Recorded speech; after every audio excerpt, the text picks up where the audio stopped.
and routine, rather than merely in response to gleaned internal intelligence. Otherwise, there will be a crisis in both retention and recruitment of officers. Yeah. It's crucially important that prison officers are equipped with the right protective equipment and to do their job safely and securely. That's what the purpose of these reviews is to do, is to ensure that that is got right. Okay.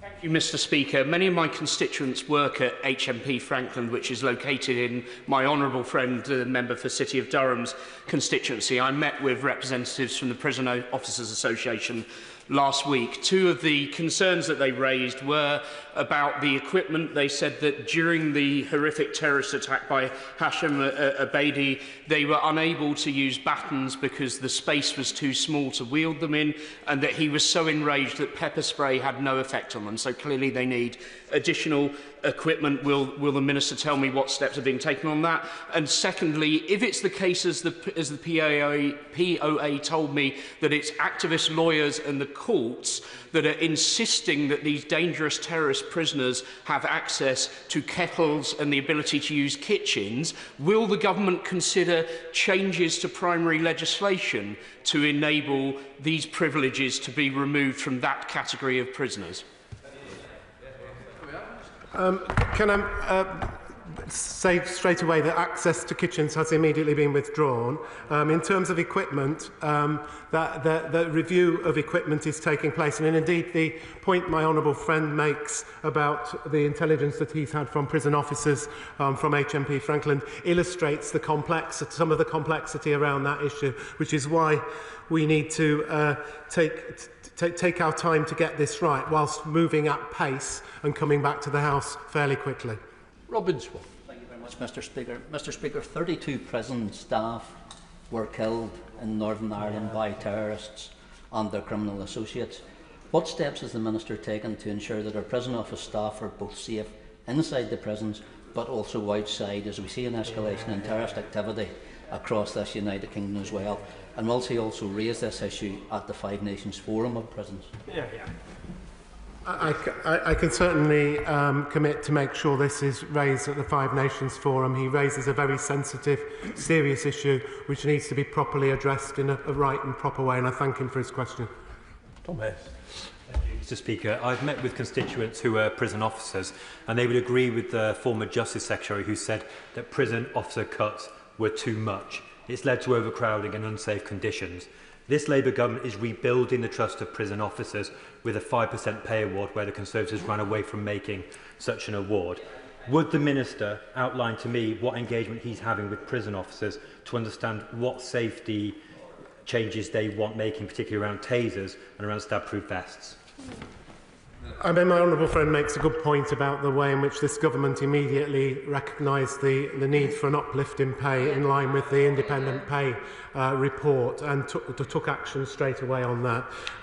As I said previously, immediately after the HMP Franklin terrible incident, the Lord Chancellor, the prisons officer in the other place, and myself met with the Prison Officers Association, and there are lines open to all the other staff associations involved across the piece. It's very important that we work with them to address this issue properly. Jim Shallen. Thank you, Mr. Speaker. Can I thank the Minister very much for his answers? He always comes to the Chamber with the answers that we hope we will have. It was shocking to read of the violent attack on prison staff by the Southport killer, and highlights the need for greater supervision and security measures for prisoners alike. So what steps will the Minister and Government take to tighten the prison privilege system? Take away their parole, for example, take away all their privileges, and if that doesn't work, then put them in solitary confinement. The evil killers that they are have forfeited all of their right to any privileges in this world. I think it's time a government took the steps in the right direction to ensure high-risk offenders do not have access to the same freedoms that could potentially be used to seriously harm those that risk their lives working in our prisons. Thank you. But the individual he refers to is clearly part of a police investigation at the moment, so it would be inappropriate for me to comment on that at this point. But the general point he makes about the management of very dangerous people in our prisons is a very good one, and that's why we rely on the expertise and experience of the prison staff and the prison officers, the prison governors. Jonathan Bratch. Thank you, Mr. Speaker. Prison should be a rehabilitative place for the vast majority of prisoners. That's good for society, it's good for lowering crime, it's good for our economy. But there are a small number of prisoners in our prison system for whom it should not ever be about that. It is about punishment. The Southport murderer should die in jail. And if he cannot be in jail without threatening police officers, then he has forfeited his rights. Does the Minister agree? What I do agree with is that punishment and public protection are two very important parts of the reason why people go to prison. As I said to the honourable member opposite, I cannot comment on a live police investigation, and he will understand the reasons why. Vince. Thank you, Mr. Speaker, and I thank the Minister for his response to the urgent question. And like everybody in this House, my thoughts are with the officer who was attacked. Speaking to friends of mine who have worked in the prison service over the last couple of years, it is clear this isn't a new problem, but it is vital that we tackle this issue. Can I ask the Minister to echo his commitment to ensure that everyone, be they retail workers in Harlow or prison officers in Belmarsh, are safe at work?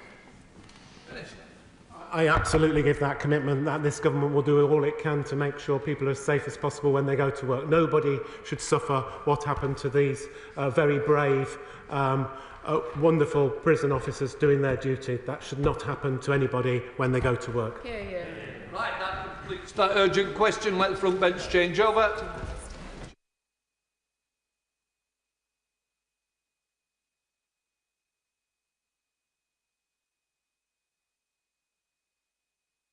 Urgent question, Jim Allister. Thank you, Mr. Speaker. To ask the Secretary of State for Business and Trade if he will make a statement on the US-UK trade deal with particular reference to the impact on Northern Ireland. Secretary of State, welcome. With your permission, Mr. Speaker, I'm grateful to be able to give a statement today following that given by my right honourable friend, the member for Lothian East, on Thursday, that will update the House on the agreement we've reached with the United States and specifically address the important circumstances of Northern Ireland. At the outset, I can confirm that we've closely considered the impacts of this agreement on Northern Ireland. I've personally spoken to the First Minister and Deputy First Minister twice while negotiating this deal, the first time alongside the Prime Minister. I want all Northern Ireland colleagues to know that the importance of Northern Ireland in this deal and all trade deals is something which is paramount to me personally, and I commit absolutely to working with any colleague from Northern Ireland on the implementation of agreements of this sort. Firstly, as Northern Ireland is part of the UK's customs territory and internal market, Northern Ireland exporters can access the US market under this deal on the same preferential basis as the rest of the UK. Secondly, this deal does not affect how imports to Northern Ireland operate. US origin goods will be able to benefit from this deal where they are not at risk of entering the EU. As a result of the Windsor Framework, Northern Ireland businesses importing eligible US goods under this deal can avoid any unnecessary duties with established schemes, such as the UK Internal Market Scheme. Thirdly, there is also a comprehensive tariff reimbursement scheme. The difference between the UK and EU duty can be claimed back, so long as it can be demonstrated that the goods did not enter the EU single market. The Customs Duty Waiver Scheme also allows at-risk duties to be waived entirely, regardless of their destination, subject to an overall limit. As we've said all along, we have continued to act in the best interests of all UK businesses, which very much includes those in Northern Ireland. Mr. Speaker, more broadly, I can confirm that this is an agreement that saves thousands of jobs, gives the UK an advantage over other countries in relation to trade with the US, and confirms a process of potentially securing a much wider trade agreement between our two countries. The UK-US trading relationship, already worth £315 billion, is important and it is growing. We have 1.2 trillion invested in each other's economies, employing around 2.5 million people across both our countries. That's why this deal was so important. Throughout our negotiations, businesses have consistently praised our calm-headed, pragmatic approach to working with President Trump's administration, and I would like to thank them for their engagement, their support and their advocacy. Turning to the detail of the agreement, in no industry were the potential impacts of tariffs more acute than in our automotive sector. We have therefore negotiated a quota of 100,000 vehicles where tariffs will be reduced from 27.5% to 10%. Just gently say, as it's an urgent question, it's only meant to be 3 minutes now. If you've got quite a few more pages, I'm happy to take them because I think it's important the House knows. But I think we do really need to understand what we've granted and what we've not granted. I don't want to go back over Thursday where nobody seemed to understand the procedure of the House. So hopefully, I recognise how important this is to other members, but seriously, we should know the rules. And I just wonder how this has gone wrong again. Secretary of State. Mr. Speaker, I'm incredibly grateful for your forbearance on this, and if it's okay, I will continue with this word, given how important I know it is to all members across the House. These are very important. Why didn't it come as a statement or get converted? That's what I would say. I never quite understand. The other day, couldn't convert them quickly enough. Today, we don't want to. Secretary. To be clear, I'm more than happy to make a statement and was hoping to be able to do so. Mr. Speaker, we have negotiated a quota of 100,000 vehicles where tariffs will be reduced from 27.5% to 10%, and secured an agreement for associated car parts, recognising the vital role this sector plays in our economy. For steel and aluminium, this deal will remove the 25% additional tariffs that were put in place earlier this year, reducing US tariffs on core steel products to zero. This will provide a critical lift for the steel industry, which has been brought back from the brink of collapse, allowing UK steelmakers to continue exporting to the US.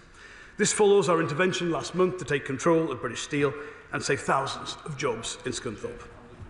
For pharmaceuticals and life sciences, this deal provides assurances that we will receive significantly preferential access in case of any new US tariffs in future, something that so far only the UK has secured. As the pharmaceutical manufacturing sector contributes £20 billion to the UK economy a year and employs around 50,000 people, this was a priority for us.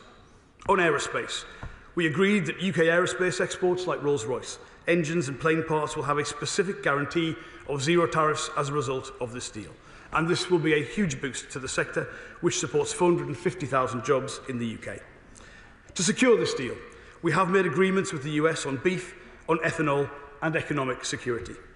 On beef, we've agreed a new quota of 13,000 metric tonnes and have reduced the UK tariff on existing US imports coming through a WTO quota limited to 1,000 metric tonnes.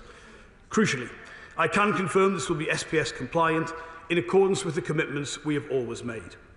The increase in the quota of 13,000 tonnes compares, for instance, to the 110,000 tonnes in the Australia deal negotiated by the last Conservative government. And, even more importantly, it is reciprocal, meaning our UK beef farmers will have unprecedented market access to the US. Our farmers will be able to export their high-quality beef through an exclusive UK quota to a market of over 300 million people, providing unparalleled access to the world's largest consumer market. On ethanol, we already import a significant amount of ethanol from the US, and we've agreed a duty-free quota capped at 1.4 billion litres. We're working closely with our domestic sector to understand their concerns and any potential impacts on their businesses, including what more the government can do to support them. Finally, Mr. Speaker, the UK and US will strengthen our cooperation on economic security and work together to combat duty evasion.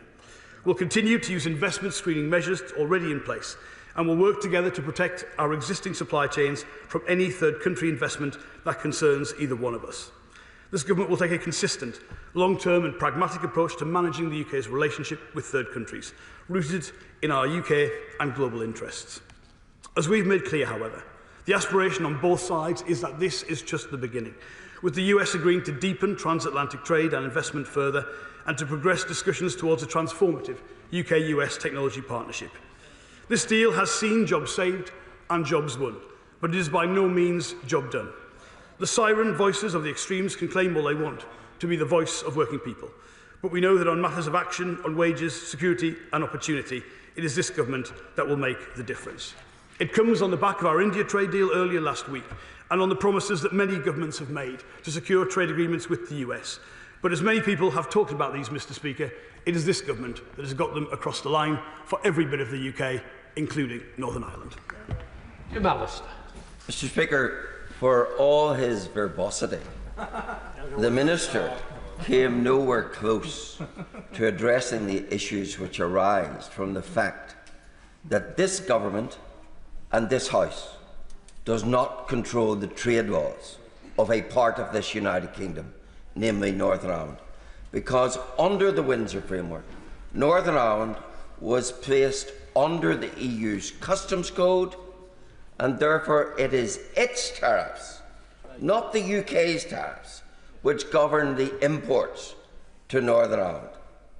And with the EU having no trade deal with the US or with India, the resulting tariffs on imports under this deal will be higher when the goods come to Northern Ireland than to GB. For manufacturing and for consumers, this creates huge disadvantage and fundamentally contradicts the equal citizenship which is supposed to denote a united kingdom. I might add, the Minister referred to the convoluted and tardy system of possible recoupment of tariffs. But the onus there is on those applying to prove that anything they produce will never go into the EU, and it is no answer to Northern Ireland's subjection to foreign trade laws that we don't make and can't change. The Minister wouldn't contemplate it for his own constituents, but he expects us to sum it up in Northern Ireland. Could I ask the Minister three specific issues? In terms of steel, under the deal, will it now not be easier for US manufacturers to buy steel from Great Britain tariff-free than for manufacturers in Northern Ireland to buy the same steel from their own country to bring it into their own country in Northern Ireland? Because that steel will be subject to EU tariffs. How could that ever be compatible with Northern Ireland supposedly being part of the EU's internal market? And in terms of beef and the tariff-free trade within the quota that has been set, how can... Order, please. I'm sure the honourable member must be coming to an end. Just because the Minister's taking advantage of the chamber, I certainly don't expect every other member. Front benches, yes. Obviously, as you know, you are limited to 2 minutes, but I'm sure you're now coming to the end. Indeed. In terms of beef, where there is a set quota for imports of beef, how can Northern Ireland participate in that if the UK can't offer a reduced tariff rate in Northern Ireland? Does that mean our beef exporting farmers in Northern Ireland will be excluded? Surely all these trade deals expose the folly of surrendering part of our territory to foreign customs control. Well, I'm grateful to the honourable member for bringing this urgent question and putting the concerns of his community on the record, and I understand how strongly he will feel about those. But I would say to him this: there's much I could say, much I could criticise about the approach the previous Conservative government took to a lot of things.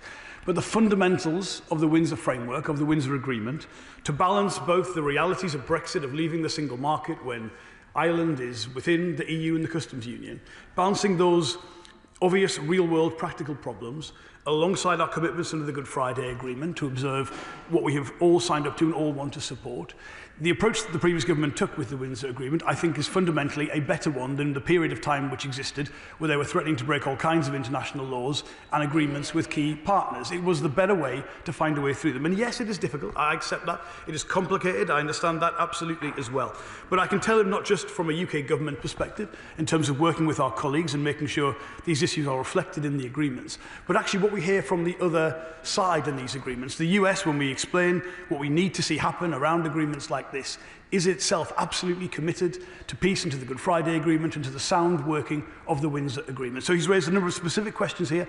I will make sure we are dealing with that. We will meet with him, a delegation of MPs. We will make sure we're in correspondence with him about that, as we have promised to do with the First Minister and Deputy First Minister. But I would say to him, yes, it is complicated, but this is a far better approach than what we briefly saw glimpsed at in that difficult period where the Conservative government hadn't got the Windsor Agreement in place. And fundamentally, there is a differential between goods entering Northern Ireland when they're entering the UK and entering Northern Ireland as if there is a risk of entering the single market more widely. I think that is a sound system in order to deal with it. We have to make it work. I accept that. Our commitment, this is not our system, but we recognise what the previous government was trying to do. And I'll give him, whether he wants the offer or not, an absolute unequivocal agreement that we will work with him on any concerns he or his community have to make sure we are getting this right to the maximum degree possible.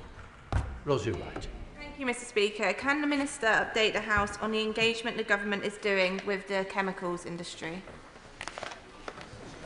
Absolutely. So whenever any trade agreement of any sort is raised, there will obviously be domestic impacts if there have been requests from our trading partners for further access to the UK market, particularly in relation to the agreement on ethanol. Senior officials from my department have been meeting with the domestic industry. I have a personal meeting set up, I believe, for Wednesday of this week. There are lots of issues that we need to address that are more widely than what has been agreed in this trade agreement, but our commitment to working with domestic industry to help manage any trade-based transitions is absolute. Thank you, Mr. Speaker, and I congratulate the honourable gentleman for North Antrim for securing this urgent question, although I quite agree that it was really should have been the case that the government should have offered this important subject up as a statement to the House. The House, of course, has still not yet seen the full detail of the trade agreement with the United States of America. The Secretary of State has just said this is just the beginning, but on what we have so far, there are still a great many questions unanswered, including on what are clearly ongoing negotiations around pharmaceuticals. The Secretary of State said in his answer just now that the UK will have significantly preferential rates. But what does that actually mean in practice? Where is the actual detail around what significantly preferential rates actually means? And likewise, similar questions on the digital services tax. Last week, my honourable friend, the Shadow Secretary of State for Business and Trade, asked the Trade Minister a straight question. Will this trade agreement protect the special status of Northern Ireland? The Minister was unable to provide an answer then, and I remain unconvinced by what the Secretary of State has had to say today. Still with lots of talk of risks of goods entering the European Union. Clearly, this is a far more complex situation than the Secretary of State would like us to accept. As the honourable member for North Antrim made clear, the EU is still hugely influential in Northern Ireland trade law, and the points that he made, for example, on steel were very accurate and deserve clear answers. It is clear this deal will have a number of implications on the precise function of the dual customs regime. Yet businesses in Northern Ireland have been left in the dark too long by the lack of detail from last week's announcement. I would therefore, Mr. Speaker, be grateful if the Minister could confirm what discussions he has had with his US and EU counterparts on rules of origin and the Green Lane in Northern Ireland. What specific measures are the government implementing to ensure that Northern Ireland businesses are not disproportionately burdened by increased costs and administrative complexities as a result of this trade agreement? And finally, Mr. Speaker, given the Prime Minister is gearing up for his surrender summit with the European Union next week, can the Secretary of State confirm that there will be no backsliding on Northern Ireland's integral, absolute and total part of our United Kingdom? Seriously? Well, thank you, Mr. Speaker. That was a fairly odd stream of consciousness, if I'm being totally honest. It appears that I've given a stronger defence of the Windsor Agreement negotiated by the former Conservative than the Conservative Party has managed today. He asks for detail. Look, I acknowledge, particularly when dealing with the US and style of the US system, there is a pace, there is a pulse of those negotiations, and they are different perhaps to how we would present the detail of a complete trade agreement like the one we agreed with India. But I think he will acknowledge that the importance of the announcements last week are because such a significant part of our exports to the US are covered by the sectoral tariffs in the US, not the reciprocal tariffs. Those businesses would have had to start planning this week for a world of 25% tariffs in some cases, which would have had major repercussions for jobs, for businesses, for growth in the UK. So by able to give them that reassurance with a clear indication of the ongoing nature of those negotiations, that is a significant win for British business, and I would hope the opposition would recognise that. He asked specifically about preferential rates on pharmaceutical products. The issue here is that on some of the sectoral tariffs that the US has indicated, they haven't completed yet their own investigations. They haven't announced what they are putting in place. So the nature of the agreement, given this covers the sectoral tariffs, is to recognise we would want the UK to be in a position, to be in a preferential position on those as well, not agree what we've already agreed on sectoral tariffs, and then see further sectoral tariffs announced in future. He asked about digital services tax. It is not in the agreement. That is absolutely clear. It's not a part of what was announced last week. He asked, again, getting on to the special status of Northern Ireland. Look, this is the agreement the Conservative Party struck. It is one which manages two very difficult countervailing pressures. We might say the Conservative Party might have thought more about this during the Brexit process, but it didn't. It had to resolve this after the agreement, and I don't think it did a particularly bad job, to be honest, in getting to the compromise that Windsor represents. Exports from Northern Ireland are covered by the preferential trade terms we have secured with the US. When goods are coming into Northern Ireland, there is a differential if they are staying in the United Kingdom or if there is a risk of entering the EU's single market. That is it. That is what the Conservative Party agreed, and I do think that's sort of new degree of complexity. The complexity comes from differentials between the EU's approach to trade and trade defence and our own. But surely we all recognise part of what we are talking about here reflects the fact that we're not part of the European Union. And he, again, engaged in some language around the European Union. I would just say this. This country did a trade deal with India last week, one that the Conservative Party promised many times and never delivered. We have reached agreement with the US the same week. We have the EU summit coming up. Everything we have said, Mr. Speaker, about how this country does not have to pick between one trading partner, it can be the best connected market in the world, is borne up by the agreements we have signed. And every member of this House should get behind a UK which is strong on the world stage and connected to each and every one of the major economic markets that we need to be partners with. Morris. Thank you, Mr. Speaker, and can I congratulate the Secretary of State on a couple of things. First of all, for getting papped in the away end on Friday night, and second of all, for twice in a week upholding our world-leading environmental and animal welfare standards. And can you just assure me that as these conversations develop, and indeed with future trading partners, that further deals will always prioritise high food standards to protect our farmers and our consumers at once? Absolutely, I'm grateful to his question. It was a good week last week, I think, all told, on footballing and trade matters. You may hear, Mr. Speaker, my voice is a little hoarse as a result of all of those things. But on his substantive question, we promised, we had in our manifesto, all of us on this side of the House were elected on a position to not alter our SPS regime and our food standards. Some people said a deal wasn't possible with the US if we stuck to those. But we did, and we have an agreement, and that is proof of exactly everything we've said about why that is so important to us. Clive Jones, the Liberal Democrat spokesperson. Thank you very much, Mr. Speaker, and please bear with me because I think I'm losing my voice. Parliament must be given a vote on the US trade deal and all future trade deals, which must be properly scrutinised by Parliament. And let me remind the Secretary of State, the Labour Party policy was to have a vote in Parliament on trade deals. What a massive U-turn has taken place over the last few months. Trump's trade war threatens jobs across the UK, especially in Northern Ireland, where there is heightened uncertainty because of the Tories' botched Brexit deal. What is the Minister's assessment of the impact of Trump's trade war on our small businesses and our living standards, and what will he do to address these impacts? In Wokingham, where I live, Shinfield Studio employs hundreds locally. We are the Hollywood of the UK. What steps are the government taking to protect the UK film industry from potential tariffs and therefore protect jobs in Wokingham, other parts of the UK and in Northern Ireland?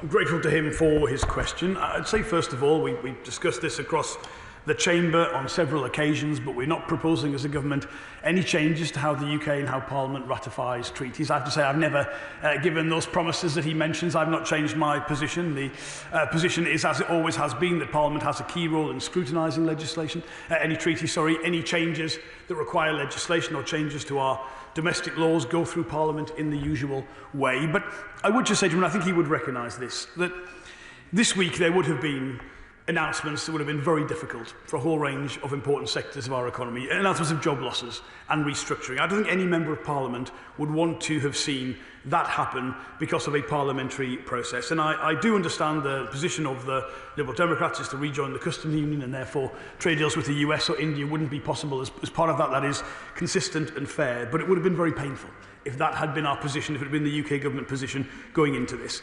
He asks about the impact on small business and the wider economy of any potential issues in the global trading system. Well, they're significant. They're significant for our bilateral relationship, but also he will know the UK is very exposed to those wider relationships because we are an outward-facing economy. So that's why we have to be on the pitch, sleeves rolled up, trying to find solutions for ourselves, but also solutions that other countries can follow. And he asks a very pertinent question about the film industry. Again, anywhere where there has been the suggestion of sectoral tariffs, but they're not yet in place, and it isn't, to be honest, entirely clear what you would tariff in the case of a film. We have language in this agreement that reflects that, and again, we would cite that as an existing area of a really strong, mutually beneficial bilateral trading relation between ourselves and the United States. Chris MacDonald. Thank you, Madam Deputy Speaker. I welcome this trade deal and particularly the beneficial impact it will have on the steel and automotive sectors. I was pleased to hear the Secretary of State mention his discussions around ethanol, where I know some concerns have been raised, but I've spoken to the industry and they're confident that they have a solution that will work well for the government's trade deal. Notwithstanding his meeting with NSIS on Wednesday, would my right honourable friend meet with me and senior representatives of the UK's 2 bioethanol producers to discuss this deal and how they can make the government's trade deal with the US a major success? I'm grateful to him for that question and his industrial expertise. I will promise to do that meeting again whenever there is any impact on domestic industry of trade arrangements. It's important we are working as a partner to industry in order to do that. He's right to say there are 2 substantial bioethanol plants that might be affected in the United Kingdom, and we're already agreeing and setting up a process to work with them as he has requested.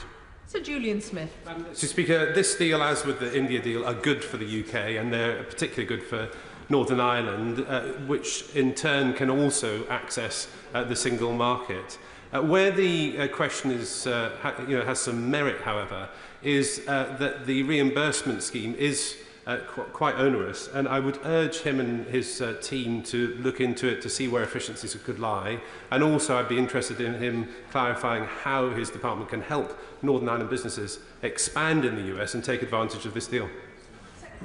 First of all, let us say I'm extremely grateful to him for pointing out there should be across this House a unanimous agreement that trade agreements with the United States and with India are in every one of our interests. I've been a little bit dismayed by some of the feedback from the Conservative benches, not the back benches, I have to say, more the front benches, but I think we should all recognise that not only is this important for our bilateral trading relationships with these key markets and the potential growth that can come from that, they send a message to the rest of the world about free, fair and open trade at a time when that message is very much needed. The performance of the duty reimbursement scheme, yes, feedback on that has been significant. It is fair to say we're working with partners in Northern Ireland and with the Treasury to see how we can improve that. People recognise, I think, the fundamentals of the scheme, what it's trying to do. There are complaints about how easy it is to access. So I recognise that and commit to working with that. And in relation to exports, we have a whole range of export programmes, as you might be aware. But how exciting it will be to take businesses from Northern Ireland and every part of the UK and take advantage of some of the new liberalised trading relationships we have in place. Not only preferential to what we've had in the past in the UK, but preferential to what other countries have. On India, for instance, access to Indian government procurement that no other country in the world has. I'm excited by that, and I hope other colleagues are too. Chris Vince. Thank you, Madam Deputy Speaker, and I thank the Minister for his vital work on this trade deal. I'm feeling more and more like Jim Shannon all the time. Can the Minister... Sorry. The Honourable Member for Strangford. the Honourable Member for Strangford all the time. So, apologies. Can the Minister give some additional detail to the House on this trade deal and how that and others will protect jobs both in Northern Ireland and in Harlow? And would the Minister agree with me that these trade deals actually mean we avoid a trade war, which is good for everybody? I thoroughly endorse that. There are some significant headline wins from these trade agreements. Obviously, we all focus in the main on headline reductions in tariffs, whether that's with India whisky going from 150% to 40%, or whether it is the removal of these sectoral tariffs in relation to the US. But as well as that, there are things, and I've mentioned procurement in the Indian government, but also parts of this, what really interests me is how we can remove frictions for smaller businesses, how we can have greater access to the US market. Trade and liberalised trade and free trade is one of the absolute certainties for growth, for jobs, for investment. That's why I want all colleagues to be behind these deals. I think there has been, in times in our history in the UK, a genuine cross-party consensus on the benefits this can bring. And I want to see every colleague on every side of the chamber get out there selling the benefits to businesses in their own communities. Deputy Speaker. Deputy Speaker, this trade deal with the United States doesn't even touch the sides of the trade deal that was promised by Brexiteers, nor does it touch the sides in terms of the damage that's been done by being ripped out of the customs union in the single market. I've heard the Minister about the challenges. Now, there was a compromise that Labour used to back, or certain Labour members would back, of remaining part of the single market and the customs union. What is it about a reform in Tory Brexit that he has embraced so well? Brexit. Well, that's never been our position. It's never been our position in our manifesto. It's never been our position after the introduction of Brexit. He talks about the promises that Brexiteers made. I'm not accountable for those and never have been, and frankly, I'm relieved for that. But I would simply say to him, can an economy of our size, a G7 economy, contract out trade policy to a customs union that we're not a part of the political arrangements that sit behind it? I just don't see that as a realistic thing. And to be honest, to hear the honourable gentleman not get behind, for instance, that reduction in the tariff on Scotch whisky with India from 150% to 40%, I think he's got to promote some of his own interests a bit more strongly, to be honest. I think we've got a situation where, regardless of how you voted in the referendum or on the European Union, you should be able to get behind benefits for every part of the United Kingdom, whether that's with India, whether that is with the US. And it will not be the same as being a part of the single market. That was the political decision taken in the referendum. But we can build within that the best possible position for every bit of the United Kingdom. I think we should look to the future rather than relive those battles of the past. And I would also say, and I know this won't mean much to the SNP, but the political uncertainty that really did cause some harm to the UK after we had the referendum but hadn't got the new arrangements in place was in itself a detriment. It is exactly why the continued obsession with the constitutional position of Scotland is also not in the interests of Scottish businesses. We are looking to the future, agreeing deals that benefit every part of the UK. And if the honourable gentleman can't get behind that, so what? We'll defend Scotland's interests to make sure they're getting better access to every market in every bit of the world. David Mundell. Thank you, Madam Deputy Speaker. And pains me as it does, I have to concede that whisky is produced in Northern Ireland. Now, when the Right Honourable Member for Lothian East made the statement in relation to the Indian trade deal, understandably he placed great emphasis on the benefits to the Scotch whisky and indeed UK whisky industry from that deal. But when he gave the statement in relation to the US deal, he said precisely nothing about whisky. So can the Secretary of State clarify exactly what the current position is with whisky in the US and what is his aspiration? Well, first of all, whilst we would all recognise the superiority of Scotch whisky and the quality of it, this also covers in the relation of India exports of gin. I was at the Beefeater factory just not far from here last week. It does also cover, of course, Irish whisky as well, Northern Irish whisky. Bushmills is part of this too. Now, his question on the US is in relation to the reciprocal tariffs put in place. Obviously, there hasn't been sectoral tariffs put in place in relation to anything that would affect whisky production of this kind. That conversation would be part of the wider discussion, the ongoing discussion about the 10%, as it's sometimes referred to, that reciprocal tariff. I believe there's no need for that. I believe it can come down. There'll have to be movement on the US side to do that. I think we could reach agreement in a whole range of tariff lines and product areas that would further deepen the trading relationship between ourselves and the US. And so that is why we are committed to continuing this conversation. The UK is, of course, not a high tariff country. As it is, they're relatively modest, what we have in place, and therefore we have to make sure what we agree is in both our interests. But that will be part of that ongoing conversation, as well as the conversation about the digital agreement we're seeking to strike and a whole range of other areas of interest to members across the chamber. Sammy Wilson.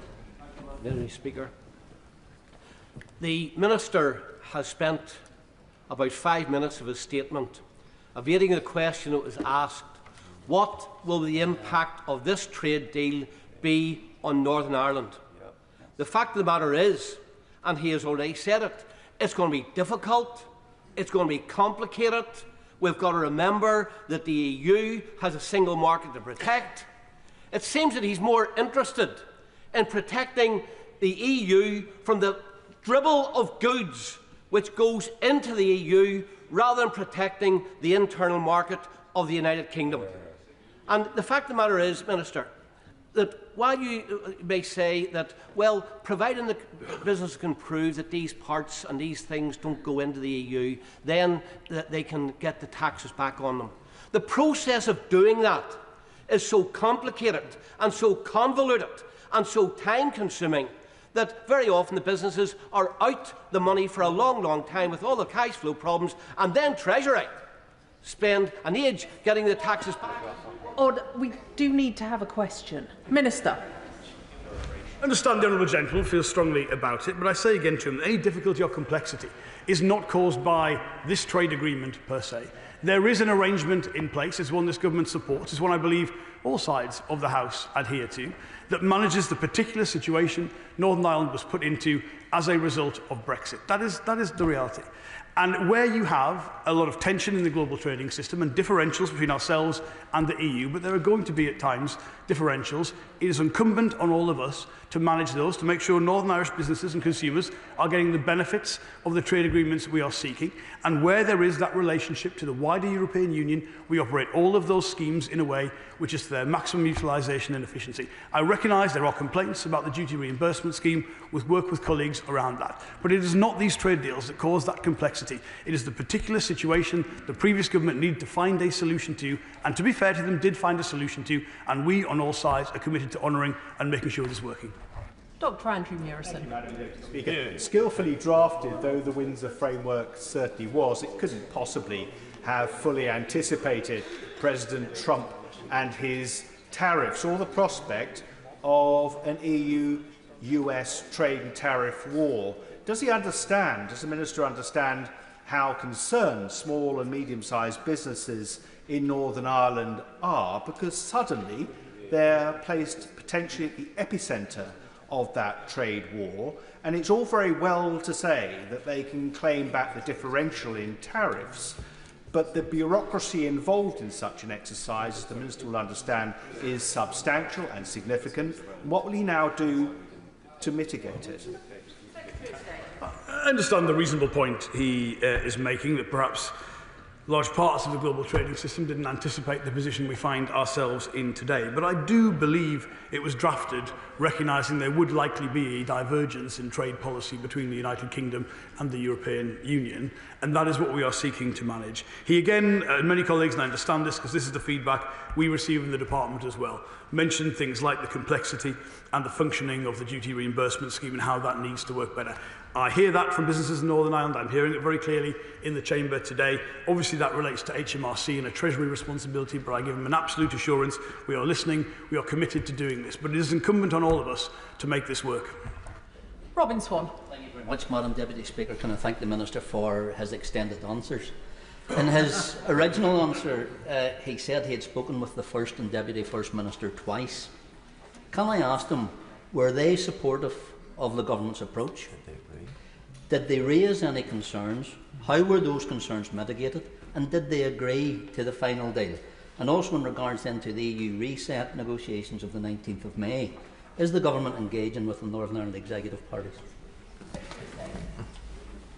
I regularly meet with all colleagues across the United Kingdom to keep them updated on matters of trade.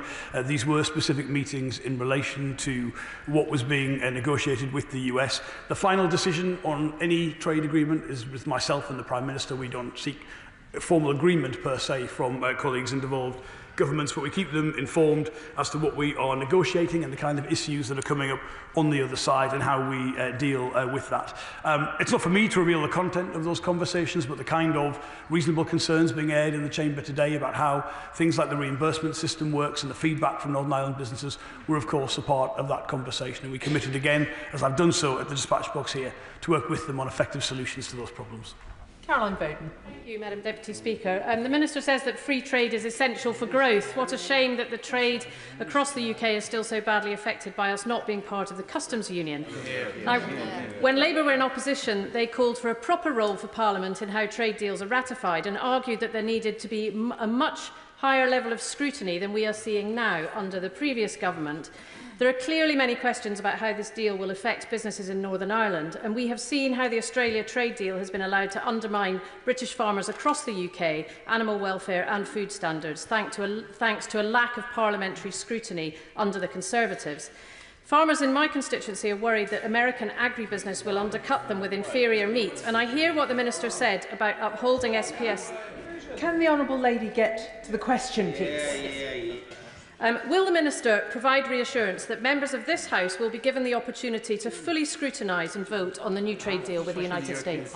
Secretary of State. Well, you will have heard my earlier answers. Yes, I do believe Parliament should play a role in scrutinising trade legislation, indeed any international agreement, but it's not the case in the United Kingdom that we have formal up or down votes on any treaty. We vote on the implementation of those agreements, and responsibility for negotiating those and agreeing those is with the government rather than Parliament, and I'm not aware of any particular substantive proposal to change that system. It's certainly not something the UK government today is committed to doing. She talks about the impact of leaving our existing trade relationships in the customs union. Look, that was part of that referendum, and I understand how people feel intensely as part of that. Well, people have different interpretations of why they voted. We can relive this argument forever, colleagues. It could go on forever, or we can focus on the future, focus on reducing barriers to trade, focus on the kind of agreements delivering advantages for every part of the UK, and that is exactly what we are doing. And of course, had we in this case still been part of the customs union, there would be no breakthrough with the US or the India trade deal. So please, all colleagues need to balance up the two things alongside them, and particularly in relation to automotive. That would have meant significant job losses this week in the United Kingdom, and that would have been very, very painful for all of us. With what I'm sure is going to be a very pithy final question, Jim Shannon. You set me a challenge, Madam Deputy Speaker. Can I thank the Honourable Member for North Antrim for the question, which is so important to be talked about in this place. This has caused considerable problems for my Strangford constituents, in particular. I mentioned the three distilleries, Actonville, Redeman and the Inch, three of those, but many, many other businesses as well. How does the Minister plan to address the tariff differentials that may arise for Northern Ireland following the UK and US trade deal, which may see any EU retaliatory tariffs on US goods being applied to US goods entering Northern Ireland, and potentially creating an Irish sea border for the US goods? First of all, Madam Deputy Speaker, there's only one member for Strangford, and no one would mistake him for anybody else asking a question of this sort. He asks about the definition, I think, of whether goods are at risk of entering the single market when they come into Northern Ireland. That is based on a percentage differential in the tariff between the United Kingdom tariff rate for a good or a tariff line and that for the EU. And I believe it's 3% differential makes a good coming into Northern Ireland potentially at risk and therefore considered for the higher tariff up front, if that's the EU one in this case, which would then be reimbursed as part of that. So yes, I understand for businesses in his constituency that is a more complex position than for many other things, but we have to make this work. We have to be committed to working with businesses in his area and the wider United Kingdom and Northern Ireland specifically, political leaders, to make sure we are getting this right. I'm hearing, and I have heard many times, about how we can make that system smoother, more reliable, more efficient as part of that. We will take that away and work with our colleagues in order to do that. But the system in place is balancing many different competing pressures, And there are no obvious or easy solutions. I was a parliamentarian when we went through all the potential outcomes when there's a different party in charge of this side of the chamber. So let's make it work. Let's listen where we need to improve things, but let's recognise this is an agreement that fundamentally addresses some of the core problems that did exist when this country chose to leave the European Union. Can I thank the Secretary of State for his very detailed answers this afternoon, and I'm going to allow a few moments for the front benches to swap over.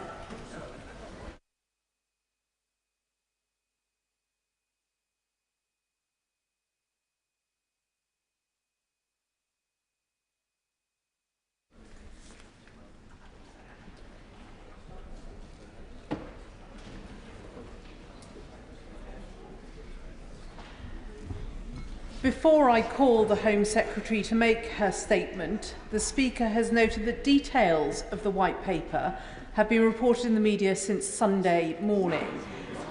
As Mr. Speaker has said previously, it is important that these policy announcements are made in the first instance in this House and not to the media. The Speaker does not understand why the Government persists in making announcements in this way when the Ministerial Code is absolutely clear, and I quote, that when Parliament is in session, the most important announcements of government policy should be made in the first instance in Parliament.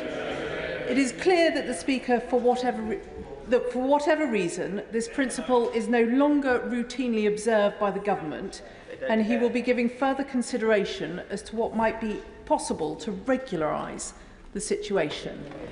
Statement, the immigration system, the Home Secretary. Thank you, Madam Deputy Speaker. With your permission, I will make a statement on the Government's White Paper on restoring control over the immigration system.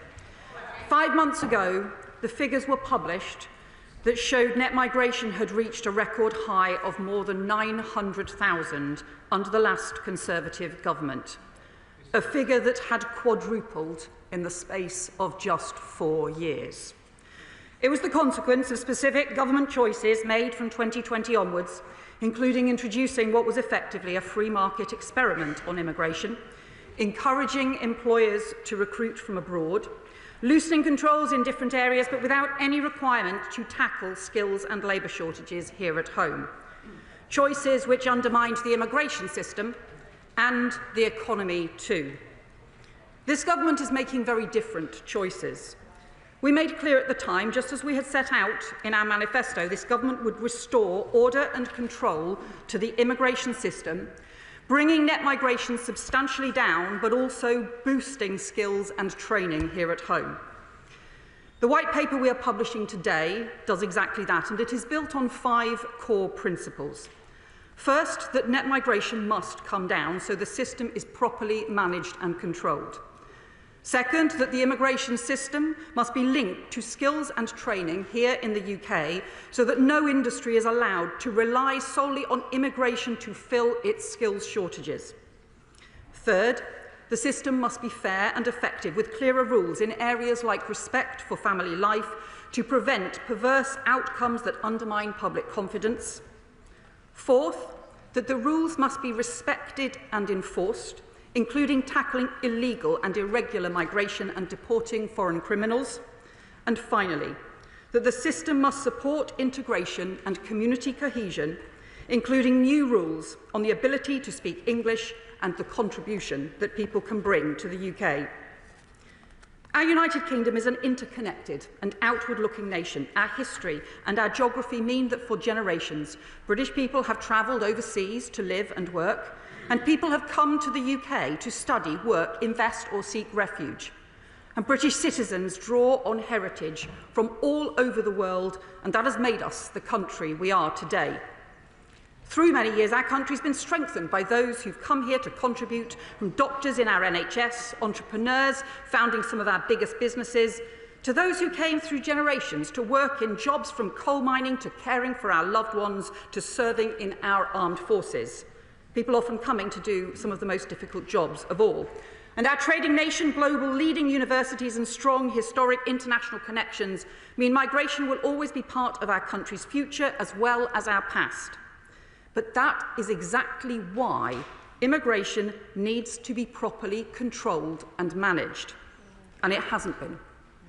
Overseas recruitment shot up, while training in the UK was cut. Lower skilled migration soared, while the proportion of UK residents in work plummeted. In 2019, 10% of skilled work visas went to non-graduate jobs. By 2024, that had risen to 60%. Employers were even given a 20% wage discount if they recruited for shortage jobs from abroad, actively discouraging them from paying the going rate or training here at home. Education institutions were allowed to substantially expand the number of overseas students without proper compliance checks. Social care providers were encouraged to recruit from abroad with no proper regulation. So we saw a serious increase in exploitation, deeply damaging for those who came to work here in good faith, and also for other workers and responsible companies who were being undercut. The rules and laws that are supposed to underpin the immigration system were too often ignored, and by 2024, returns of people with no right to be in the UK were down over a third compared to 2010. And of course, criminal gangs were allowed to build an entire smuggling industry along our borders, undermining security and creating a crisis in the asylum system. Madam Deputy Speaker, later this year we will set out further reforms on asylum and border security and on tackling illegal and irregular migration, building on the new counter-terrorism powers in the Borders, Security, Asylum and Immigration Bill before the House this evening, because no one should be making these dangerous crossings on small boats. But this white paper sets out how we restore that control to the legal migration system so it is sustainable, fair and works for the UK. First, we're overhauling the approach to labour market policy, so for the first time we properly link the immigration system to skills and training here in the UK. So that where there are skills or labour shortages in the UK, immigration should not always be the answer to which employers turn. Because that long-term failure to tackle skills shortages, bring in proper workforce planning, to get UK residents back to work, or improve pay terms and conditions here at home, is bad for our economy as well as for the immigration system because it undermines productivity and growth. So we will lift the threshold for skilled worker visas back to graduate level and above, removing up to 180 different jobs from the list, increasing salary thresholds. Access to the points-based system for lower skilled jobs will be limited to areas on a new temporary shortage list, including jobs which are critical to the industrial strategy, but access will be time limited. There must be a domestic workforce strategy in place, and employers must be acting to increase domestic recruitment. We will expect workforce strategies to be drawn up more widely in other higher skilled areas too, where there is over-reliance on recruitment from abroad. And to support that work, we will establish a new labour market evidence group, bringing together skills bodies from England, Scotland, Wales and Northern Ireland, the Department for Work and Pensions, the Industrial Strategy Council and the Migration Advisory Committee to gather and share evidence on shortage occupations in different parts of the country, and also highlight the role that skills, training, pay and conditions and other policies can play in improving domestic recruitment so that increased migration is never again the only answers to the shortages the economy faces. This new approach means we also need to act on social care. The introduction of the social care visa led not only to a huge increase in migration, but also to a shameful and deeply damaging increase in abuse and exploitation. When proper checks were finally brought in, 470 care providers had their licence to sponsor international staff suspended, and 39,000 care workers were displaced. Overseas recruitment for care jobs has since dropped, but it must not surge like that again. And it's time we address the domestic issues, including a proper fair pay agreement to show respect to people who do some of the most important jobs in the country. We are therefore ending overseas recruitment of care workers. It will continue to be possible to extend existing visas and to recruit displaced care workers and people already in the UK with working rights on other visas. Alongside the new visa controls and workforce strategies, we will also increase the immigration skills charge paid by employers who recruit from abroad by 32%. That money will be invested through the spending review in supporting skills and training here in the UK. And we will ensure that Britain continues to attract the brightest and best global talent by enhancing the visa routes for very high-skilled individuals, top scientific and design talent, and people with the right experience to support growth in key strategic industries. Madam Deputy Speaker, international students bring huge benefits to the UK, supporting our world-leading universities and bringing in top talent and investment. But we will strengthen compliance requirements and checks to prevent visa misuse. And currently, too many people on the graduate visa are not doing graduate jobs, so we will reduce the unrestricted period from 2 years to 18 months, and those who want to stay will need to get a graduate job or a skilled worker visa, so we ensure they are contributing to the economy. And just as our rules on work visas are based on the contribution we expect people to make when they come to our country, we will consult later this year on new earned settlement and citizenship rules that apply the same approach, extending the principles of the points-based system, doubling the standard qualifying period for settlement to 10 years, but with provisions to qualify more swiftly that take account of the contribution people have made. And because the ability to speak English is integral to the ability for everyone to contribute and integrate, we will introduce higher language requirements and new language requirements across a range of visa routes for both main applicants and their dependents, so family too can work, integrate and contribute.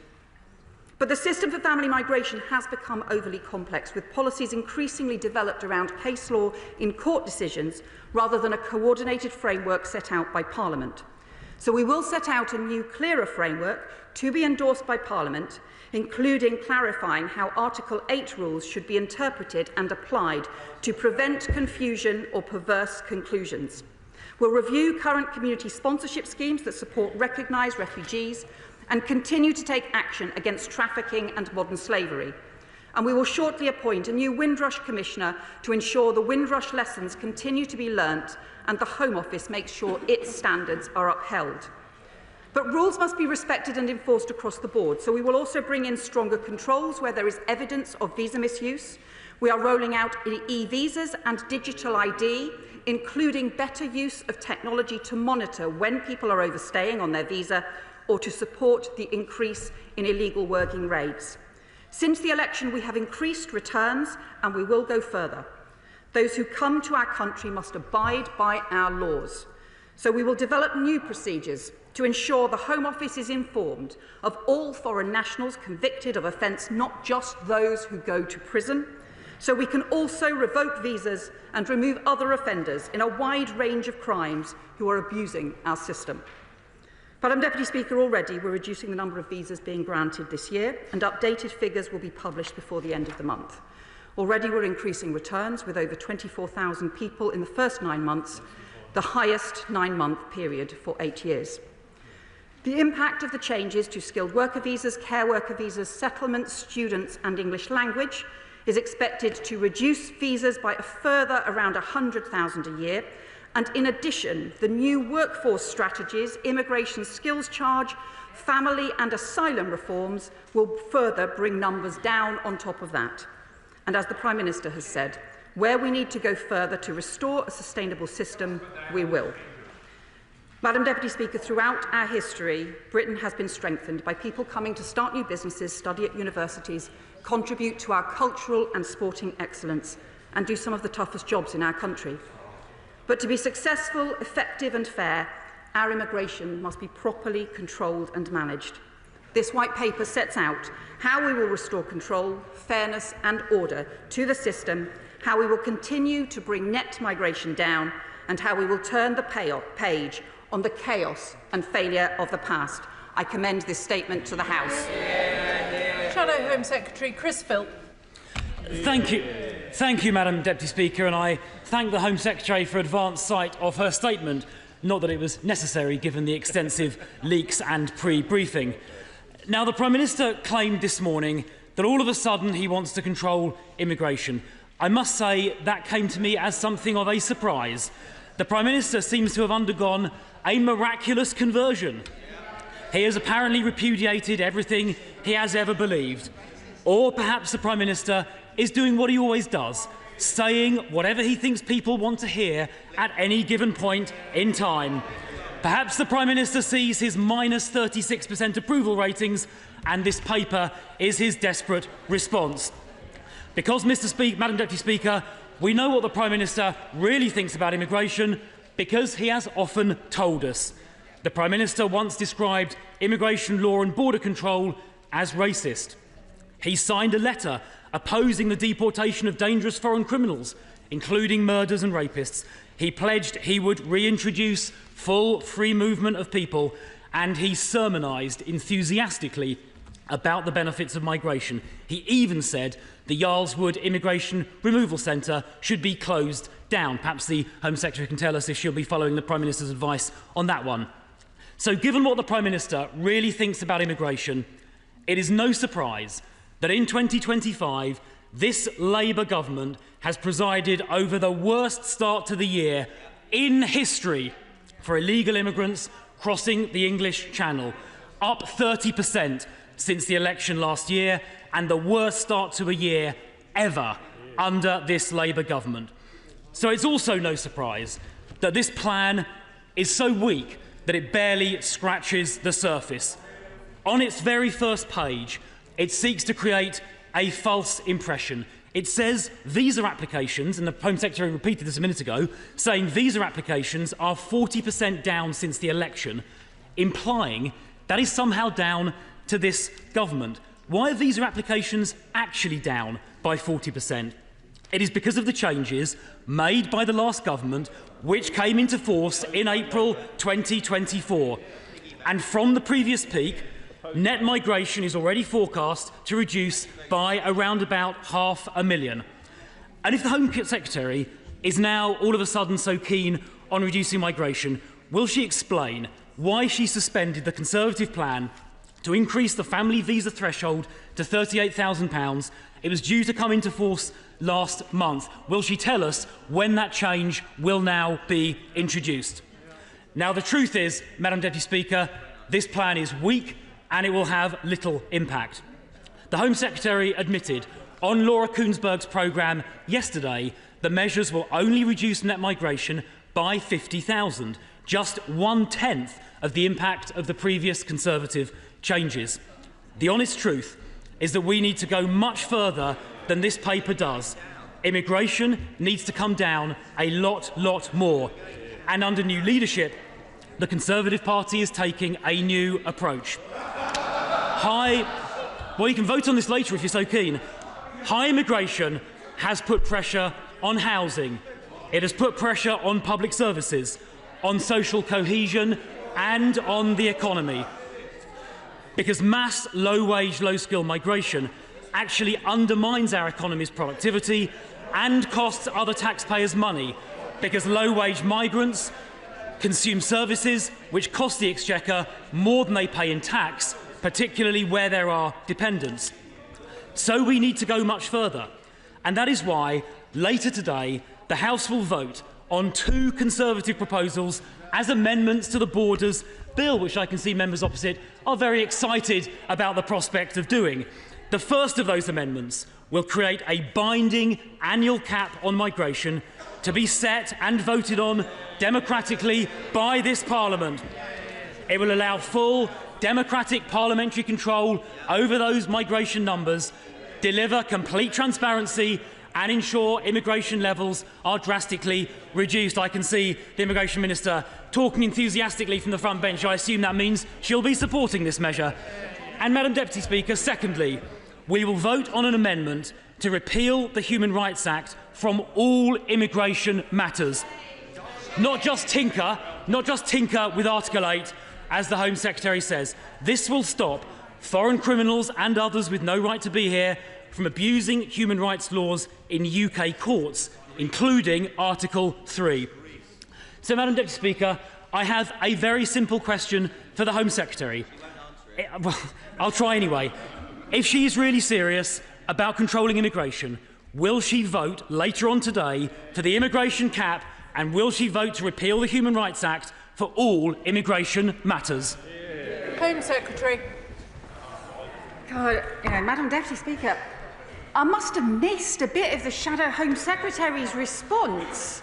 The bit, maybe at the beginning, when he apologised to the House and to the country for his party's policies that quadrupled net migration in the space of just 4 years. He tells us his concerns about the level of migration. It was his party that is responsible for that huge increase in net migration. And I must have missed the bit as well, where he confessed that from the point at which he became an immigration minister in 2020, when all these policies were introduced, to the point at which the Shadow Justice Secretary finished being Immigration Minister in 2023, net migration rose from 170,000 a year to 870,000 a year. But I must have missed that confession and that apology, because that is what the Shadow Home Secretary should have done. And frankly, until he admits his failure, until he apologises for the damage and the chaos that he and his party caused, frankly, no one is going to take seriously a single word he says. And he refers to these are changes that were made before the election. I would say we supported changes that were made by the Right Honourable Member for Braintree, but he had to reverse some of the changes that the Shadow Home Secretary made when he was an immigration minister. And as for caps, the White Paper provides for caps on low-skilled migration on the temporary shortage list. But his targets and caps are as meaningless as all the other ones that his party introduced when they were in government. Indeed, let me quote from the time of the Conservative government's reforms that caused a lot of these problems. I especially thank the Home Secretary for removing the annual limits on work visas and on international students. I lobbied for both. That was the current leader of the opposition. So the idea that this lot have anything to offer is like people who burgled your house and then turn up the next day and offer to sell you a dog. If they are serious about making the changes, if they are serious about tackling small boats, frankly, they should vote for our counter-terrorism powers to tackle the smuggler gangs that repeatedly he and the other right-wing parties have voted against. That's not serious. This government is. Florence Eshalomi. Thank you, Madam Deputy Speaker. I am proud to represent a diverse and vibrant constituency, Vauxhall and Camberwell Green, a place where so many people from around the world have chosen to make their home, a place where so many people contribute to our community day in, day out. Since this announcement, Madam Deputy Speaker, I've been contacted by several constituents who are currently on a work visa and looking at their path for a way for indefinite leave to remain. They are understandably worried, Home Secretary, about where this uncertainty leaves them. They're worried about their future plans. One even told me that they are worried and they're considering leaving the UK because their settled status here is under jeopardy. So can the Home Secretary please outline whether this policy applies to people who are already living and working in the UK, or will it just be to new visa applicants? Home Secretary. Well, thank the honourable friend for her question, and she is right to say that there are people working in all kinds of jobs across the country, contributing to our economy and to our communities who have travelled here from all over the world, and that is hugely important. We will set out further details of the earned settlement and citizenship reforms later this year, and we will consult on them. So there will be plenty of opportunity for people to comment on and consider the detail. But it is important that we have extend the sense of contributions and the points-based system to those reforms as well. We have also said that we will maintain the current 5-year route for those who have come on a dependence visa, on a family visa as well, as part of maintaining families. Liberal Democrat spokesperson Lisa Smart. Thank you very much, Madam Deputy Speaker. Immigration is personal to all of us, whether we're immigrants ourselves, the descendants of immigrants, or just benefit from the skills, the talents or the cultural richness that immigrants bring. For me, I'm immensely proud that our country took in my nan, aged 18, when she was fleeing the Nazis in 1939. And I am hugely grateful that the senior surgeon who did my dad's kidney transplant operation brought his skills and talents to our country, having been born elsewhere.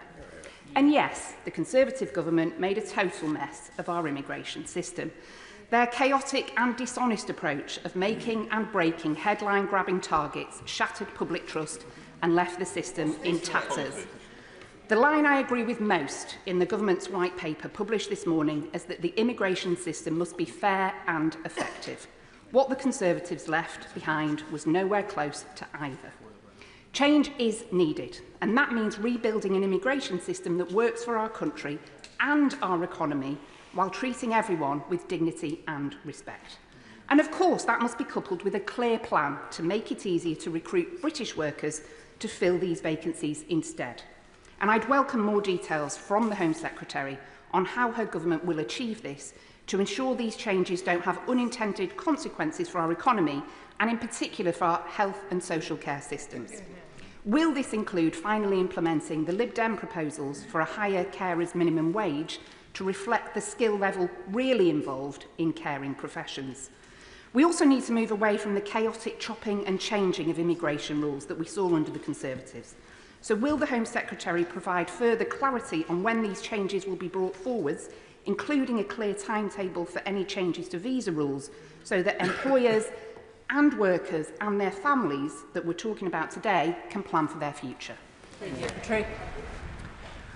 I thank the honourable member for her points, and she is right that we need to boost the training and skills here in the UK alongside the stronger controls. On social care, we will introduce a fair pay agreement. It is really important that those vital jobs in social care, looking after our loved ones, are properly respected. And we're also on some of the timetable issues. Some of these will require primary legislation and further consultation. Others will be brought in more swiftly. For example, some of the changes to skilled worker thresholds will be brought in more swiftly. But to give her an example of the approach that we want to take, something like construction workers, for example, will be on the temporary shortage list because it is clearly crucial to growth in our economy. However, it has to be alongside respect for this workforce strategy, and that is why the Education Secretary has set out proposals to train 60,000 more construction workers here in the UK. Sean Davies. Thank you, Madam Deputy Speaker. This Labour government inherited disorder at the border, a broken system where criminal gangs, dodgy employers and fake colleges too often decided who came into this country. Will the Home Secretary give the courts the powers to deport, the universities and colleges the resources to train our young people, and have a system that encourages the brightest and the best to come to this country and rebuild Britain? Secretary. My honourable friend makes an important point. We do want to make the procedures easier for deportations of foreign criminals, for increasing returns of those who have no right to be in the UK, and that's why we will be changing the procedures that we have inherited. He is also right that we need to ensure that the best international talent is able to come swiftly to the UK, and that's why we will be setting out further reforms for the highest talent routes as well. Sir James Cleverly. Thank you, Madam Deputy Speaker. In her statement, the Home Secretary said that the visa changes she is putting in place will reduce net migration by 100,000 people a year. The House Commons Library has figures that say the visa changes that I brought in would reduce net migration by 300,000 people per year. So would she now concede that her proposals are only a third as effective as mine? Home Secretary. I would just say to the right honourable member, nice try. He was in the cabinet that massively increased net migration, that pushed the numbers up. The fact that he then belatedly had to attempt to restrict and reverse some, but just some, of the changes that he and his colleagues had previously endorsed and put before the country. And the fact that he still never tackled this fundamental approach that the Conservatives had, which was this free market experiment, this encouraging people to recruit from abroad, never training, never supporting the training and the conditions on training here in the UK, means that fundamentally he was just desperately trying to close the door and deal with problems far too without any proper strategy on actually understanding why it was that actually you need those links with skills, links with training in the first place. That's why what we have to recognise is the important way in which migration has always supported our economy and will continue to do so. But it has to be properly controlled and managed. He didn't do that. Chian Wara. Thank you, Madam Deputy Speaker. The Tories promised net migration in the tens of thousands and left it at about 1 million. Reform's predecessor, UKIP, promised that Brexit would fix immigration. That didn't work out, did it? So the Home Secretary is absolutely right to take a reasoned, evidence-based approach to fixing the immigration system. And I welcome her emphasis on the contribution that immigrants make, and I know that our National Health Service workers in Newcastle from different backgrounds and those starting up great businesses in the country must still feel welcome as a consequence. But she's also right to critique our country's dependence on immigration for growth and the impact that has on productivity. And can she say a little bit more about how she will break that link? Home Secretary. Oh, my honourable friend makes a really important point, because if the response too often to any labour shortages or skills shortages is simply to turn to migration without actually addressing what are the causes of those skills or labour shortages, which might be around pay and conditions, it might be around lack of skills and training, it might be around lack of workforce planning, might be a whole series of different things. If we don't actually address those causes, then all that happens is that productivity here in the UK falls. So alongside ensuring we can get the skills that we need, ensuring that we can benefit from international talent, we have to tackle those domestic training and skills failures and make sure that we invest in those. And that is what the immigration skills charge and the increase in that immigration skills charge will help us to do. Andrew Mitchell. Surely, Madam Deputy Speaker, the most immediate challenge, which is enraging our constituents, is the illegal migration across the Channel, where her government has kicked away the tough deterrent measures which they inherited from the last government. So are there not three critical measures which she should be taking? The first is to work incredibly closely with all our European partners. The second is to need to look very hard at the international conventions, particularly the Geneva Convention from 1951. And thirdly, and in many ways most importantly, to work on the upstream problems at source. Increasingly, people are migrating in very large numbers from the Sahel in North Africa, fleeing from violence, starvation and extreme poverty. Does she accept that she and her European counterparts must lift their ambition and move towards a modern-day equivalent of a Marshall Plan if we are to solve this long-term and increasingly very serious issue? Home Secretary. Well, I do actually agree with the honourable member that we have to do more upstream to tackle some of the causes of some of the dangerous journeys that we've seen. We clearly need to act on the criminal smuggler gangs who are exploiting people and undermining our border security, and that's why the legislation tonight on counter-terrorism powers is so important. But we do also need to do much more work with the European partners. We have been working with France, for example, to get France to agree to change their rules so that they, for the first time, will start to intervene in French waters to prevent dangerous boat crossings. But I also agree with him on the importance of the Sahel and working upstream. We have established a new joint unit between the Home Office and the Foreign Office in order to do some of that prior work that he refers to. If I'm going to get as many members as possible in this afternoon, we're going to need pithy questions and short answers, please. And a masterclass in that from the Chair of the Education Select Committee, Helen Hayes. Madam Deputy Speaker, I represent a constituency which is enriched and sustained every day by people who have come from overseas to make their home here, especially those who came as members of the Windrush generation. It is important that they hear from this place today that they are not only valued and appreciated, they are part of us. Last week, the Office for Students published another report on the precarious situation facing our universities, and the announcement today entails a levy on universities in relation to their international students. So I want to ask the Home Secretary what engagement she has had with her counterpart in the Department for Education on the impact on the financial sustainability of universities of the measures she's announcing today. Secretary. My honourable friend is right that there are British citizens who have heritage from all over the world. There are people who have come here, including part of the Windrush generation, and that is why we will be shortly appointing the Windrush Commissioner to ensure that those Home Office standards are upheld and that contribution through generations is properly recognised and respected in our country. On the issue around the International Students Levy, the White Paper sets out that we will explore that levy, and that work is being led by the Education Secretary to ensure that we look at the way in which we can ensure that investment goes into supporting skills in the UK. Christine Jardine. Thank you very much, Madam Deputy Speaker. The Home Secretary spoke about attracting the best and the brightest to this country, and one of the areas where our universities do that is in the medical provision. During the COVID crisis and rebuilding after it, a lot of the people on the front line were immigrants. When she looks at the resettlement and the reassurance given to existing migrants, will she take them into account and perhaps consider indefinite leave to remain for those who work through that crisis? Home Secretary.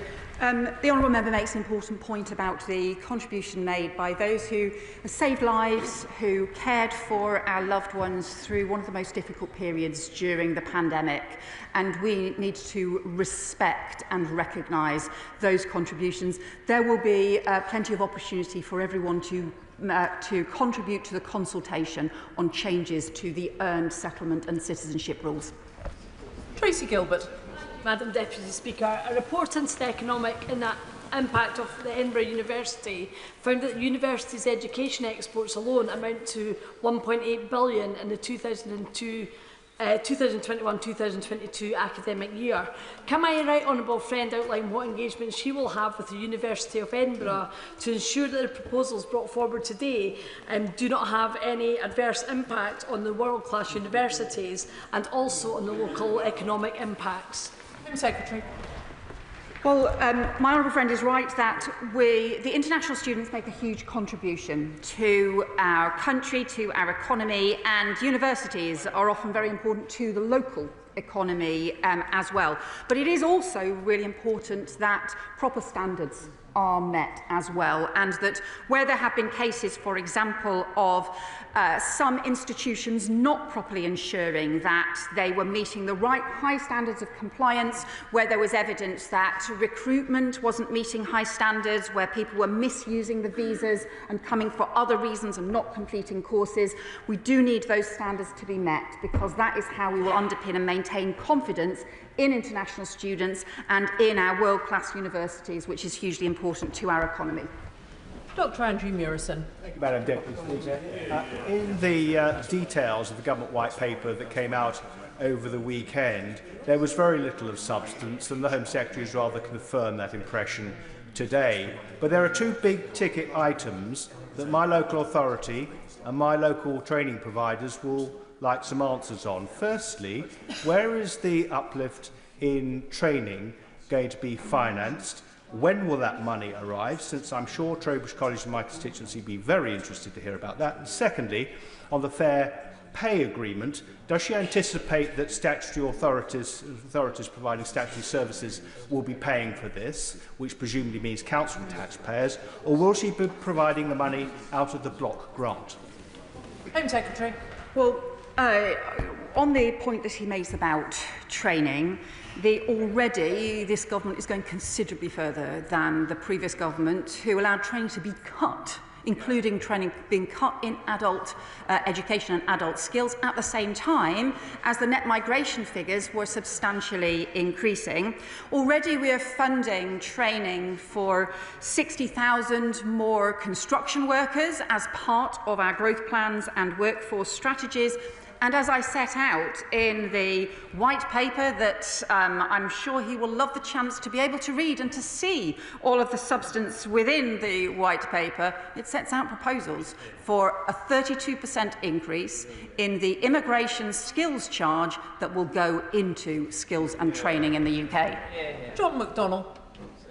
When legislation of this nature is being introduced, that's serious and could be contentious. It's critically important that ministers use careful language. When the Prime Minister referred to Ireland, an island of strangers, reflecting the language of Enoch Powell, does she realise how shockingly divisive that could be? Secretary. Well, my honourable friend is that the point that the Prime Minister has repeatedly made is that we need people to be able to integrate, to be able to be part of our communities, to be able to share with our neighbours, and that does mean being able to speak English. That is very important, and it's why we are increasing the English language standards, not just for main visa applicants, but also for partners, for spouses, for dependents, adult dependents who come as well, because too often they have been isolated in communities if they are unable to speak English. That can also lead to greater exploitation as well. Pete Wishart. Thank you, Madam Deputy Speaker. Today's announcement, with all that appalling dehumanising language from the Prime Minister, could not be more contrary to Scotland's national interest. We actually have population and demography crisis just now. We cannot get an adequate working age population to look after our older cohort. Why is she introducing an immigration system that's contrary to everything that we need in Scotland? Why doesn't she give us the powers for us to grow our economy and public services? And why does she not give a jot about Scotland at all? Home Secretary. Well, let me just sort of gently just say to the honourable member, there are a series of labour market issues that need to be addressed. He will know that there were challenges in areas of Scotland's labour markets at the same time as net migration was at 900,000. So that level of net migration did not solve the issues across Scotland's labour markets. So there is a serious issue about what should happen, about skills and about training, about different workforce strategies across Scotland, and that's also why we have made clear that the skills bodies and devolved governments from Scotland, from Wales, from Northern Ireland need to be part of the labour market evidence group so that we can have that proper, broader strategy to deal with labour market challenges we face. Dan Carden. Thank you, Madam Deputy Speaker. I welcome the Home Secretary's emphasis on the contribution of migrants. Liverpool is a city historically made up of migrants, and I welcome the White Paper and her statement today, in particular linking migration to labour market strategy, because migration is a key economic lever of the state. And I just wonder if she would agree with me that this is not a left-right issue. This is a part of the loss of trust in democratic politics. And what we need from an asylum and immigration system is for it to have, most importantly, democratic consent. Secretary. Well, I think my honourable friend is right to raise the issue of trust and confidence, because I think where people feel that there is a system that isn't working or is not under control, and also where they feel that there is a huge gap between the rhetoric and the reality, that does undermine trust. I think for generations, people have valued the work of those who have come to the UK in order to work, in order to contribute, in order to study, and in order to be part of communities, but it has to be controlled and managed. And it hasn't been controlled and managed, and that has undermined confidence too. Wendy Morton. Madam Deputy Speaker, I think I know a gimmick when I see one, and I do fear we have seen one today.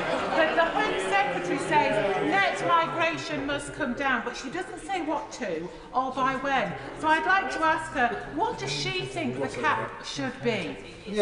Home Secretary. Yeah, I would just say to the honourable member, I'm not sure our own front bench can answer that question. Look, we have made clear that the net migration needs to substantially reduce. We have had years of targets from the previous government that all failed, that were all over the place. That undermined confidence. Those issues of trust, that massively undermined confidence. That's why we will take a different approach, and step by step we will make progress and deliver, rather than just all of the talk and the rhetoric. Cat Smith. Thank you, Madam Deputy Speaker. Lancaster University, like all of our UK leading universities, relies on operating in a global market. That's not just for international students, but also for academic staff. Many of those staff have been in touch with me already today, and they are feeling quite hurt and upset by some of the language that has been used, particularly the language around an island of strangers. So can the Home Secretary say something to my constituents who very much contribute to the economy of Lancaster, but also are culturally enriching? Well, I draw her attention to the words that I said as part of the statement today. It is through generations, in recent years, but also going back through many generations, that people have come to the UK, been part of contributing, building our communities, and part of the country that we are today. That is who we are, and it is important.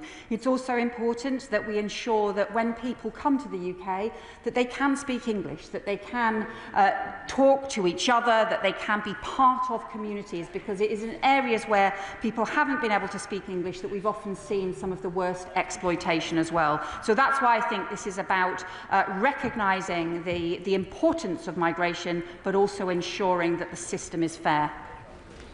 Nigel Farage. Thank you, Madam Deputy Speaker. The Home Secretary will be aware that 5 years ago I warned that if we didn't leave the ECHR and deport immediately those that arrived in Dover via small boats, that there would be an invasion. And sure enough, I was right. Yeah. Today, a further 600 young men already today have been processed through Dover. Perhaps the odd Iranian terrorist among them. Who knows? How do you know? How do you know? Does the Home Secretary accept How do you know that their policy of smash the gangs is a complete and total failure? And if that's the case, why should we believe anything else they said today? Well, to the honourable member, no one should be making these dangerous boat crossings. They undermine our border security and they put lives at risk. Criminal gangs who are organising these dangerous boats are making a fortune and profiting from these dangerous boat crossings. And that's why we need counter-terrorism style powers to be able to go after the gangs. That is the opportunity for him and his party to vote for those counter-terrorism powers tonight so that we can strengthen our border security. Previously, he and his party voted against those counter-terrorism powers. I think we need counter-terrorism style powers to strengthen our border security in order to be able to go after those criminal gangs. Does he? Mike Tapp. Thank you, Madam Deputy Speaker. The opposition like to talk and obsess over caps. Does the Minister agree that it might have been sensible for the previous government to place a cap on the number of Home Secretaries they had to churn through to deliver their failed open border project? True. Yeah, my own firm is right. I think they had 8 Home Secretaries in the space of 8 years, and 2 of them were the same person. Esther McVeigh. Thank you, Madam Deputy Speaker. Without a third country like Rwanda, can the Home Secretary tell the House where illegal immigrants whose country of origin cannot be established because they've destroyed the documentation will be deported to? Or is it the case that they cannot be deported, and so anyone who exploits that loophole can stay here with impunity? Home Secretary. Well, This government has increased returns since the election, 24,000 returns since the election. That includes a more than 20% increase in failed asylum cases and includes action that we are taking to deal with people who claim to have lost their papers and to ensure that we can deliver those returns. We will continue to support other policies, including working with the EU on issues around returns hubs. Let me just say to her, they had 2 years to run their Rwanda scheme. They spent £700 million and spent 4 volunteers. That was a waste of money, a failure for the taxpayer and a failed delivery too. Luke Akehurst. Thank you, Madam Deputy Speaker. I welcome this statement and particularly the measures outlined to streamline deportation processes, ensuring they are fast, fair and effective. Can the Secretary of State remind the House what happened to levels of removals, including of foreign national offenders, on the party opposite's watch? Home Secretary. Well, the returns did drop by around a third under the previous Conservative government. I think that's very damaging. I think the rules should be respected and enforced. We also have inherited a system where the only people that they even seem to try to remove or get the information on were those who had been convicted with prison sentences. We believe that we need that information much more widely and a faster process to ensure that the rules and the laws are upheld. Tim Farron. Thank you, Madam Deputy Speaker. Given that lengthy A&E, cancer treatment and ambulance waiting times in Cumbria are a direct result of the lack of social care workers, meaning that our hospitals are full to bursting, what assessment has she made of the damage this policy could do to patients and NHS workers in my communities, where the most regular experience we have of migrants is that they cared for us and our loved ones? Secretary. Well, we need to support social care and recognise the importance of that job, and that means tackling the long-term recruitment issues here in the UK and not simply always thinking that we could ignore those problems and turn to migration instead. He will know that there have been huge problems, including abuse and exploitation, as a result of that route, and 39,000 people who came here on a care worker visa, often in good faith, ended up being displaced when finally checks were introduced. That's why regional hubs have been introduced to ensure that employers can still recruit from those displaced workers rather than continuing to recruit from abroad.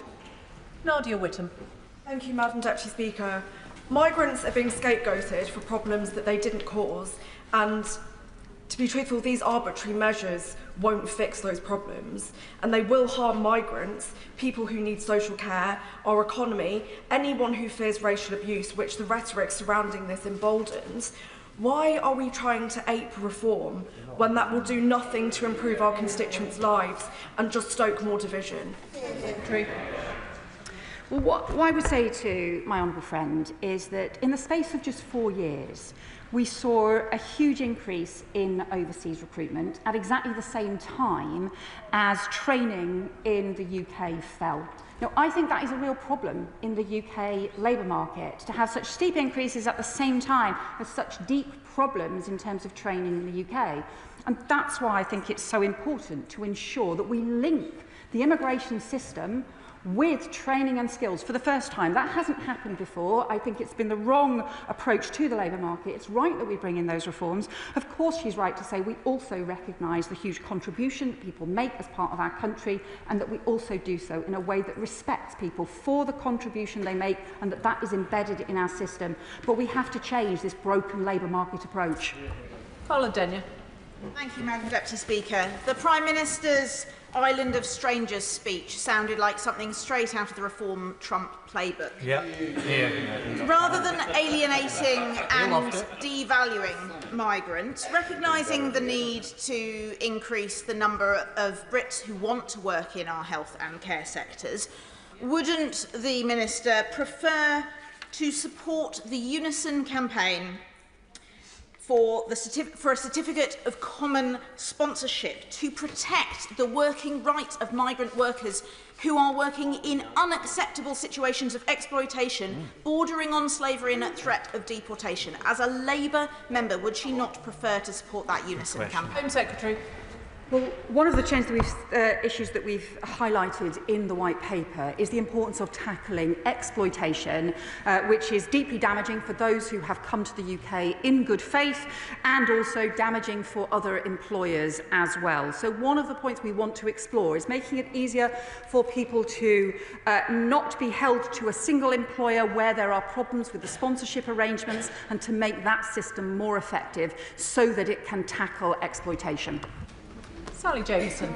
Thank you, Madam Deputy Speaker, and I welcome today's White Paper, which actually brings some substantive reforms to our immigration system after over a decade of expensive rhetoric. But can the Home Secretary set out what further reforms that the Government is considering for our asylum and appeal system, as well to do with the ludicrous hotel situation that we were left with by the last Government? Home Secretary.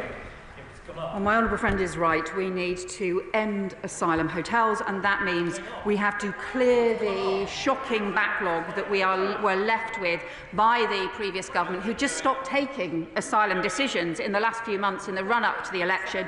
One of the measures we're also introducing, though, is new statutory timetables for appeals, because it's currently the appeal system that is holding up a lot of the issues in terms of the backlog. We need that through. That is part of the border security bill that we'll be able to vote on tonight, and that's why I hope all parties in this House will support it. Mark Pritchard.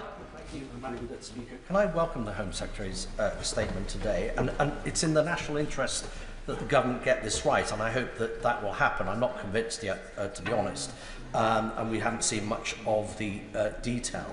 But can I also support the Honourable Member for Clacton and his concerns around national security? I think that is something that should be taken more seriously. But this year, 10,500 people have crossed the English Channel, legal migrants. That is a record number for this period of time in any year previous. And I just saw nothing today in the Prime Minister's early leaked statement, or indeed the Home Secretary's statement, on a deterrent.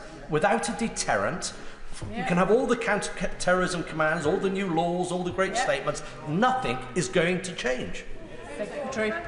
Well, this evening, Madam Deputy Speaker, we will be able to vote for a border security bill which includes counter-terrorism powers in order to tackle criminal smuggler gangs.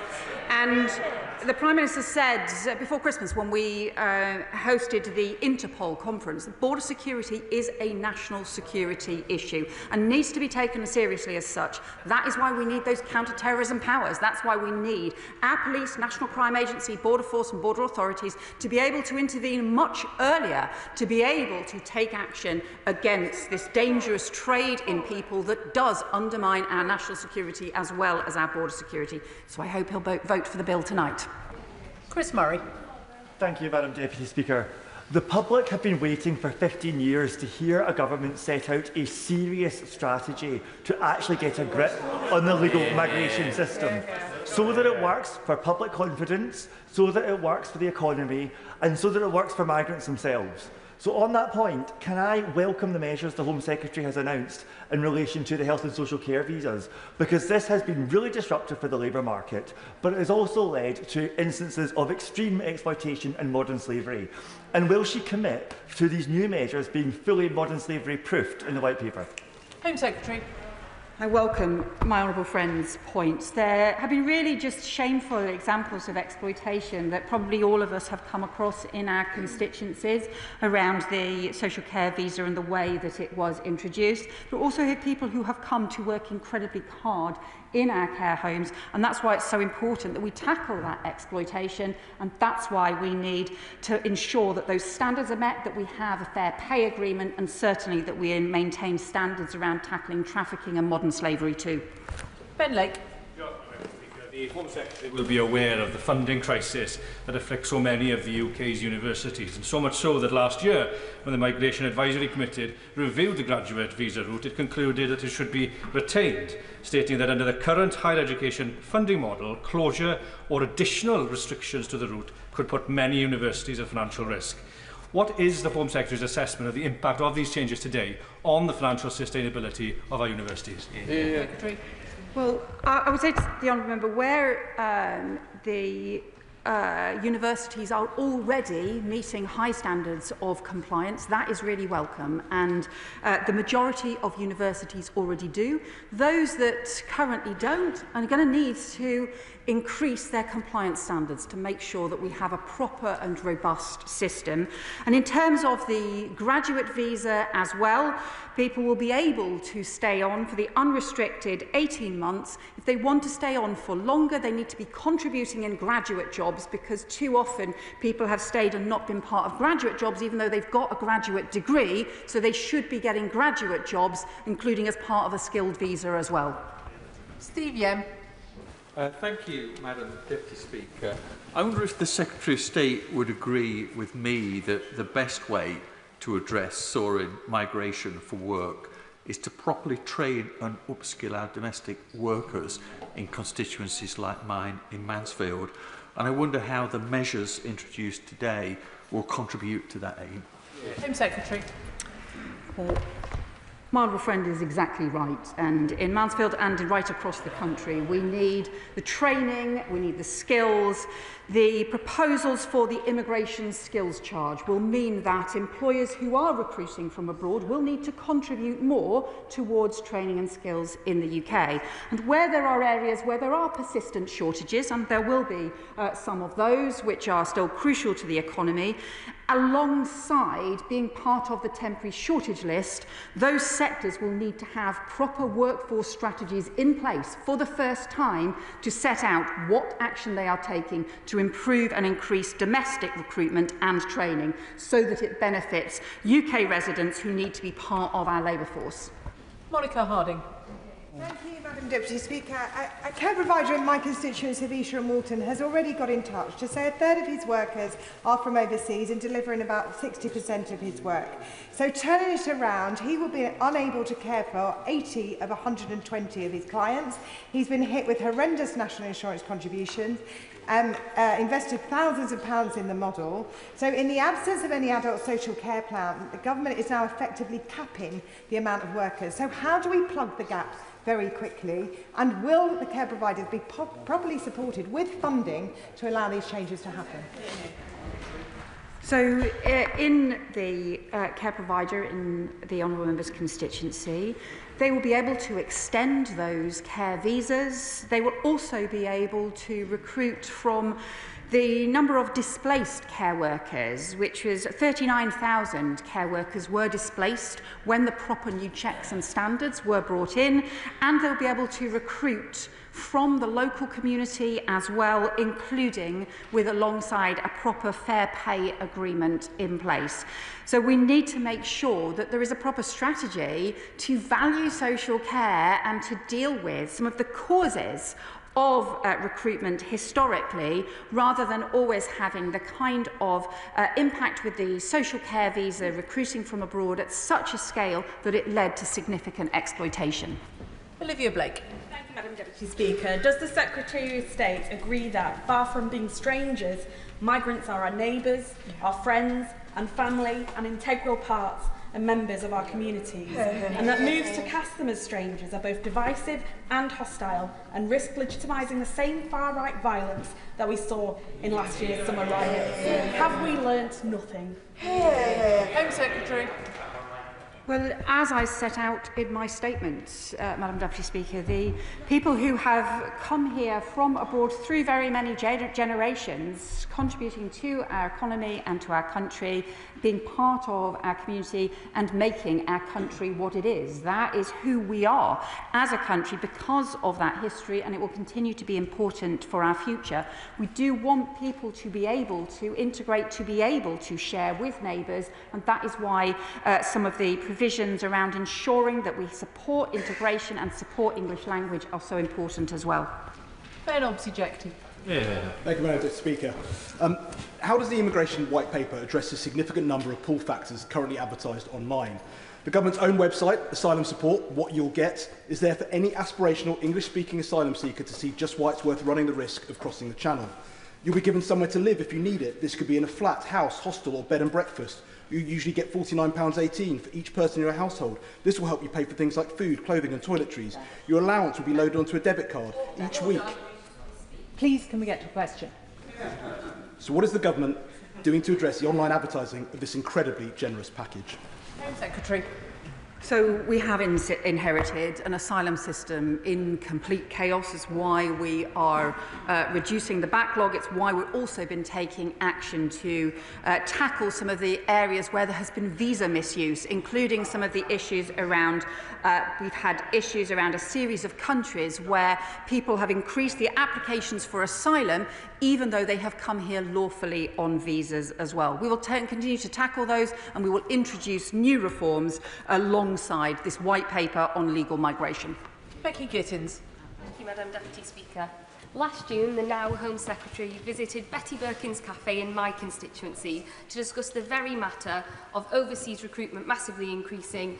Meanwhile, the investment in our domestic workforce was drastically going down, contributing to the quadrupling of the net migration figures between the periods of 2019 and 2023. Does the Secretary of State agree with me that the best way to address the soaring migration specifically from work is to properly train and upskill our domestic workforce, measures already present in our groundbreaking Employment Rights Bill, and how will measures introduced today contribute to that work and the overall aim? My honourable friend's right, we do need proper training and skills to be in a situation where engineering visas could go up at the same time as engineering apprenticeships go down. That is a system that doesn't make any sense to anyone, and that's why we need to make sure that not only have we got the training and skills, but actually we link those with the shortages and we link them with the immigration system as well. Sammy Wilson. Madam Deputy Speaker, the House is right to be sceptical about a policy which has been announced on a toxic issue after the government has suffered a significant electoral defeat where the main issue was immigration. But can the Minister tell us how deliverable are many of these policies? The hundreds of thousands who are in undergraduate level employment at present, what's going to happen to them? For the time period between recruiting and training people and getting them into jobs, how's that gap going to be filled? And since the courts won't even allow the deportation of people who have served long prison sentences, how does she expect the courts to comply with her wish to deport people who have served no prison sentence? Secretary. Well, to say to the honourable member, we're implementing the policies and commitments made in our manifesto to restore control and order to the immigration system, to make sure that we bring net migration down and we have a system that is fair. As part of the changes that we are introducing as a result of this white paper, we have identified up to 180 occupations, lower skilled occupations that should not be recruiting from abroad, that should not be part of the temporary shortage list either, so that we make sure that we reduce the lower skilled migration that increased so substantially over the last 4 years, and so that we make sure we support skills and training and tackle those labour market challenges. Joe White. Thank you, Madam Deputy Speaker.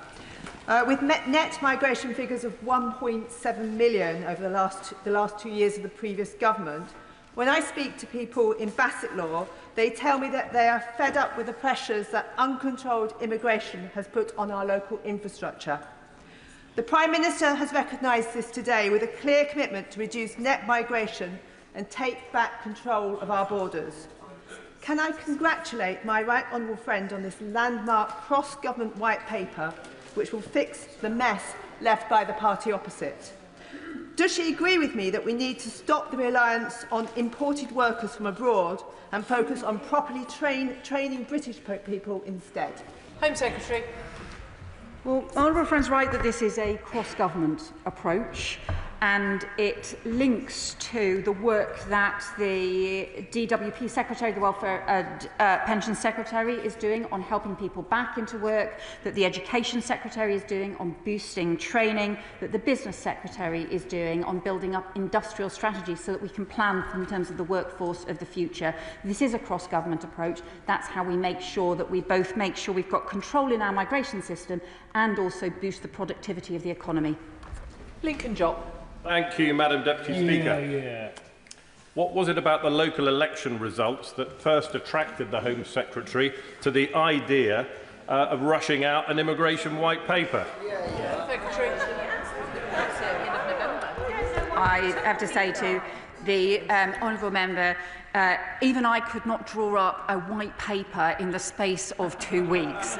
This is a white paper that was announced by the Prime Minister before Christmas, when we saw the scale of the huge increase in net migration that his party had presided over, and it's also implementing the policies that we set out in our manifesto to properly link the immigration system with training and skills in the UK.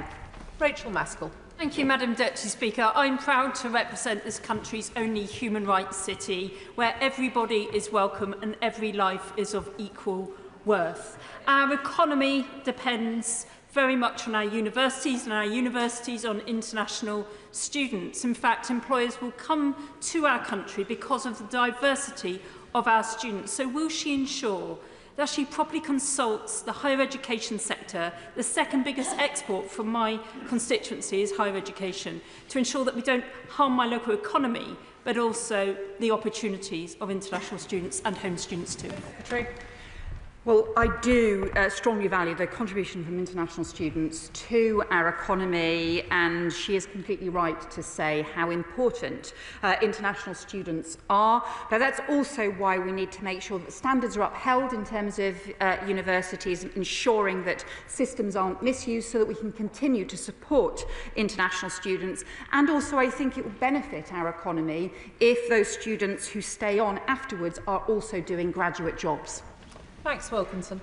Thank you, Madam Deputy Speaker. One of the things I've appreciated about this government's approach is the moderate tone of language they've taken on really divisive cultural issues. I'm afraid today I've been disappointed by what I heard from the Prime Minister when he used the phrase "island of strangers." We all remember the deleterious effect on public debate that happened after the Citizen of Nowhere speech, and I'm concerned that we're going in the same direction. Can the Home Secretary offer me any reassurance?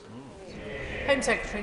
Well, the approach that we set out in our manifesto, the approach that we have set out in this white paper, is about how we properly control and manage the migration system so that it benefits the UK, so that it supports community cohesion, for example, by supporting integration, by ensuring that people can speak English and can, as a result of that, also challenge exploitation as well. So that's why I think the approach that we're taking is about embedding that fairness, about embedding community cohesion at the heart of our immigration system. Too often, those issues around integration and community cohesion haven't been part of the immigration system. This white paper makes sure that they are. Jacob Collier. Thank you, Madam Deputy Speaker. I recently visited a care company that expressed serious concerns about bogus organisations registering as care providers in order to sponsor individuals through the health and care visa. This not only undercuts legitimate care providers who pay and treat their staff properly, but also raises significant concerns about the potential exploitation of workers entering the UK. Can I ask the Home Secretary what steps she plans to take to clamp down on these fraudulent practices and support reputable British care companies? Home Secretary. My honourable friend is right that the kind of exploitation that we've seen has been deeply damaging for people who've come to this country in good faith, and he will have spoken to people, I have spoken to people who travelled from far overseas only to discover that there was no job for them when they arrived. They had sometimes been charged money as well in order to do so, and who were being a huge risk of exploitation as well. So as well as taking action around with the Fair Work Agency and other areas to tackle exploitation more widely, that is also why we think it is right to end the overseas recruitment for care worker visas and to support the care sector through the Fair Pay Agreement and through improving the support here in the UK. I intend to continue the statement until 6:15, so I appreciate that many members might be disappointed. Lewis Cocking. Thank you, Madam Deputy Speaker. My constituency of Broxbourne has a hotel that is used to house illegal asylum seekers. This has placed huge pressure on local GP surgeries and schools, which are already overstretched, and me and my constituents have had enough. Will the Secretary of State meet with me to discuss this issue in Broxbourne, and can she tell me when the hotel housing illegal asylum seekers in my constituency of Broxbourne will close? Secretary. Well, the honourable member will know that the previous government introduced asylum hotels because it lost control of the asylum system. This government is clear we need to end asylum hotels. To do that, we need to clear the backlog. That also includes making reforms to the appeals system, again, a broken system that we inherited on asylum appeals, and we are now taking reforms through tonight as part of the Border Security Bill. I hope he will vote for those reforms so that we can end asylum hotels. Tulip Siddiq. My constituency of Hampstead and Highgate has a proud history of welcoming refugees, whether it's migrants from Ireland back in the day or people fleeing political persecution in Nazi Germany. More recently, they opened their doors to refugees from Afghanistan and Ukraine. I welcome the government's measures to enable refugees to access skilled workers' visas. But could I ask the Home Secretary, what are her plans for refugees whose work visas will expire but they cannot return to their countries of origin? Will they be eligible for settled status? And how will the government guarantee their safety in the UK? Home Secretary. Honourable friend is right, we have supported particularly those here from Ukraine, from Hong Kong, from Afghanistan who have fled persecution or conflict, or in Afghanistan's case worked with our armed forces. That will continue to be important. We want also refugees to be able to apply for the skilled worker visa in a way that other people are able to do so, and also to ensure that she will rightly say there are people who will be in this country when the circumstances in their home country change. And in those circumstances, of course, there need to be provision either through the asylum system or through them being able to reapply for their visas as well. Stephen Gethings. Thank you, Madam Deputy Speaker. Madam Deputy Speaker, the Home Secretary will be aware that our higher education sector is world leading because it brings in the brightest and the best from around the world, our researchers, scientists, medical staff. Now, she will also be aware that universities are struggling because of Home Office rules, not least Dundee University, which has suffered millions of pounds worth of losses. Will she take my invitation to please come to Dundee so she can see the direct consequences that her department's policies are having on that university? Home Secretary. Well, international students have brought huge benefits. They also they contribute bringing investment as well as the skills and talent, and universities are important parts of local economies right across the country. It is, though, important that all universities meet the proper standards of visa compliance. Many do, the vast majority do. There are some which have not met those compliance standards, and we urge them to do so, and we will work with them, including setting out action plans with them in order to do so. We do also want students who stay in this country after they finish their course to also get graduate jobs so that they can properly contribute to our economy. Andrew Pearce. Thank you, Madam Deputy Speaker. Peterborough is a generous and a warm place, and our city and public services have been made richer because of the peoples who have come and made their home and communities alongside myself and others. But for too many people, too many working class families, they often feel the system is rigged against them when it comes to skills and wages. So can I ask my right honourable friend to tell us a bit more about the work that the White Paper will do with Skills England, the Department for Education and others to ensure we boost apprenticeships? And can I just ask her if she will keep high on her mind and reiterate to this House the desire to tackle illegal immigration as well, and to ensure that hotels like the Dragonfly in my hotel are stood down as soon as possible? Home Secretary. We do need to increase apprenticeships and training. That's why we're supporting 60,000 more construction workers to be able to go through training, to be able to support our economy alongside, as he rightly says, plans to make sure that we can end asylum hotels. Nick Timothy. Thank you, Madam Deputy Speaker. In answer to the Honourable Member for Vauxhall and Camberwell Green, the Home Secretary refused to say whether her proposals to reform indefinite leave to remain, briefed to the media as a tough new crackdown, will apply to immigrants who are already here.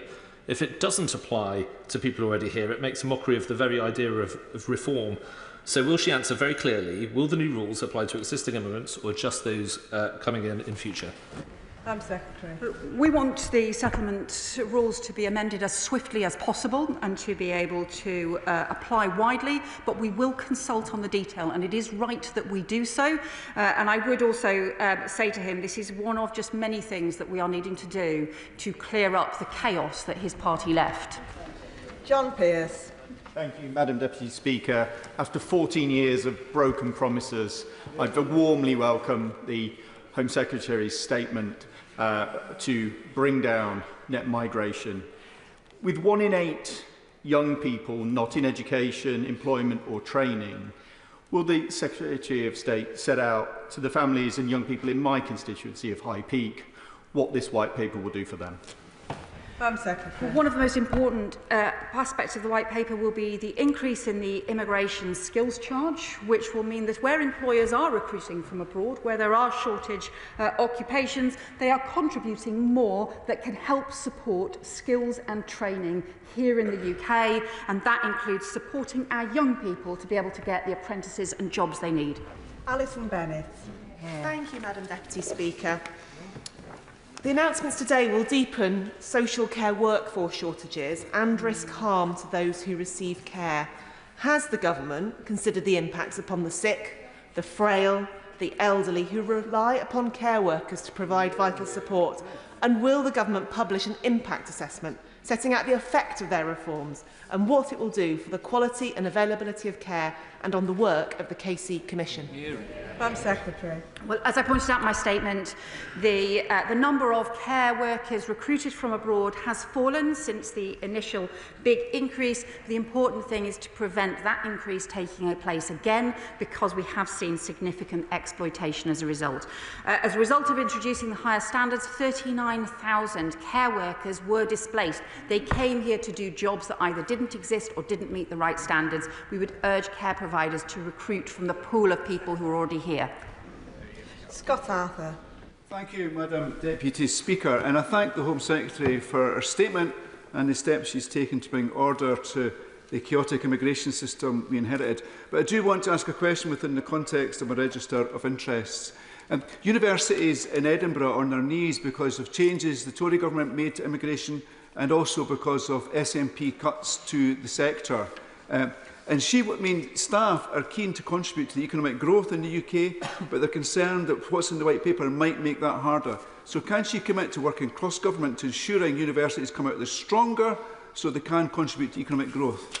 Secretary. What the honourable member also may be aware is that the increase in the student visas, the biggest increases in student visas were often on the universities that were lower ranking in the university league tables, and where we also had people then afterwards not doing graduate jobs. So we hugely support international students. He's right to refer to Edinburgh University, to other universities across the country, and we want to work with universities to ensure that high standards of compliance are being met, and also that where international students stay in the UK, they are also doing graduate jobs as well. Jeremy Corbyn. Thank you, Madam Deputy Speaker. Could the Home Secretary explain why, in the introduction of this white paper, the language of Enoch Powell was used by the Prime Minister? There's been no speaking up about the enormous value of migration to this country that's kept our NHS running, our education service running, and so much more, and that there are already 130,000 vacancies in the care sector. Does anything in her white paper do anything to improve community relations or deal with the now labour shortage within the NHS and the care service, or is it all about trying to please these people who unfortunately sit in front of me?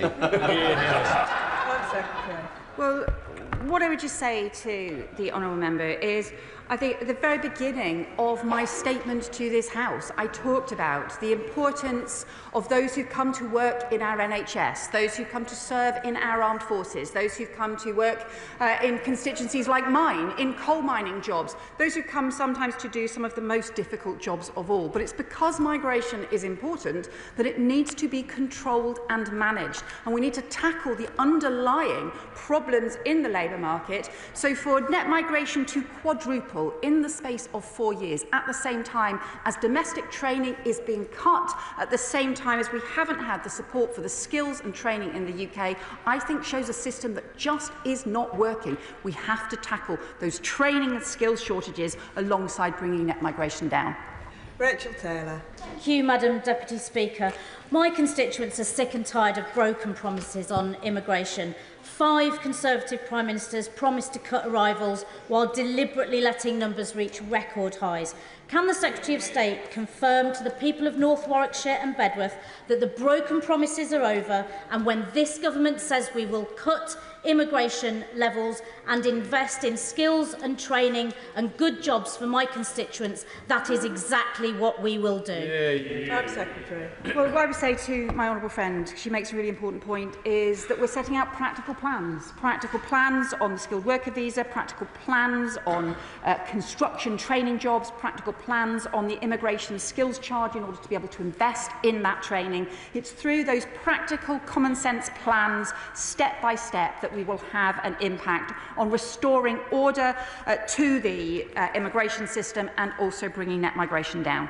Greg Smith. Thank you, Madam Deputy Speaker. The White Paper talks in vague terms about potential changes that build upon and learn from the Displaced Talent Programme. So can the Home Secretary be really clear with the House where she sees those changes going, and more importantly, what safeguards she will put in place to ensure that any such changes don't act as some sort of massive magnet for those that wish to illegally enter our country? Home Secretary.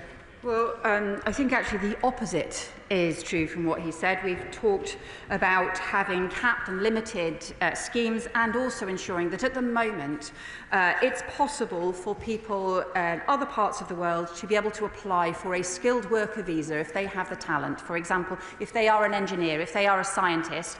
But often refugees, recognised refugees, are not able to apply for visas, skilled worker visas, as scientists or doctors and so on, even though they have the skills and talent to be able to do so. And that is why we should just ensure that we can do our bit to help refugees who also should be able to come to be part of a skilled worker visa where they have the skills to do so. That concludes the statement. Point of order, Dawn Butler. Thank you, Madam Deputy Speaker. I wonder if I can seek some advice on how I can withdraw my 10-minute rule bill, which is due for its second reading, on protecting the title of nurse. Because, Madam Deputy Speaker, today the government has made an announcement that it will be adopting my bill and indeed protecting the title of nurse on International Nurses' Day, which has made me extremely happy. So I would like to just, because I won't have the opportunity either to thank some people like Francis Bernardo, Professor Alison Leary from the #ProtectNurses campaign, Paul Trevat, former Minister Anne Keane, Anna Lynch, the RCN and the Unison. I wonder if I can just seek your advice on how I can then now withdraw my bill. Thank you. I am grateful to the honourable member for giving notice of her point of order. The Public Bill Office will be able to advise her on how to withdraw her bill. Otherwise, it is not a matter for the Chair, but she has put her reason for withdrawing the bill on the record. Point of order, Madam Deputy Speaker. Point of order, Ben Obsojecti. Thank you, Madam Deputy Speaker. On 10th of February 2025, the Minister for Border Security and Asylum, the Honourable Member for Wallasey, inadvertently misled the House. She stated that the latest figures show that 18,987 people with no right to be here have been deported since we came into government. The Home Office clearly defines deportations as a specific subset of returns which are enforced either following a criminal conviction or when it is judged that a person's removal from the UK is conducive to the public good. The latest figures available state that in the year ending 2024, there were just 4,428 enforced returns since Labour came into government. The rest were in fact voluntary returns, nearly 50% of which are classified as other verified returns, in which the government played no active role. So could the Speaker please ask the Minister for Border Security and Asylum to correct the record in accordance with 1.6c of the Ministerial Code during her next appearance at the dispatch box? I thank the honourable gentleman for notice of that point of order. It is not a matter for the Chair, but the government front bench will have heard his point. Point of order, John MacDonald. Thank you, Madam Deputy Speaker. By the way, it would be useful to know from the member of Brent how she pulled that one off. Last week, a number of honourable members wrote to the Foreign Secretary on the basis of the research that was published, which demonstrated, despite the government's assurances that arms sales to Israel had ended, there had been large-scale export of arms to Israel since those assurances were given. We asked the Foreign Secretary to come to the House and make a statement. A statement has not been made, and I don't believe an indication has been given to the Speaker that a statement will be made, and we haven't even received a response to the letter. I wonder, through your good officer's way, we could impress upon the government that a response is required, and that would be best done by a statement to a House. I am grateful to the honourable member for giving notice of his point of order. I have had no indication that the Minister intends to come to the House to make a statement on this matter, but I know that the Foreign Secretary will be in the House tomorrow because it is FCDO questions, so honourable members will have a chance to raise the issue then. Point of order, Jen Craft. Thank you, Madam Deputy Speaker. In last Wednesday's adjournment debate on Essex devolution, the member for South Basildon and East Thurrock stated that it was his understanding that there have been conversations between local councils about Thurrock joining London. I believe that he is aware that Thurrock Council have made it abundantly clear in response to a Freedom of Information request that no such discussions have taken place. These rumours have caused considerable concern locally, and as a lifelong Thurrock resident who agrees that our borough is Essex through and through, I'd be grateful for your advice, Madam Deputy Speaker, on how the member for South Basildon and East Thurrock can correct the record. I am grateful to the honourable member for giving notice of her point of order. Has she notified the honourable member for South Basildon and East Thurrock that she intended to raise the matter in the House? I have. The Chair is not responsible for the substance of honourable members' speeches, but she has put her point on the record.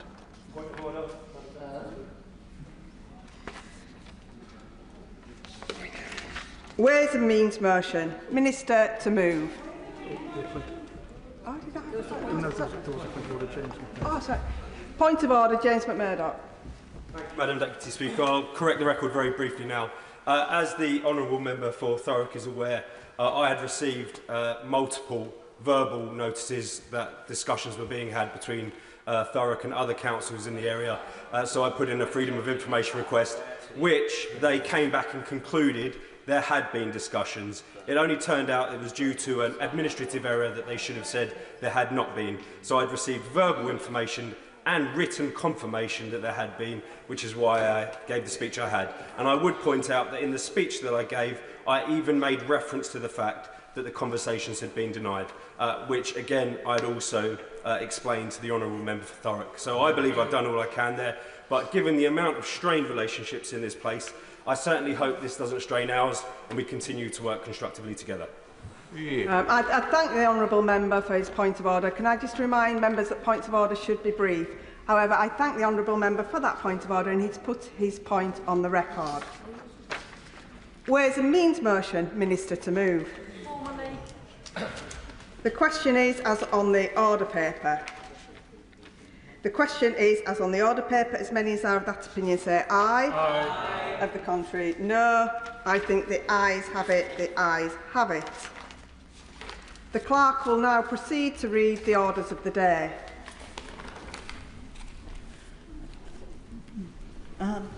Border Security, Asylum and Immigration Bill as amended in Public Bill Committee to be considered. Now, we will begin with Government New Clause 5, with which it will be convenient to consider the other selected new clauses and amendments as listed on the selection paper. I call the Minister to move Government New Clause 5. Thank you, Madam Deputy Speaker. I beg to move that the clause be read a second time. But before I set out the key government amendments tabled for report, I'd like to recall why the government has brought forward this bill.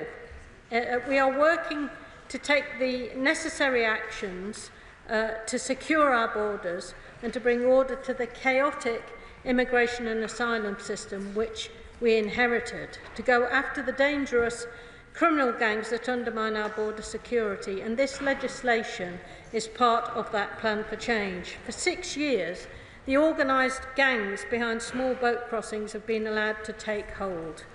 So we are strengthening international partnerships, enhancing enforcement operations nationally and internationally, and equipping ourselves with the tools we need to identify, disrupt and dismantle criminal gangs while strengthening the security of our borders. The Organised Immigration Crime Summit hosted by this government in London last month mobilised over 40 countries and organisations to launch an unprecedented global fight against the ruthless people smuggling gangs. The new landmark measures in this bill will provide law enforcement agencies working across the border security system with stronger powers to pursue, disrupt and deter organised immigration crime. Of course. Can I thank the Minister for giving me? Minister, one of the things that I know that I've asked questions in this chamber before, and to be fair, the Minister has answered in a positive fashion, is the issue of border security in Northern Ireland, where people can come from the Republic of Ireland into Northern Ireland and across the UK. So when it comes to closing the borders, it's so important that the borders with the Republic of Ireland and Northern Ireland are closed. So can I ask the Minister this question? What discussions and in-depth discussions have taken place between the Garda Síochána, the PSNI and the security forces to ensure that that avenue of illegal immigration is closed and closed for good? Madam Deputy Speaker, as I've done before, I can assure the honourable gentleman that the border security force in this country work very closely with the PSNI and, of course, the Garda Síochána to deal with all of the potential threats in the common travel area. And I can assure him that we keep a very close eye on what's going on there to ensure that the honourable gentleman's worries are properly addressed. This bill strengthens the immigration and asylum system. We're repealing the costly and unworkable legislation introduced by the previous government and introducing new provisions to address the current shortcomings, tackle harm and build a more efficient and robust system. This bill is about making changes to enable a properly functioning immigration and asylum system which ensures that those with a genuine right to be here are properly supported, whilst those who have no right or legal right to remain in the UK do not abuse the system and undermine the protections the UK has a history of providing to those in need. I give way. I thank the Minister for giving way, and she's given a really important speech about a very important subject. Would she agree with me? Part of the issue with the asylum system is the backlog created by the previous government, who actually decided the best way to deal with this, they wrongly decided the best way to deal with this issue was to make the process take longer as some sort of deterrent. But actually that meant that there was a huge backlog that this government has to tackle. Minister. Well, my honourable friend is right. We inherited a system in total chaos where asylum decision-making had all but ground to a halt, and many tens of thousands of people were left having claimed asylum, which law allowed them to do, but not being able to be processed because the last government passed a law which made it illegal for them to be processed. So they were left in limbo, just piling up, costing the taxpayer a fortune. And we have had to untangle the situation that we found. Now, I'm happy to give way. Which is most generous with her time, but she will be aware that today over 600 illegal migrants have entered this country. They could get up to all sorts of mischief, commit crimes and maybe even acts of terrorism. So does she agree with me that these young men crossing the Channel should be immediately detained and deported along with the member for Islington? Minister. Well, I certainly hope that that kind of comment might be a joke, but I actually wonder whether that kind of arbitrary treatment of people who are in this country, if we came out of the ECHR as he wants, would become the norm for reform. We are a law-abiding government. The Right Honourable Member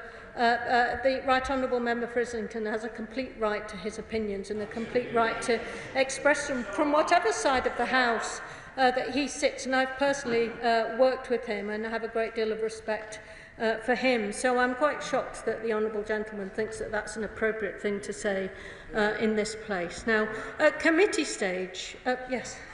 Thank you. I thank the Minister for giving way. And on a slightly more constructive point, does the Minister agree that calls for the process to allow asylum seekers to work after they've been in the country for 3 months would allow them to integrate more closely with their communities, would allow them to earn money to support themselves. Such a measure to change it from 12 months to 3 months would make a massive difference to asylum seekers and reduce the bill for hotels and actually allow them to contribute to the communities they want to be a part of. Well, we're going to come to these debates when we get on to debating the new clauses that the Honourable Gentleman is talking about. But we have been clear on this side of the House that the balance between respecting the work visas which people have to apply to if they're coming to work here, and then allowing, I will in a minute, and then allowing asylum seekers who haven't applied for work to come and work at that sort of length would risk undermining the system. We have a disagreement about timing. The answer to the Honourable Gentleman's question is that at the moment you can work if you're an asylum seeker and your case hasn't been heard after 12 months if it's through no fault of your own. So we're talking about time here, but I think the balance between not undermining our work visa system and having a pull factor for more people to come across illegally is the one that we're talking about here. I give way to the Right Honourable Gentleman. Minister for giving way. I thank the Minister for giving way and thank her for the remarks she just made. Would she accept that people that make an incredibly dangerous journey and are exploited in doing so are often totally desperate, are victims of human rights abuse and war, have been through horrendous journeys to get there, and one day they'll find somewhere to live where they'll be able to live their lives and make a contribution to our society? Don't we as a world need to look at the plight of refugees as a whole and do much more about trying to bring an end to the conditions that force people to seek those desperate journeys in the first place? I agree with the Right Honourable Gentleman that we have to always think about the humanity involved in here and not try to label everybody who comes into our country when they're claiming asylum as some kind of threat or even worse as a terrorist, something that's just been said from the benches opposite. We have to treat every case on its merits and we have to treat every person as an individual human being, but we also have to recognise, and the Right Honourable Gentleman needs to recognise this too, that not everybody who comes across on a boat is the kind of person he describes. Some of them are actually the people running the people smuggling gangs. So there's a variety of humanity that comes across on the boats, like there's a variety of humanity that one can discover if one comes across a pool of human beings everywhere. Now, I wish to get on with with actually moving the amendments, but because I served with him on the ISA, I'm going to give way to the Right Honourable. I'm grateful to the Right Honourable Lady for giving way. Isn't the truth of the matter that showing humanity means recognising, as she's implied, that some of the people are coming, perfectly understandably, for entirely economic reasons? If you thought you could get a better deal in Britain for you and your family, you turn up and say you were claiming asylum on all kinds of grounds. And that's the real truth of it. The system is being gamed, and it has to stop being gamed. Minister. Yes, in some circumstances, no in others, because some people who come over are genuine asylum seekers, and even under the Right Honourable Gentleman's government, when he was indeed in the Home Office too, they were granted asylum. So, as always, there are many, many different circumstances, and each one has to be looked at and judged on its merits. I'm now going to get on. I'm sorry, I need to get on because we don't have a lot of time, and I think I've been generous. The Government has tabled further amendments, which I now wish to turn to strengthen the current bill. Firstly, new clause 5, which extends right-to-work checks. Preventing illegal working forms a critical part of the Government's plan to strengthen the immigration system, restoring tough enforcement of the rules, undermining the proposition sold by unscrupulous criminal gangs that individuals can work in the UK. In reality, such work is illegal and puts individuals into a vulnerable position at risk of exploitation. Legitimate businesses are undercut and the wages of lawful workers are negatively impacted, with links to other labour market abuse, such as tax evasion, breach of the national minimum wage and exploitative working conditions. Those working illegally in the UK are exploiting a loophole in the existing right-to-work scheme, whereby only those organisations who engage individuals under a contract of employment are required to carry out right-to-work checks. Government New Clause 5 means that those who engage individuals to work as casual or temporary workers under a workers' contract, or individual subcontractors and online matching services that provide details of service providers to carry out work or services for potential clients or customers for remuneration will be legally required to check a person's right to work. Individuals who are self-employed in the traditional sense and who contract directly with clients will not be in scope of New Clause 5, ensuring that a member of the public directly engaging a tradesperson or business will not have to carry out a right-to-work check. This is a long overdue extension of right-to-work checks to include sectors which were previously out of scope and crack down on the unscrupulous exploitation of employment law loopholes.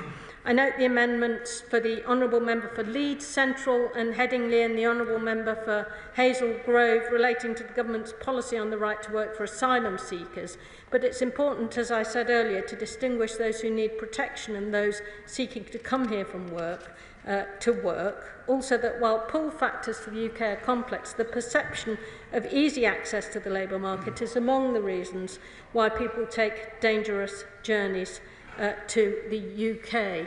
I now move to a government new clauses 6 and 7. Firstly, asylum appeals in the first tier tribunal of the Immigration and Asylum Chamber currently take an average of nearly 50 weeks, according to the latest published statistics, and that is because of the huge backlogs that we inherited when we came into government.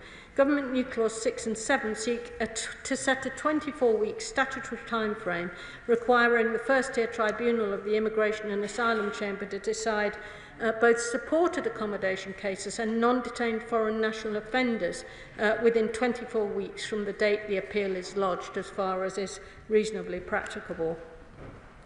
Madam Deputy Speaker, there are no easy or perfect choices here, but the Government has to take action, and we're focusing in the first instance on measures which will allow us to get people out of costly hotels and also facilitate the swifter deportation of non-detained foreign national offenders where it's in the public interest to deport these individuals. Whilst implementing the 24-week timeframe for supported asylum appeals and appeals from non-detained foreign national offenders, it's our expectation the judiciary will continue to prioritise appeals lodged by detained foreign national offenders and the most vulnerable. We're working at pace in the Home Office and with the Ministry of Justice and His Majesty's Courts and Tribunal Service to look at all possible improvements to the end-to-end immigration and appeals system and improve the speed and efficiency of decision-making and appeals while continuing to guarantee access to justice. We will set out further reforms to the asylum system later this summer. Government... The Minister will know that I chair the APPG for freedom of religious belief, and one of the important things for us is those of a Christian faith and other faiths who come here, and government has been incredibly generous to give them the opportunity of asylum and positions here, and the schemes they've had in the past, both the previous government and this government, are to be commended, and I thank them for that. Can the Minister today ensure this House, ensure the people that I represent here in this United Kingdom, but also those from overseas, that the opportunity for those who are persecuted because of their faith can come here as an opportunity for asylum? Minister. None of these changes that I've just been talking about in the new clauses will impinge at all on the criteria that are currently used to determine whether somebody has a need for protection under the Refugee Convention, and clearly that does sometimes, in certain circumstances, include the reality of religious persecution in the homeland. So I hope that reassures the honourable gentleman. Government New Clause 8 redefines how the UK interprets the phrase particularly serious crime for the purpose of excluding refugees from the protection against refoulement. Under existing arrangements, anyone convicted of any offence which attracts a custodial sentence of 12 months or more will have committed a particularly serious crime for these purposes. Those arrangements remain unchanged as a result of this amendment. New Clause 8, however, goes further, and it will mean that a particularly serious crime will now include individuals who've received a conviction for a sexual offence listed in Schedule 3 of the Sexual Offences Act 2003. Importantly for these cases, the fact that particularly serious crime has been committed will be a presumption that can obviously be rebutted by the individual in question, so they get a fair hearing. Schedule 3 lists the offences that automatically make an offender subject to notification requirements, meaning that they have to notify personal details to the police annually or whenever their details change. Failure to do so is a criminal offence. This system is sometimes known as the Sex Offenders Register. The government recognises the devastating impact of sexual violence on victims and our communities and are fully committed to tackling sexual offences and halving violence against women and girls in a decade. To achieve this, a broad set of the right powers must be available for authorities to tackle sexual crimes, bring perpetrators to justice and manage sex offenders. As part of this effort,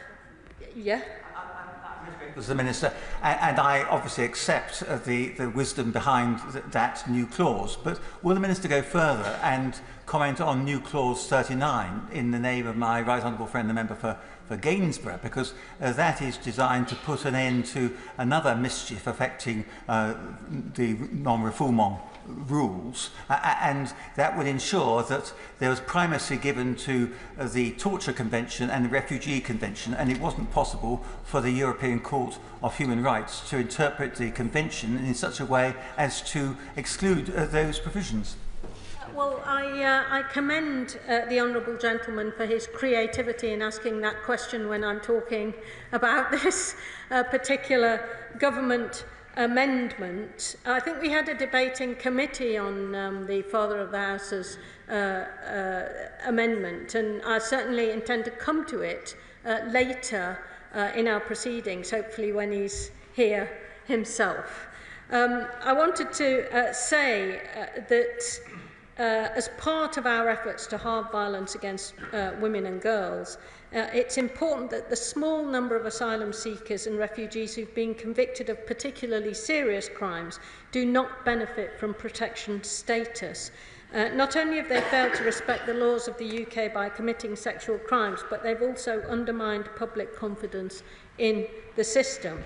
This clause changes the law to deny refugee status to those convicted of the abhorrent crimes listed in Schedule 3 of the 2003 Sexual Offences Act, treating them with the seriousness they deserve and supporting our wider mission to halve violence against women and girls in a decade. I'm very grateful for giving way. She's being very generous. The trouble is, when the judiciary get hold of this and there's an appeal, very often they cite exceptional circumstances, which is cited in the original legislation, but has been interpreted over the years in a very liberal way, so much as to be more or less meaningless. Will the Minister define what exceptional circumstances are more clearly, so there can be no doubt in the minds of lawyers about who might be eligible for appeal against decisions made by the Home Office and who are not?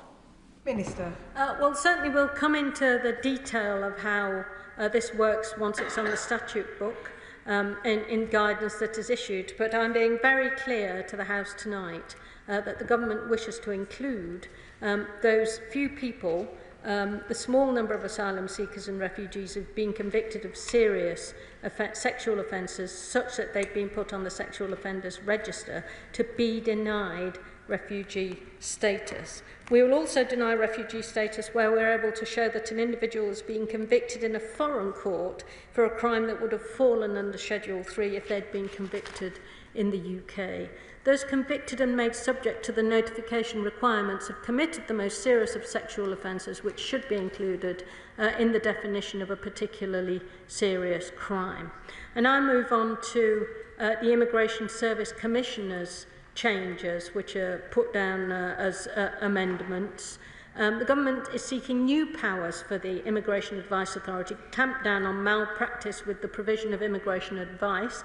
Building on Clause 40, Schedule 1 of the Bill, these new measures will extend the powers of the Immigration Services Commissioner to ensure effective modern regulation and enforcement of immigration advice and services.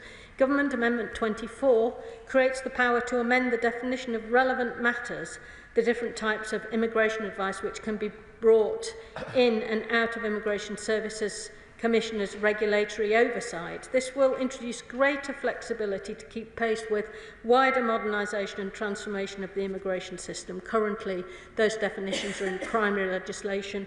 This moves them into secondary legislation. Government Amendment 25 allows for a person's registration as a provider of immigration advice or immigration services to be cancelled or suspended with immediate effect where serious concerns are raised regarding their actions or behaviour.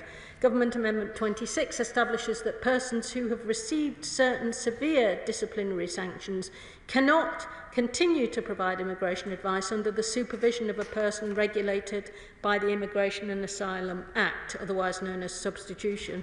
Government Amendment 27 introduces additional sanctions, specifically monetary penalties and the ability to amend the amount of the fines, enhancing the range of tools available to the Commissioner to tackle inappropriate or unlawful practice by unregistered advisers and to shore up standards. Monetary penalties may be imposed up to a maximum of £15,000 on its regulated organisations that have breached the Commissioner's codes of standards, obstructed an inspection or failed to comply with regulations. Government Amendment 28 provides the Home Secretary with the power to specify a non-exhaustive list of fees that the Immigration Service Commissioner can charge for the exercise of its regulatory functions. Having the ability to charge for services such as competence assessments and training will enable the Immigration Services Commissioner to provide more of these services, helping to drive up competence, capability and capacity in the sector. And finally, Government Amendment 29 makes a provision to expand the existing complaints scheme to include unregulated advisers and organisations and to create a civil recovery scheme where the Immigration Services Commissioner can order the refund of fees or the repayment of compensation to the victims of poor practice. The final government amendments relate to the serious crime prevention orders and electronic devices. To support operational efficiency, Government Amendments 6 to 11 will enable an inspector to authorise a constable to use the powers to access, examine, copy, retain or use information under clauses 20, 21 and 23 of the bill. This is thought to be more operationally effective than the current situation in the bill, which places that at superintendent level, as I'm sure the honourable gentleman will remember from our long discourse on these matters in committee. Moving to... yes? Does she find it strange that in a bill that is so important to Reform UK, indeed it's their raison d'etre, that 80% of Reform UK MPs have left the chamber and are presumably in the pub? Well, I think they probably call that campaigning, but it's up to them to justify how long they spend in the pub or indeed in this chamber. Moving to serious crime prevention orders and interim serious crime prevention orders, Government Amendments 14 to 19 will remove Scotland and Northern Ireland from Clause 48, which allows electronic monitoring as a condition of serious crime prevention orders and interim serious crime prevention orders in terrorism-related cases, ensuring that the devolved governments retain full legislative competence over their existing electronic monitoring regimes. For now, I recommend all these government amendments to the House, and I look forward to contributions from other honourable and right honourable members on this gargantuan group of amendments that we're dealing with tonight. Extension of prohibition on employment to other working arrangements. The question is that Government New Clause 5 be read a second time. I call Shadow Minister Chris Philp. Thank you, Madam Deputy Speaker. I rise to move New Clause 14, New Clause 18 and speak to various other new clauses and amendments that stand in my name and those of my honourable and right honourable friends. Madam Deputy Speaker, let me start by just thanking and paying tribute to my honourable friend, the members for the Weald of Kent and Stockton West, sitting beside me here, who toiled with enormous fortitude and patience through, I think, 12 or 18 sessions in committee. They did extremely diligent and good work, and I would like to put on record my thanks to them both. Madam Deputy Speaker, the new clauses and the amendments that I'm moving this evening are made necessary by the government's abject and appalling failure to control small boats crossing the English Channel since they came to office last July. They came to office saying that they would smash the gangs, a claim that is now in tatters. Let's just take a look at what they've done since July the 4th last year. 35,048 people, 35,048 people have illegally crossed the English Channel since the last election. That is a 29% increase on the same period the previous year. This year so far, 2025, how is smashing the gangs going? Well, 11,806 people have crossed, which is the worst start to a year ever in history. That is an appalling and abject failure for which this government is responsible. Just yesterday alone, 232 people crossed, and we understand that today, as we stand here, several hundred more people have made that illegal crossing. There's no control over who they are. There are suggestions that some of the suspects in the recent Iranian terror case were accommodated in asylum accommodation and may potentially therefore have crossed by small boat. I certainly recall that some people crossing the Channel had some very serious prior convictions. The government has no idea who they are, and they've certainly got no control. The people crossing are almost entirely young men. They have pushed themselves to the front of the queue by paying people smugglers. I do not see them as victims. They are committing a criminal offence by entering the United Kingdom in this way. It's a criminal offence contrary to Section 24 of the 1971 Immigration Act, as I'm sure everybody knows. But if the former Leader of the Democrats would like to say something to the contrary, I'd be glad to give way. I'm sorry thank you for giving way. I just couldn't help myself, I'm afraid. 87% of Eritreans coming over are refugees. He talks about young men. They are young men because Christian young men in Eritrea are conscripted to murder their own communities. So, of course, they're disproportionately listed amongst them. Why does he not take part in this debate on the basis of evidence rather than playing tabloid nonsense? I think the honourable gentleman, the right honourable gentleman, will know that there are very many female refugees around the world, very many children around the world. Indeed, the last government welcomed many of them here under the UK resettlement scheme from Syria. But the young men who push themselves to the way of the front of the queue in Calais are displacing potentially more deserving applicants. And I would just one moment I will. And I would add that they are embarking from France. Now, France is a manifestly safe country. France is a country with a well-functioning asylum system. Nobody, including young men from Eritrea, need to leave France to seek sanctuary when they can perfectly well claim asylum in France itself. Indeed, Article 31 of the Refugee Convention, which in general terms prohibits the criminalisation of refugees, expressly says that only applies if someone comes, and I quote, directly from a place of danger. France is not a place of danger. Much better that we choose, I'll give way just in a minute, much better that we choose the deserving cases rather than having people pay criminal gangs to enter this country illegally from a place, namely France, which is anyway safe. I'll give way. I'm grateful to the Shadow Secretary for giving way. One important point is verification. This government brought forward, the last government brought forward the idea of having verification, which is really, really important. Age verification, because we know that the evidence supports that some young men will claim to be younger than they actually are. Many other countries will use age verification systems from a medical perspective. Does he have a reason why the government has decided not to take those amendments forward in committee, and why they're not considering implementing them at the moment? Well, I think my honourable friend raises an excellent point. In fact, he draws me to new clause 12, which we have tabled, which essentially mandates the government to get on with implementing scientific age assessments. These are assessments that essentially scientifically verify if someone is or is not over the age of 18. Every other European country uses these tests. It could be things, for example, like an X-ray of the wrist. There are more complicated techniques these days, such as testing DNA methylation, and there are other tests as well which are less intrusive. We're the only country not to use them, and many people who illegally cross the channel claim to be under 18. They usually claim to be 17, when very often common sense would suggest they're actually far older. There have been cases where men with beards have ended up in schools with teenage girls. So I would just ask the documented cases. So I would just ask the Minister, perhaps when she sums up, I'm going to give way over there in a second. I would just ask the Minister, when she replies, to explain to the House what her plans are for introducing these tests. We are an outlier in Europe. We're the only country not to use them. And it would actually, I think, be important from a safeguarding perspective to make sure that people who claim to be, for example, 17, really are 17 and not in their mid-20s. Now, the member over there was very keen to intervene, and I think enthusiasm deserves its reward.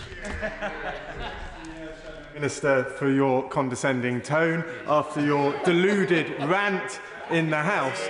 I must say, of course, I must say to the Shadow Minister that you are misleading the House. 400 crossed. 400 crossed in 2018. Over 150,000 crossed since. That's the majority of which were on the watch of the Conservative government. So how they can claim that this on Labour's watch is beyond me. And as the new expert... I think the honourable gentleman's had long enough for his very short and brief intervention. Shadow Home Secretary. Thank you, Mabel. I certainly agree he's had long enough. Look, I gave his constituents may well agree in a few years' time. Look, I gave the figures very clearly. Since the election, 35,000. That is a 29% increase on the same period a year before. And so far this year, 2025, it has been the worst year on record, the worst year in history for illegal channel crossings. The claims to smash the gangs lie in tatters. Now, there was a... Yeah, of course. Honourable gentleman for giving way, and we missed him in the committee. But I wonder if he would explain, given the sophistication of the organised immigration crime threat to the country, why he's planning on voting against the bill tonight when the bill provides counter-terrorism style powers which the National Crime Agency and our security services have told us that they want to be able to bring to bear on this serious question. Well, I must say I missed being there as well, and I did miss the prospect of spending hours and hours in the Honourable Lady's company. Perhaps on some other occasion an opportunity will present itself. But on her question about the bill, she's inviting me to comment on really a third reading matter, but since she asked the question, when you vote on a bill at third reading, a yes or no vote, you're voting on the bill in its totality. Now, while the counter-terror measures may have a very marginal benefit, and it will be no more than marginal, as she should know, this bill also does some extremely damaging things that will make it actually a lot harder to control our borders. One of the things it does, for example, is it repeals pretty much the entirety of the Illegal Immigration Act. Clause 38 of the bill does that. Now the Illegal Immigration Act requires the... I'm going to just answer the question, if it's okay.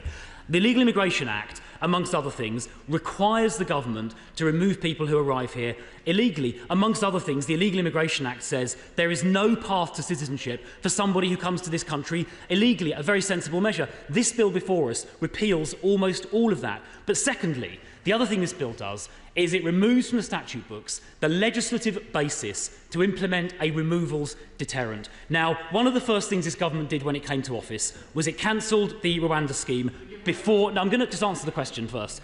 It cancelled the Rwanda scheme before it even started. The first flight had been due to take off on the 24th of July. Now, everybody has warned, the National Crime Agency warned, that without a removals deterrent, you're not going to stop the boats. Law enforcement alone important though it is not enough. A border security commander with no powers is certainly not enough. Experience around the world says you need a removals deterrent. That is to say, if somebody enters the UK illegally from France, if they are rapidly removed somewhere else, be it Rwanda or elsewhere, they're not going to attempt the crossing, knowing removal will follow. Now, Australia tried something very similar about 10 years ago. They called it Operation Sovereign Borders. They, in fact, had a bigger problem than we did. There were 50,000 people a year crossing at that time. And within a very short space of time, a few months, the removals deterrent they used stopped those illegal maritime arrivals, as they called it, entirely, went to zero, and it saved lives in the process as well. Now, Australia used an island called Nauru rather than Rwanda, but the principle is the same.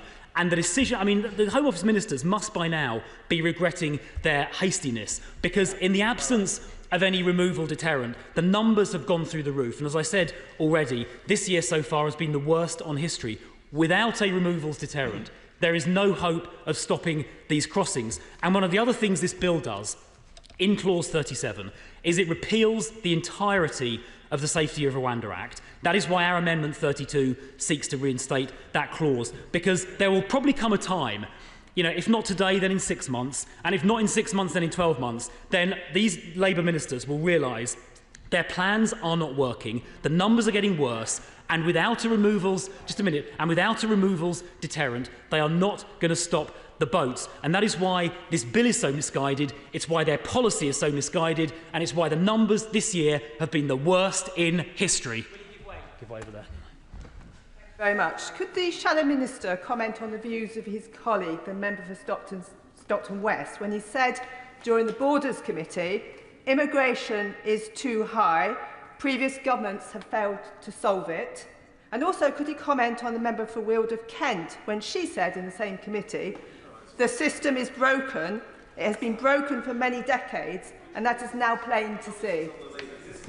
Yeah, I do agree with both my colleagues, and that is why we are tabling amendments and new clauses today which will address this issue. And I'll come on to talk about some of those new clauses in just a moment. But, Madam Deputy Speaker, it was the Labour government that chose to cancel the deterrent before it started, and that is why the numbers are higher than they have ever been in history. It's a result of their choices. Now, Madam Deputy Speaker, let me move on to the provisions on indefinite leave to remain. I'll give way. I thank the Shadow Minister for giving way. I'm talking of the Rwanda scheme. The previous Tory government spent £700 million on a scheme that had 4 volunteers that were moved. This included £290 million given to Rwanda for nothing in return, and £134 million on IT systems that were never used. Can we get a refund? Well, the plan was, as I said already, the plan was never started. The first plane was due to take off on the 24th of July, but the Labour government cancelled it within days of coming to office. That money would have been extremely well spent had the scheme started, because the deterrent effect would have stopped the boats, and that would have meant we don't have tens of thousands of people in hotels costing billions and billions. And in fact, while we're on the topic of hotels, let's have a look at the Labour government's pledge to end the use of asylum hotels during the election. How's that pledge going? Well, the numbers in asylum hotels have gone up by 8,000 so far under this Labour government.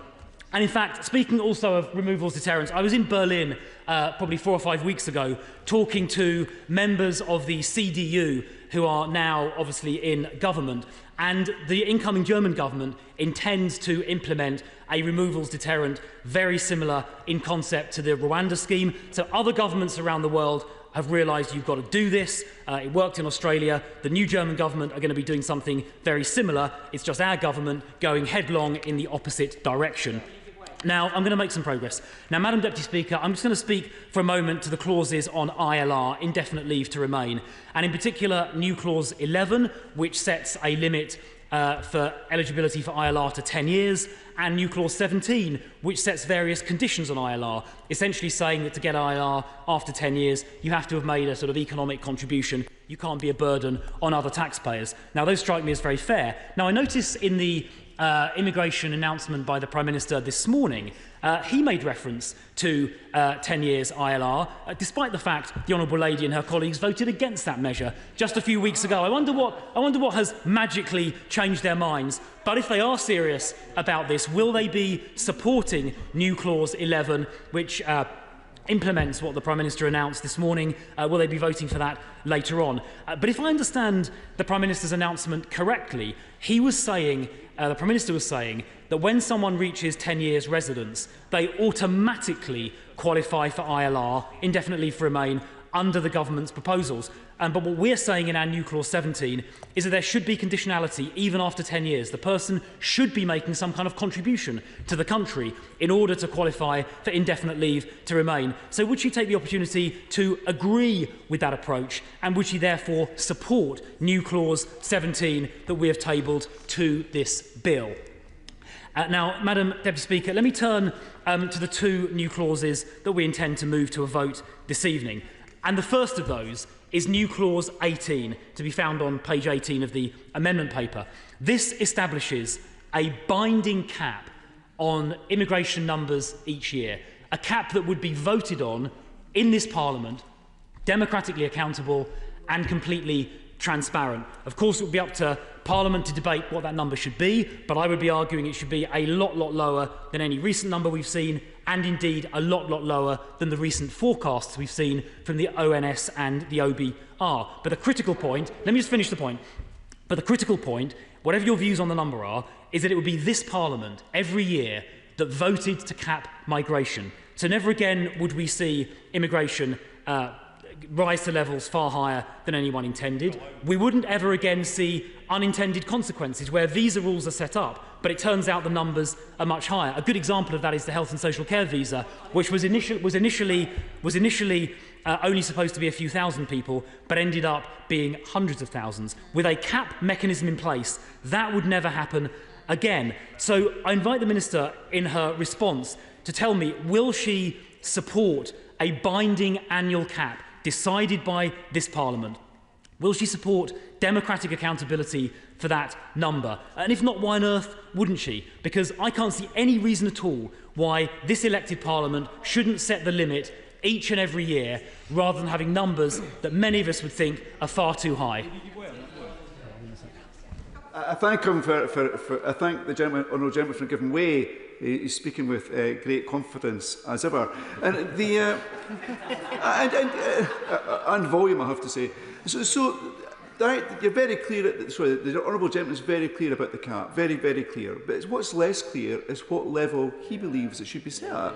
He says it should be lower than the current numbers, but with his experience and confidence, what level does he feel it should be set at? What would his first proposal be for that cap? Well, I'll tell you what, how about he votes for the cap this evening, and then we'll have the debate about what level the cap should be at. We're not going to be debating the level of it when it currently doesn't even exist, and his own front bench are trying to deny him a voice on this issue and deny every single member in this House a voice on this issue. If you believe in Parliament deciding these things, if you believe in democratic accountability, members opposite will vote for new Clause 18 this evening and let Parliament decide what that cap should be. Thank you. I think the cap idea builds on some of the work the last government was wanting to bring forward about refugees and asylum seekers when it was asking councils to work up how many they could accommodate. That seems remarkably practical to say that we are a generous nation to be able to look after those people in need, but it comes with a capacity. The whole idea would be to implement a cap then that has all councils in England, Wales, Scotland and Northern Ireland be able to say what they could hold and us vote on it as a nation. Is that something that he would consider under this idea of a cap when it comes to dealing with asylum seekers? Well, I think my honourable friend makes a good point. And actually, it's germane to the earlier discussion about people crossing the Channel illegally, because so long as we have, so far 11,000, 12,000 this year crossing the Channel, worst year ever, makes it very difficult to accommodate or create safe and legal routes, because our capacity is completely taken up by those people entering the country illegally. If we can stop illegal migration using the measures I've suggested, particularly a removals deterrent, it will then create capacity to have a limited, safe and legal route for people who we, the government, Parliament, judge to be deserving, as we did with the Syria crisis, where the UK resettlement scheme went to refugee camps on the Syrian borders and identified the most vulnerable refugees, very often women and children, and brought them to the UK instead of people crossing the channel illegally, pushing their way to the front of the queue. It is exactly this approach, new approach, that a tougher approach on illegal immigration would facilitate. I'm just going to make a little bit of progress. Now, Madam Deputy Speaker, the second amendment that we intend to put to a vote this evening concerns the Human Rights Act. Now, the government, the Home Secretary in her statement earlier, and the Shadow Minister in her remarks the Minister in her remarks a few moments ago talked about tinkering with Article 8. But the truth is that will not really make any meaningful difference. Now, it's worth just reminding ourselves what the history of this is. The ECHR, a treaty, international treaty, we entered into, indeed helped draft, in 1950. In 1998, the Blair government passed the Human Rights Act. And what the Human Rights Act did was essentially incorporated the ECHR into domestic law, which means essentially that UK courts, when making any decision, immigration decisions or indeed any other decision, can use their interpretation of the ECHR to interpret legislation passed by this House, but also injunct the government, prevent the government from taking a particular executive action, which might include, for example, removing or deporting someone. Now, the problem, so essentially empowered UK judges to use the ECHR however they saw fit. Now, the problem with the ECHR as drafted is that unlike a piece of domestic legislation, like the one we're looking at today, which is very detailed, everything is very sort of precisely defined, the ECHR isn't like that. It's very sort of vaguely worded. For example, Article 3, freedom from torture, inhuman and degrading treatment, or Article 8, the right to a private and family life. Now, nothing objectionable about those in themselves, but the problem is that over the years, judges have expanded their interpretation of those in ever more extraordinary ways that frankly defy common sense. And let me just give the House an example of one or two of those judgments. For example, there was a paedophile of Zimbabwean nationality who fell for deportation under Section 32 of the 2007 Borders Act. Quite rightly, he should have been deported. But a judge said no. A judge said no. Under their interpretation of the East, this is a UK judge, not Strasbourg, UK judge,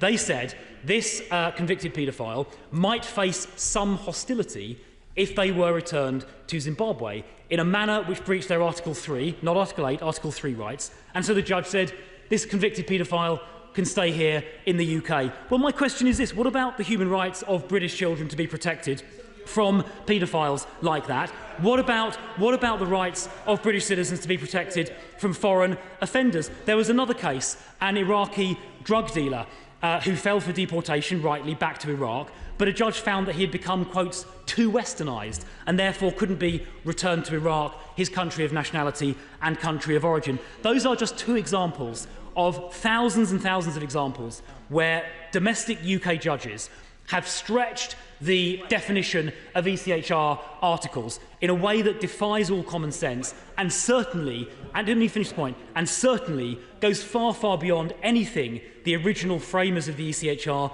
had in mind when they signed up to it in 1950.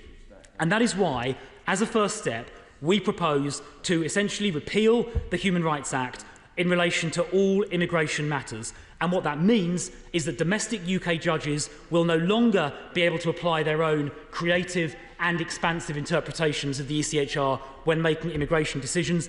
Instead, they will have to have regard solely and exclusively to domestic legislation that we have passed in this House. That strikes me as a common sense measure that would end these ridiculous judgments being handed down and would enable the government to ensure that people with no right to be here and dangerous foreign criminals could in fact be removed, whereas at the moment judges are preventing that using interpretations that would completely defy common sense. Last time. I thank the honourable member for giving way. In his statement, he is very clearly concerned about child protection. So did he read the testimony of the Children's Commissioner who talked about the children who made their way to our country and who went missing into the system? Victims of rape, sexual abuse, exploitation, some of the most horrendous things that can happen, people who have gone missing. Does he regret the role of his government in facilitating such abuse? Where that time is running on. Shadow Home Secretary.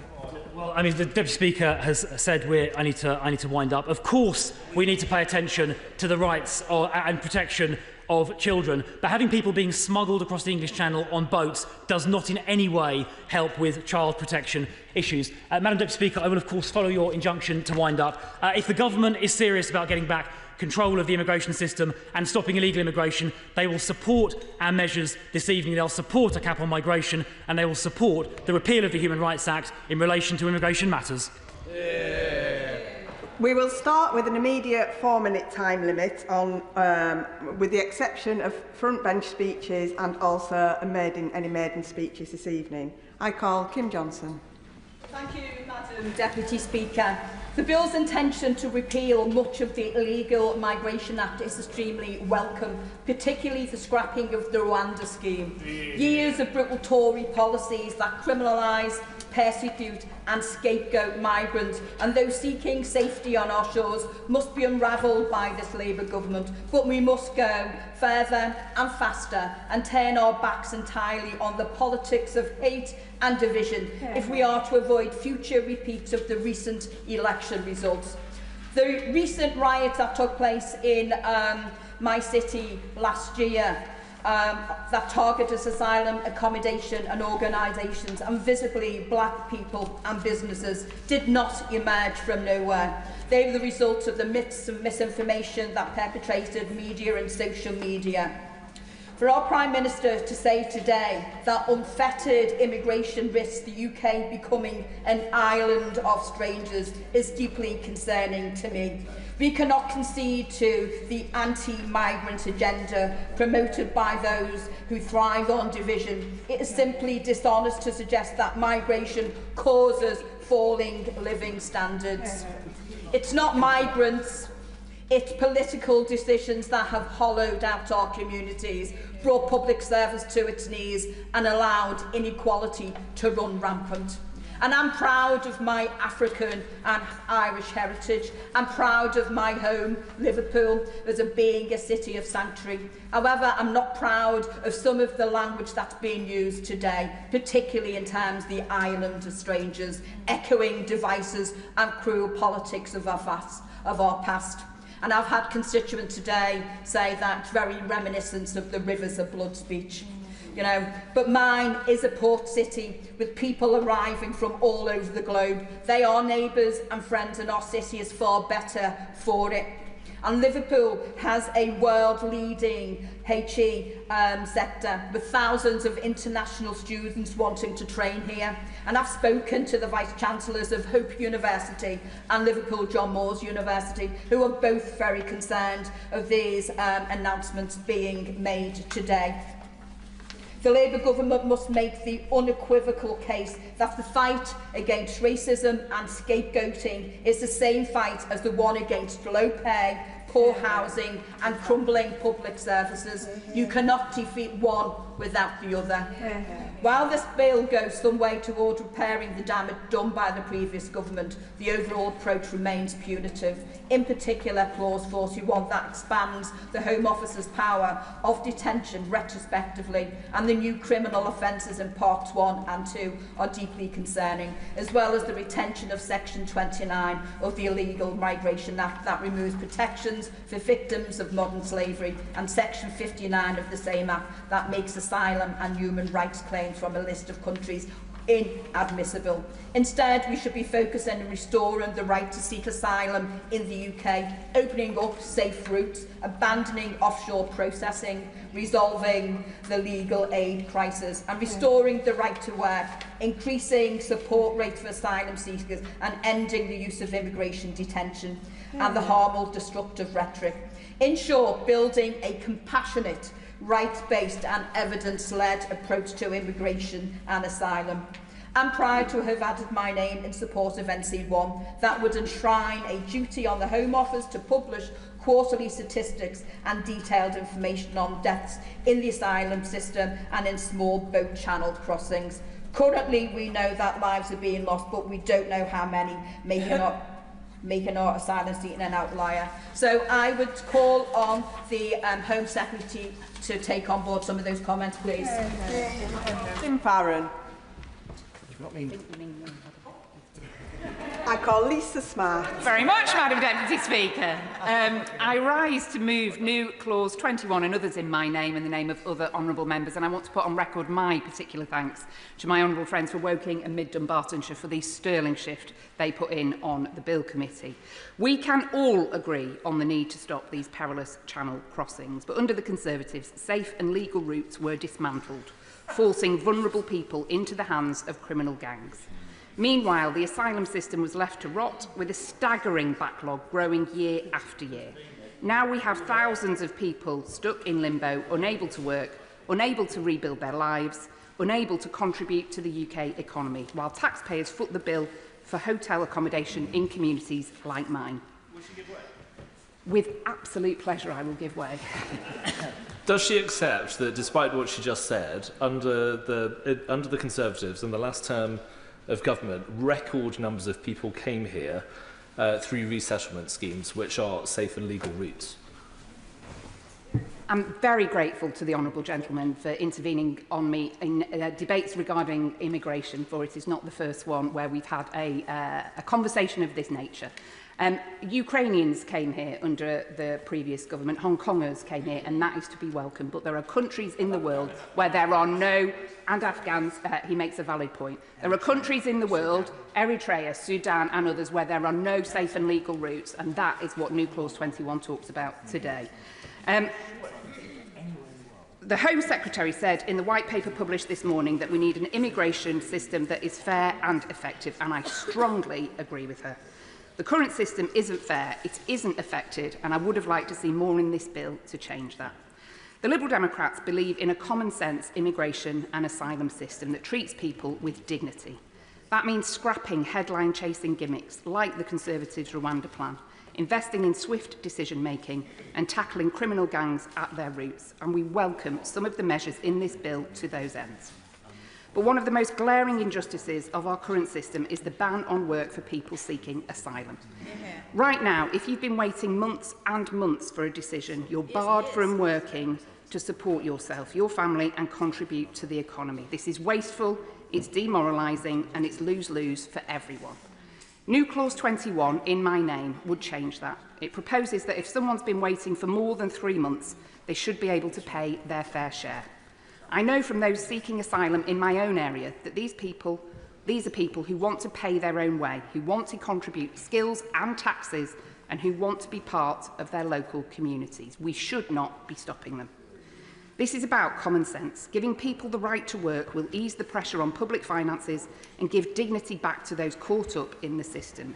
It will help employers fill vacancies at a time of work shortages and allow asylum seekers to build the foundations of a new life. Madam Deputy Speaker, I urge colleagues across the House to support this amendment. It's the fair thing to do, it's the practical thing to do, and it benefits us all.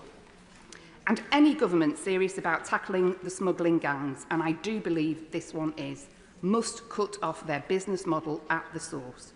New clauses 22 and 36 would require the government to set out new, safe and legal routes, giving those fleeing persecution a proper alternative to dangerous crossings. The lack of these routes is a direct cause of the current crisis. We can't keep saying we want to stop the boats while slamming shut every door to safety for those who need it. This must certainly include greater scope for family reunion. No child should have to face the trauma of fleeing war or persecution alone, only to be denied proper contact with their loved ones. New Clause 27 would widen family reunion rules so that unaccompanied child refugees can be joined by their closest relatives. Would you give way? I will give way. I thank my honourable friend for giving way on the point about reuniting families, because the shadow minister seemed to be utterly bemused as to why so many migrants and illegal immigrants are male rather than female. And I'm wondering if my friend is aware of the Doctors Without Borders report that showed that a large number of sub-Saharan African women were being injected with such high levels of contraceptive as to make them permanently infertile because they were being raped so many times on their way here that they couldn't then work because they were pregnant to pay off their debt. and actually a fairer system would allow for more women and children to come to the UK. Very grateful to my honourable friend for the point he raises, and that is one of a number of utterly hideous stories that any of us could find for any of the wonderful organisations and NGOs working with asylum seekers, working with refugees coming to this country. And I'd like to put on record my thanks to my friend from the other place, Baroness Hamwee, has done a huge amount of work looking at family reunification and work in this area. This is about basic humanity. These children need safety and the support of their families to truly rebuild their lives. Madam Deputy Speaker, people smuggling of the type this government is trying to crack down on is an international problem, and we can't solve it by going alone. New clauses 23 to 26 will bolster our cooperation with Europol, engaging regular meetings with their leadership, joint task forces, more resources, and a transparent system of reporting back to Parliament. To dismantle these smuggling networks, we need to be working hand in glove with our European allies. This bill could go further to strengthen those vital ties. The UK should be leading on this, not lagging behind. The Liberal Democrats will keep fighting for a system that is fair, fast and humane, where safe routes are in place, families can be reunited, and those who come here are treated with dignity and can contribute to their new communities. Our amendments offer practical steps to rebuild an asylum system that works for all of us, and I urge the House to back these amendments today for practical, humane and effective solutions. Vaughan. Thank you, Madam Deputy Speaker. I draw attention to my register of interest and the support provided to my office by the Refugee, Asylum and Migration Policy Project. I also chair the APPG on refugees. I thank the Ministers and members of the Public Bill Committee for their work on this bill, which I continue to support as a whole. My constituents in Folkestone and Hyde want to see Parliament give our law enforcement agencies the powers that they need to tackle these highly sophisticated organised criminals. The small boats industry, which was allowed under the party opposite to run for years, had flourished in part because of the lack of powers for the NCA and the lack of coordination with our European partners. What we absolutely do not need is a performative politics of the party opposite, like with its amendments to disapply the Human Rights Act and immigration functions with its NC14 amendment. We've just had the VE Day 80th anniversary, and it was that fundamentally important victory over tyranny in Europe which led European democracies uniting to safeguard the rights of everyone living within Europe. When I met Ukrainian politicians at the Council of Europe in January this year, they were very clear that they need human rights, the rule of law, democracy and unity of values in Europe. And they need us, the United Kingdom, to help them in their fight against an enemy that lacks those principles. We're at a point in history when it's more important than ever to be clear about our values, about what makes a society one to be proud of, about what we have in common with our neighbours and friends. Disapplying the Human Rights Act for one group today, maybe the party opposite will want to deprive it from another group tomorrow, is rightly not what the government will do. And the opposition's amendment, which I will oppose, is a reminder of this important dividing line in our politics. I also want to comment on Amendment NC3 on safe and managed routes to seek asylum. This is an issue I raised in the Chamber at second reading. I fully accept that safe routes will not on their own stop small boat crossings, which is why we need the enforcement measures in this bill. But I do not think it's sustainable for it to continue to be virtually impossible to claim asylum lawfully, and then to criminalise those who have made valid claims yet have no lawful means to access the asylum system. I'm grateful to the Minister for Migration and Citizenship for agreeing to meet with me next week to discuss this issue. A recent report by the APPG on refugees proposed a pilot system for those from specific conflict zones who have strong claims to be allowed to travel here, so that their claim can be fully examined on UK soil. That will build an evidence base on the issue to inform future policy making. Finally, in relation to British citizenship, while repealing the bar on citizenship for those arriving unlawfully, the government has effectively reintroduced it via policy. I would ask the government to rethink its approach on this. By the time the person in this situation applies for citizenship, they will have been granted asylum with a well-founded claim. They will have been here for over 5 or 6 years, be entirely of good character, may be making a valued contribution to our society, yet because of their method of entry all those years ago, they could be prevented from accessing citizenship and prevented from integrating into this country. I think we need measures to promote integration of those lawfully present here rather than hinder it. Despite these points, I do say, support this bill and thank the Government and the members for working on it. Yeah. I call Tim Farron.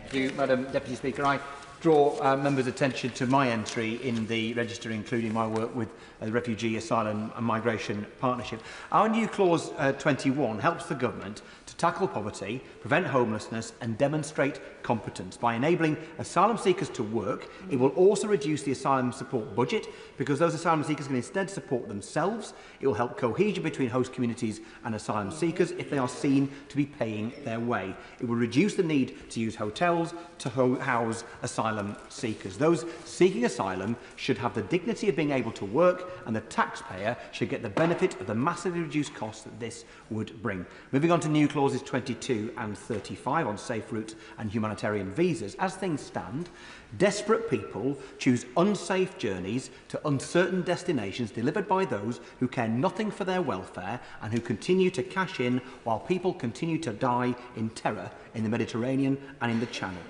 But for people escaping tragedy and terror in Eritrea, Sudan and elsewhere who have passed through the lawless horror that is Libya and crossed the Mediterranean, the Channel holds fewer fears than it would do for the likes of us. So we need an intervention that will change people's decisions. This amendment suggests a pilot visa scheme to authorise people who meet the criteria to travel to the United Kingdom safely in order to claim asylum. This proposal means a controlled, ordered, planned, dignified and humane process. Now, talk of strangers, of invasions, of swarms of migrants is despicable. The implication that not just refugees but diaspora communities here in the UK are somehow lesser citizens, not really British, is utterly shameful language, and I condemn it. Politicians and commentators who use such language are guilty, frankly, of spending too much time online and too little time on the doorsteps, market squares, even in the pubs, churches and communities. You see, the reason that the Rwanda scheme was so unpopular was not shockingly because every Brit is a bleeding heart liberal, but because the scheme was unfair and ineffective. The British people just want fairness and competence. So I urge the Government not to fall into the Tory trap of making ludicrous promises they cannot keep, and I counsel other opposition parties not to make ludicrous promises that they wouldn't be able to keep either, because one day you may actually find yourself in power and face the wrath of an electorate for your failure to deliver. So look, in my closing words, in these discussions on migration, I have read and heard far too much about there being references to the apparent threat to Britain's Christian heritage. Well, let me just finish by saying this. The Bible does not tell us what our policy should be, but it definitely tells us what our posture and our attitude should be. And I'm afraid the Prime Minister made awful remarks today about an island of strangers. Leviticus 19 rebukes him, and I quote, "The stranger who resides with you shall be to you like someone native born among you, and you shall love him as yourself." As the socially conservative American theologian Russell Moore says, yes, Jesus was a refugee, and he is still in their camp. We should be also. I call Stella Creasy. Thank you, Madam Deputy Speaker. Madam Deputy Speaker, I represent Walthamstow. Once upon a time, the architect of the ECHR was the next-door neighbour, Winston Churchill. But let's be under no illusions, let's be frank about it, because people in this chamber will write off my corner of London as some nirvana of good relations, that we don't get the issues or challenges with immigration. We have people in our community who judge people on the basis of their skin colour, who listen to the social media tropes. We have people who seek division, who share a common aim, find somebody to blame rather than a solution for the challenges we face. Legislation needs to be the counter to that, not the facilitator to it. Because the reality is, across this country, there are just too many people with too much month at the end of their money. And it's too easy to tell those people that it's immigrants are the reason why that is the case, rather than the truth. Because the people in my community are not woke, they're wise. They get that trying to tell them that immigrants are the problem when actually it's politicians is the truth. Politicians who don't face up to the challenges that we face. The people in my community, as our people across this country, know whether it's old friends or strangers, Incomers from Hackney or even further afield. They can all find common ground if you don't get their bins collected, or if they can't park their cars, or yes, if they feel their children are at risk. Humanity finds each other in this country in our common grumbles. That is what it means to be British, to have a moan about the reality of daily life. And those who want to divide us, those who want to tell us that somehow this is the way forward, find somebody to blame rather than solutions to those challenges, do nobody a service. So let's talk about what we could do in this bill to make things better. Let me support my colleague from across the border in the Victoria line with new clause 37. We shouldn't be making a profit out of children who are seeking to be citizens who have the right to remain here. Let me also draw to the attention the Minister new clause 44 that I have tabled, learning from Australia and New Zealand, those bastions of progressive immigration policy, in introducing a workers' justice visa. Let me be clear, we really need to help the overseas workers in our communities who are at the behest of their sponsors. It is outrageous in this country that there are people whose future relies on somebody else's largesse rather than their basic human rights. But we can learn from Australia and New Zealand in introducing a workers' justice visa to correct that issue, that when there is somebody who is clearly a victim of modern slavery, they can't stay in the country to pursue that claim, so the person who is making them a slave cannot be held to account. On that point, I'll happily give way. I thank my honourable friend for giving way. Does she agree with me that we have got significant problems in this country as the modern slavery system has degraded? And will she join me in trying to push for the NRM to be reviewed, as the government has promised, to tackle exactly what she's talking about? Absolutely, and let me be clear that I recognise it will not address all the issues with overseas domestic workers, but a workers' justice visa could be the start of making sure that our immigration system is more functional. Let me also draw to the Minister's attention new clause 45, which is about the good character requirement. It makes no sense at all to those of us who are concerned about integration to say to somebody that they may stay in this country, they have a well-founded fear of persecution, but they'll never be able to make a life here. They'll always end up paying more for their mortgages because they won't be able to get a proper income. They'll never be able to get jobs as easily as others, so they might be more dependent on benefits. That is what happens when we start denying citizenship to people who have actually got the right to be here. The Refugee Council recognised that this will affect 71,000 people because it is retrospective. Little wonder there is a court case now in train. Bad policy making in the face of social media tropes does nobody any favours. And I urge the ministers to look again at this, to address how we could deal with it. This amendment is simple. It's about us upholding our international obligations. It's about saying if there was a safe route, absolutely it is bad character not to use it, but I'd love the members opposite who are no longer in their place to tell me what the safe route from Iran is, when many of the people on the boats are from Iran. We have to get immigration policy right. I stand here as somebody who does not want open borders. I want a fair and just immigration service, who learnt in my first year in this place from the former Home Secretary Jack Straw, who told me there were two divides, left and right, and those people who had to deal with the UKBA and those who didn't. The legislation before us does many welcome things, but it also does things that I fear in future we will come to regret, just as we will come to regret pandering to those people who wish to divide us rather than getting on and sorting out why it is that we still have a cost of living crisis in this country. The government will have my support if it wants to do more to make sure we can bring people together, not just to sort out bin collections, that perennial challenge, but also to invest in everybody, whether they were born here or they come here to make a contribution. After all, those of us with refugee heritage, whether we were Huguenots, the Farages and the Creases, deserve need better than less. Yeah. We'll now start a 3-minute time limit. I call Will Forster.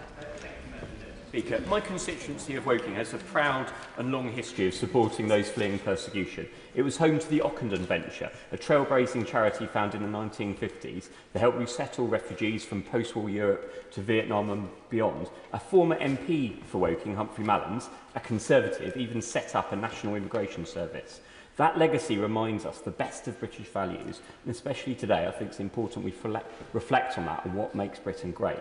Yet this bill falls far short of those values, not very great at all.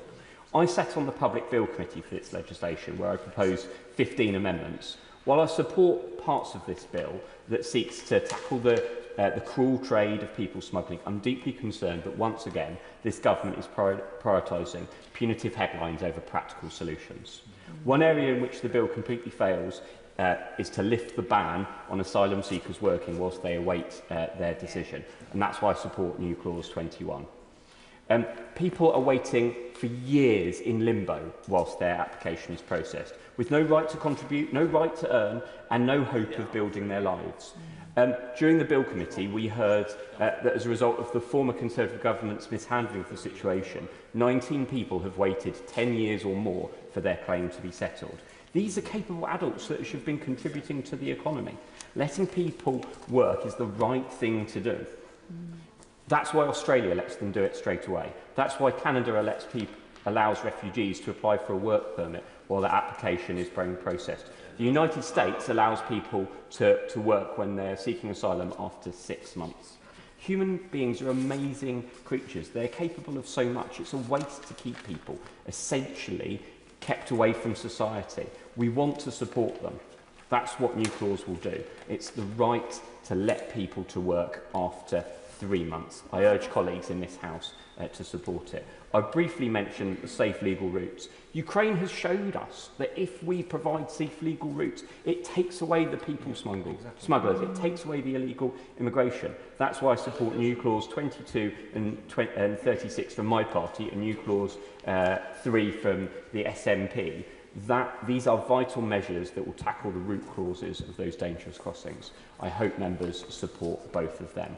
And critically, Interpol was an issue we talked in the Bill Committee. We are turning our back. We're not asking Europe to help us with this problem. The government refused to do so. Instead of isolating ourselves, we should be leading those efforts to tackle smuggling gangs. We cannot solve a global crisis by resolving that without those main issues.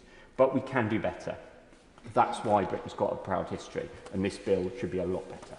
Yeah. I call Olivia Blair. Speaker, and I'd like to point the House to my declaration in the Registered Member of Interest from the help I received from the Refugee Asylum Migration Policy Project and the fact that I'm the co-chair of the APPG on migration. And I welcome the government action in this bill to repeal parts of the opposition's repeated gimmicks and nonsense legislation that we saw in the last Parliament. But today I wish to speak to New Clause 1, New Clause 2 and New Clause 37, all of which I'm a signatory to. New Clause 1, tabled by my right honourable friend, not right honourable, for Nottingham East, she should be, to require the Home Office to publish quarterly statistics and information on deaths in the asylum system and the small boat channel crossings. Under the last government, a horrifying number of refugees and people seeking asylum had died trying to cross the channel and in Home Office accommodation, with 2024 reaching a record high. And despite the daily, weekly reports on numbers of people stopped or deported, we still don't have regular reporting that is clear and transparent on those that have lost their lives in the system. And that is incredibly important, not just morally, but to address the evidence gap that we have on that, to make sure that we're getting policies right. On New Clause 2, on the report of the right to work, I hear what the Minister was saying about this being a discussion about time, but mental health and working rights are not separate issues. The majority of asylum seekers in the UK are unable to work, and they are unable to use their skills to support themselves and their families, or even to save enough to rent a home. Instead, they are trapped, isolated, inactive and dependent on state support. There are countless compelling reasons why asylum seekers should be allowed to work like the rest of the population, and given the huge amount of support it has from both the public and businesses, we should at least get the opportunity to scrutinise the reasons why this ban remains and the impact it is having. Finally, New Clause 37, tabled by my right honourable friend, the member for, again, not right honourable, Clapham and Brixton, on children who are born in the UK, who have grown up here, know no other home, and they're currently priced out of citizenship simply because their parents' immigration status at the time of their birth. These young people are part of our communities, our schools, the fabric of our future. They should not be denied their rights or go on to face barriers in education, housing, healthcare, or across society These children are not strangers, they are our friends and our neighbours.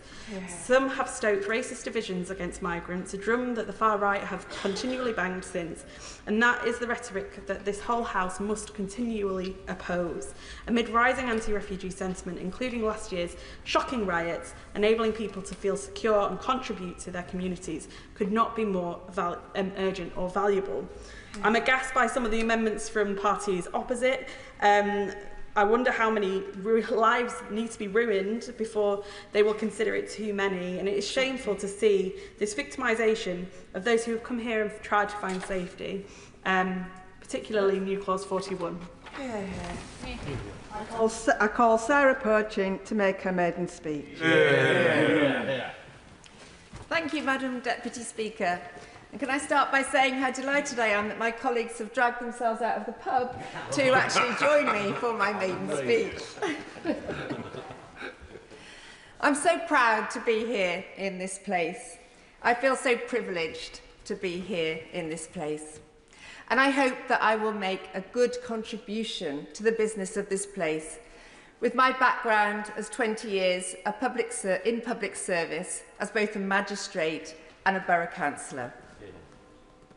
I would like to thank the voters of Runcorn and Helsby who have put their trust in me. It certainly was a historic night, a night I will never forget. We had a recount at about 3 o'clock in the morning, and the result finally came through at about 6 o'clock in the morning, and there were 6 votes in it. So I think 6 is probably my lucky number from now on. 5 too many. We certainly put Runcorn and Helsby on the map, and it is actually the closest by-election parliamentary result ever. Yeah. So lots of drama, made for some great headlines the next day. Well, great headlines for us anyway. Yeah. I would like to thank and pay tribute to my predecessor, Mike Amesbury. In 2020, he won a ballot to put forward a bill of his choice, and he chose to focus on the cost of living crisis by limiting the cost of school uniforms. This gathered cross-party support, and it went through as an Act of Parliament in 2021. I will also be focusing on the cost of living because it's something that was raised endlessly with me on the doorsteps during the campaign period. Voters that feel let down by this government, voters who have lost their winter fuel allowance, had their disability benefits slashed, have seen their costs of their energy bills go through the roof when they were promised they would go down. It's very important that I make this maiden speech today. There were a few raised eyebrows. I've only been here, well, in fact, less than a week. But this bill is important because it's so relevant to what I believe in. In Runcorn, there are over 900 illegal immigrants that we know about. They are housed both in an asylum hotel, the Daresbury Hotel, which has about 400 illegal immigrants in it, and incidentally, that was to be shut down during the election campaign by the government, but of course is still open. The remaining 500 or so are housed in houses of multiple occupancy, HMOs, in the community. The recent government announcement encouraging private landlords to give up their properties to house illegal immigrants in order to get a 5-year guarantee of rent, to get all the maintenance on the properties paid for, will only make this situation worse.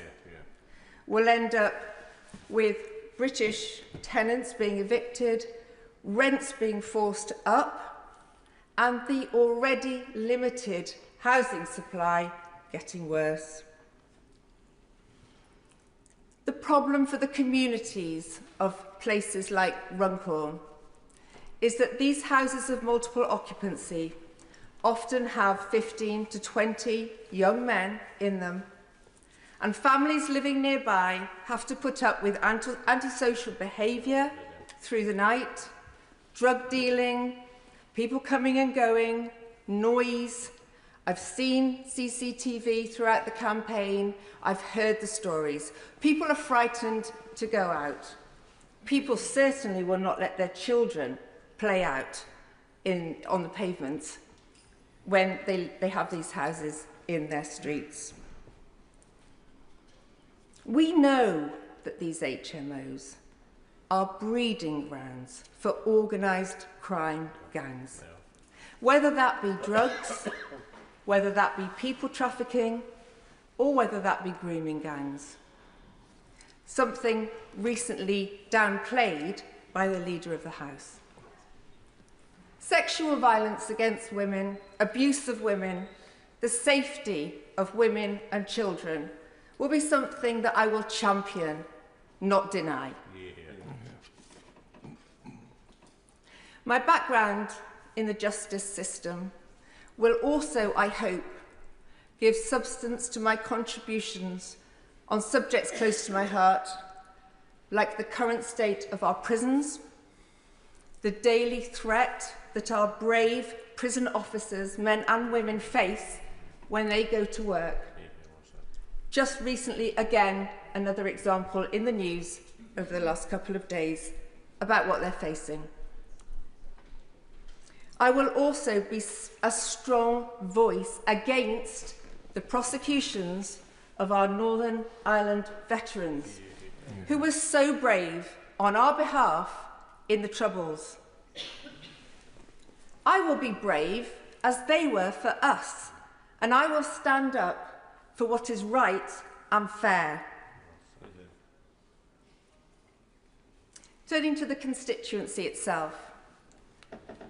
It's a new constituency. It was formed in the boundary changes of last year by 5 other constituencies lending areas to its geography. Not only is it new, it's diverse. It's home to some of the wealthiest, to some of the poorest. It's home to a beautiful market town, vibrant town of Frodsham, to Runcorn Old Town, which is in decline and in desperate need of investment. It has beautiful leafy villages, and it has housing estates battling drug crime, battling antisocial behaviour. And I have lots of wonderful businesses in the constituency, ranging from the chemical industry, the farming industry, right through to the science park. So there's a lot of really good businesses in this constituency. But there are many challenges ahead. And some of the problems that I'm going to take on behalf of my constituents are things like the drastic shortage of housing, on things like the desperate need for investment and regeneration of the old town. The standard of education in the 5 secondary schools is at best average, at worst way below average. Somebody needs to highlight these issues. We have an incinerator that churns out toxic waste. An investigation into the health implications is currently ongoing. And then we have the white elephant that is the net zero project. Carbon capture, carbon storage, and an extensive solar panel farm right across the middle of this constituency. I will challenge the people who've put these policies in place. I will speak for the people who have so long lacked the representation they deserve. This constituency has huge potential. It has hard-working people that just want fairness, and I will be their voice. To conclude, I would like to thank the Honourable Member for Clacton for his vision, his commitment, and his conviction that has brought a new voice to this chamber. I will stand up for what is right, To all my colleagues in this room, you will find me fair, principled, and here to serve my constituents. Madam Deputy Speaker, I have been asked many times over the last 10 days whether I am overwhelmed by recent events, whether I am overwhelmed by being in this place. I am not overwhelmed.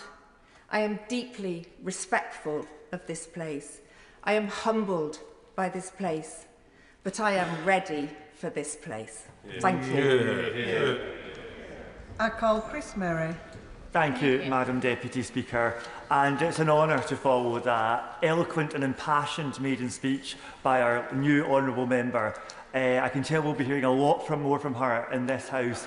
And while I'm sure her colleagues are pleased to have their number back up to 5, I think we can all understand her lucky number is 6. Can I draw the House's attention to my register of interests and the support provided to my office by the Refugee Migration Project? And I'd like to make a couple of points in relation to the amendments today, particularly drawing on the evidence we heard at the committee stage. The purpose of this legislation is to stop the small boat crossings in the Channel.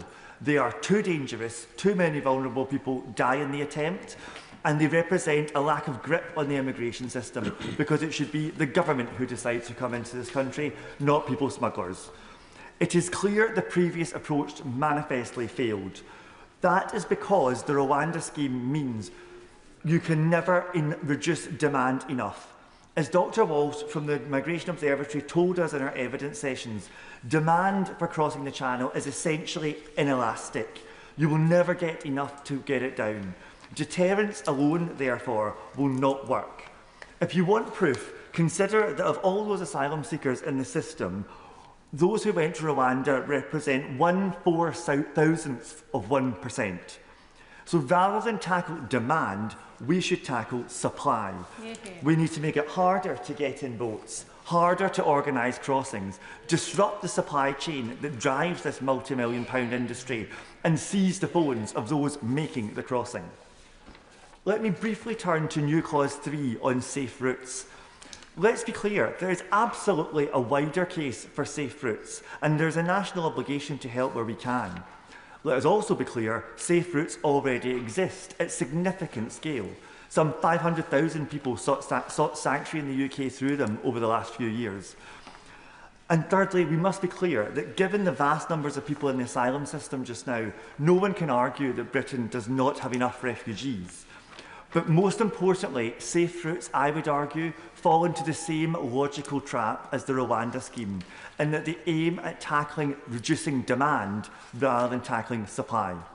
Rwanda said, don't come because there's a tiny chance you'll be sent to Rwanda instead. Safe routes say, don't come because there's a tiny chance you can come through safe routes instead. Let's be clear, the purpose of this bill is to reduce channel crossings. There are good arguments for safe routes on many levels, but having worked on migration policy for 15 years before coming here, we have to recognise that they would not play a role in reducing cross-channel travel. Carla Denyer. Thank you, Madam Deputy Speaker. The Government's repeal of the Vile and Illegal Safety of Rwanda Act and large parts of the Illegal Migration Act 2023 are welcome.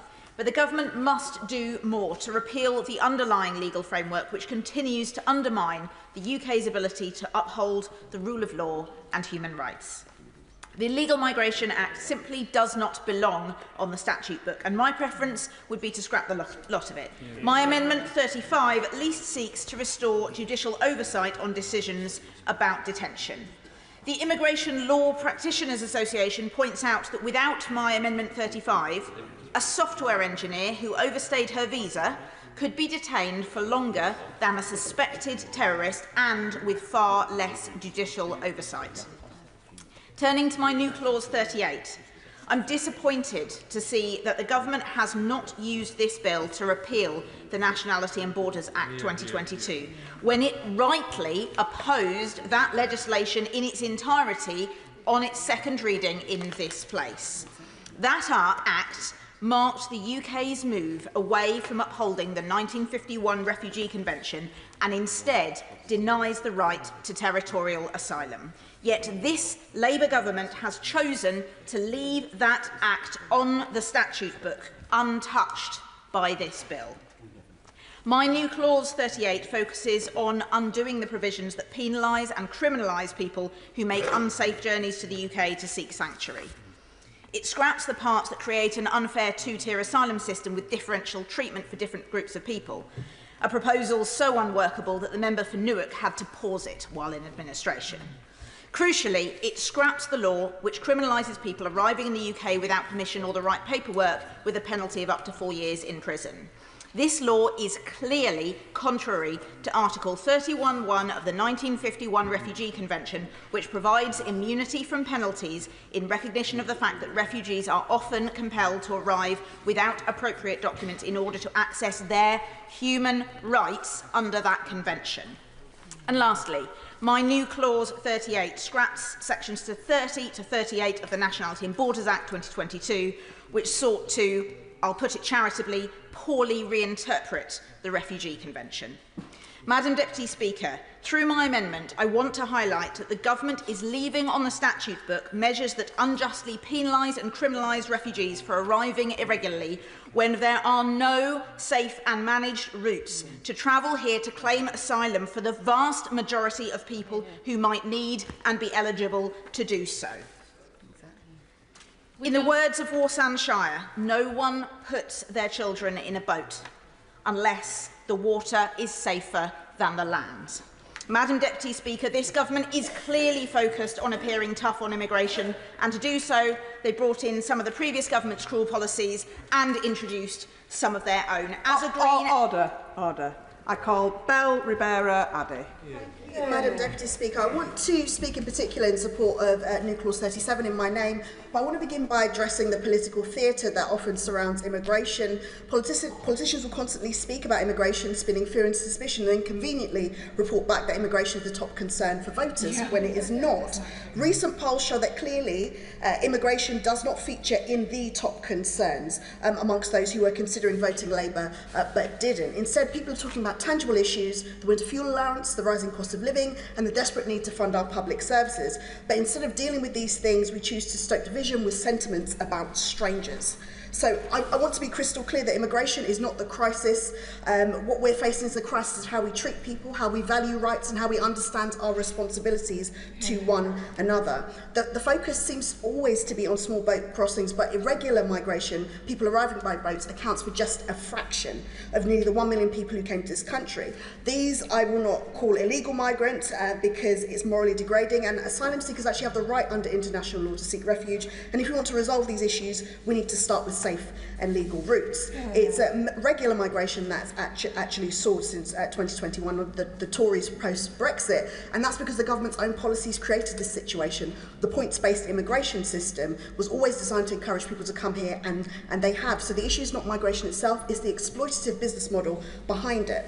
And you know, it isn't about fairness, it always seems to come to profit, and it's the same logic, profits over people, that governs our asylum system. So look at the companies that are contracted to run immigration detention, like Serco, My Time, Mears, household names at Serco, all profiteering. They make millions off the back of vulnerable people, and we've seen reports into detainees abused, unsanitary conditions, and yet they continue to get millions of pounds in contracts. And while we're speaking about protection, I want to turn to children, specifically the children born here in the UK, or who have lived here since they were young and have called no other place home, but yet are still denied British citizenship, and that's why I tabled new Clause 37 to address this. These children are not migrants, they are not migrants, but they are treated like second-class citizens, often not even knowing that they are officially not citizens until they try to apply for university or a job. And you know, does that sound familiar? They suddenly find themselves locked out of everything through no fault of their own, a quiet scandal, just like the Windrush scandal, lived here your whole lives, only to be told that you have no right to be here. And we promised never again, we said that we would learn lessons, but in 2025 we are charging British-born children £1,214 to register as citizens, when we know the administrative cost is only £372. These are children that we are charging for something that is their right. That's 215,000 children up to who are legally entitled to citizenship but are undocumented because of this exploitative fee. The fee waiver is not working, and you know, we're calling for fairness here, and at the very least, if a child is entitled to citizenship, they should be able to claim it without being priced out. No child should be punished for where their parents were born or how much money they have. I call Pete Wishart. Much, Madam Deputy Speaker. I rise to speak to my new clauses and amendments, and I beg to move new clause 3, which stands in my name. I was going to congratulate the honourable member for Runcorn in her maiden speech, but she seems to have joined her colleagues in the bar. I was going to say to her, she's achieved something quite notable, that she's actually been able to bring and force this government to bring forward this immigration white paper as both of these parties try to outdo and triangulate the honourable members who are no longer behind me. And can I just say to them, probably more or less wasting their time, why would they go for one of the diet versions when they could have the full-fat honourable gentleman behind me? Yeah. Madam Deputy Speaker, I've spoken at every stage of this bill and spent 4 interminable weeks and countless hours on the Public Bill Committee. I wish I could say other than being with the Minister. Of course, it was a positive experience, but it was nothing other than a thoroughly frustrating, depressing and dispiriting one. I've been appalled at the emerging casual and callous way that the most wretched people in the world are now portrayed and demonised, and I fear what this House now has in store for them. I despair at the lack of empathy and humanity that's been shown to some of the most desperate people in the world, and I abhor this perception that essential human rights that have been considered a hindrance to be dispensed with in the even more pursuit of cruelty and disregard. I think that the House forgets these are real people fleeing conflict, oppression and unimaginable horror. Now, I rise to move my new clause 3 on safe routes because I believe this is the only way we could deal with them. What we have done just now is create a monopoly and an exclusive rights to the gangs which operate these crossings across the channel just now. There is no other way for asylum seekers to assert their asylum rights. Most of them, when they have the opportunity to assert these rights, actually have them granted, which makes a nonsense of the fact of illegal immigrants and asylum seekers.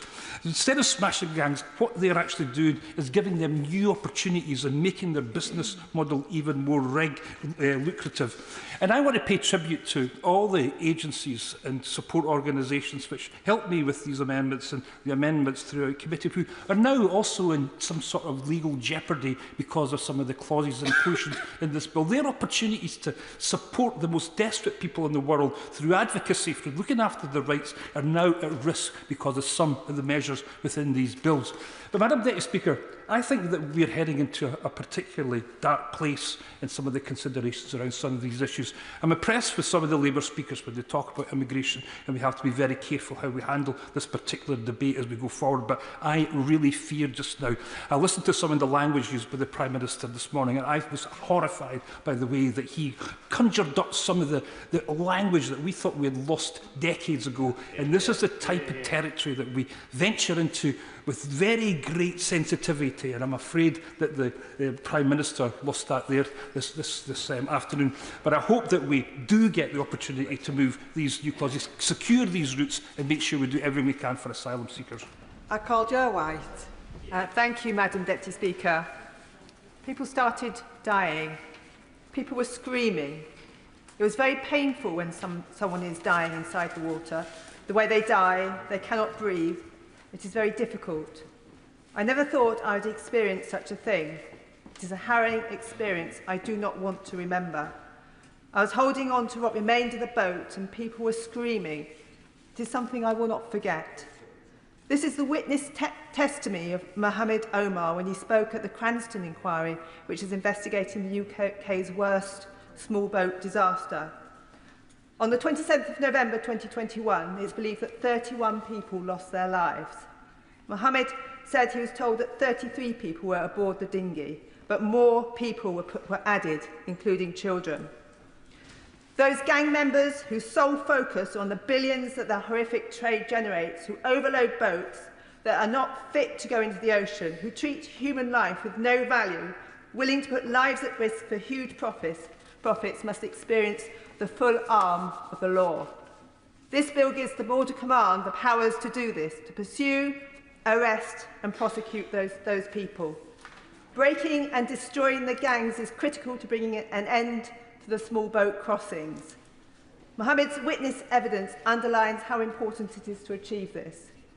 The bill not only gives the power and authority to work with our international partners to track down breaking up the gangs with the powers to seize and interrogate mobile phones and laptops to collect data and evidence, but the new amendment will bring in enhanced legal working checks, putting a stop to those delivery drivers bringing meals or parcels to our doorsteps who cannot speak a word of English and potentially using IDs borrowed or purchased from legitimate employees.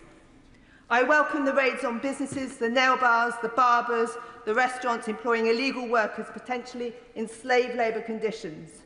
In January, there were 131 raids in my area in the Midlands, with 106 arrests. The amendment will mean that those arrested will now face fines of up to £50,000 per worker and prison sentences of up to 5 years. The French have said that people want to come to the UK because it's also easy to be swept into the black economy and work illegally. The heavy disincentives of fines and prison sentences have the power to put a brake on the demand for the legal trafficking of people. I welcome this bill, and as I said in February, crack on with the job, give us a running commentary of every success, publicise the return flights and the jailing of criminals, clear up the Conservatives' mess, secure our borders, close down the use of hotels and stop the small boats. Today is the next step forward. I call Esther McVeigh. Thank you, Madam Deputy Speaker. I rise to speak in support of New Clause 14. This government came into power on the promise of smashing the gangs and cutting immigration numbers. What an empty, cynical slogan that turned out to be, and the exact opposite happened. The gangs were emboldened and they lost control of illegal immigration, up 31% since the election and up 35% since this year. So after the failure of smashing the gangs and the poor showing at the recent elections, the government's response is another gimmick, and that gimmick is the Border Security, Asylum and Immigration Bill. The bill is hollow. Its 5 core principles are a word salad of empty phrases, and the bill is a rehash of old ideas and contradictions. And what it lacks is a deterrent. In fact, the biggest mistake this Prime Minister has made in a strong field of contenders has been cancelling the Rwanda scheme. Even the National Crime Agency described it as a deterrent, and it was already starting to work. We were seeing those coming in by dinghy from France starting to head to Ireland and other countries.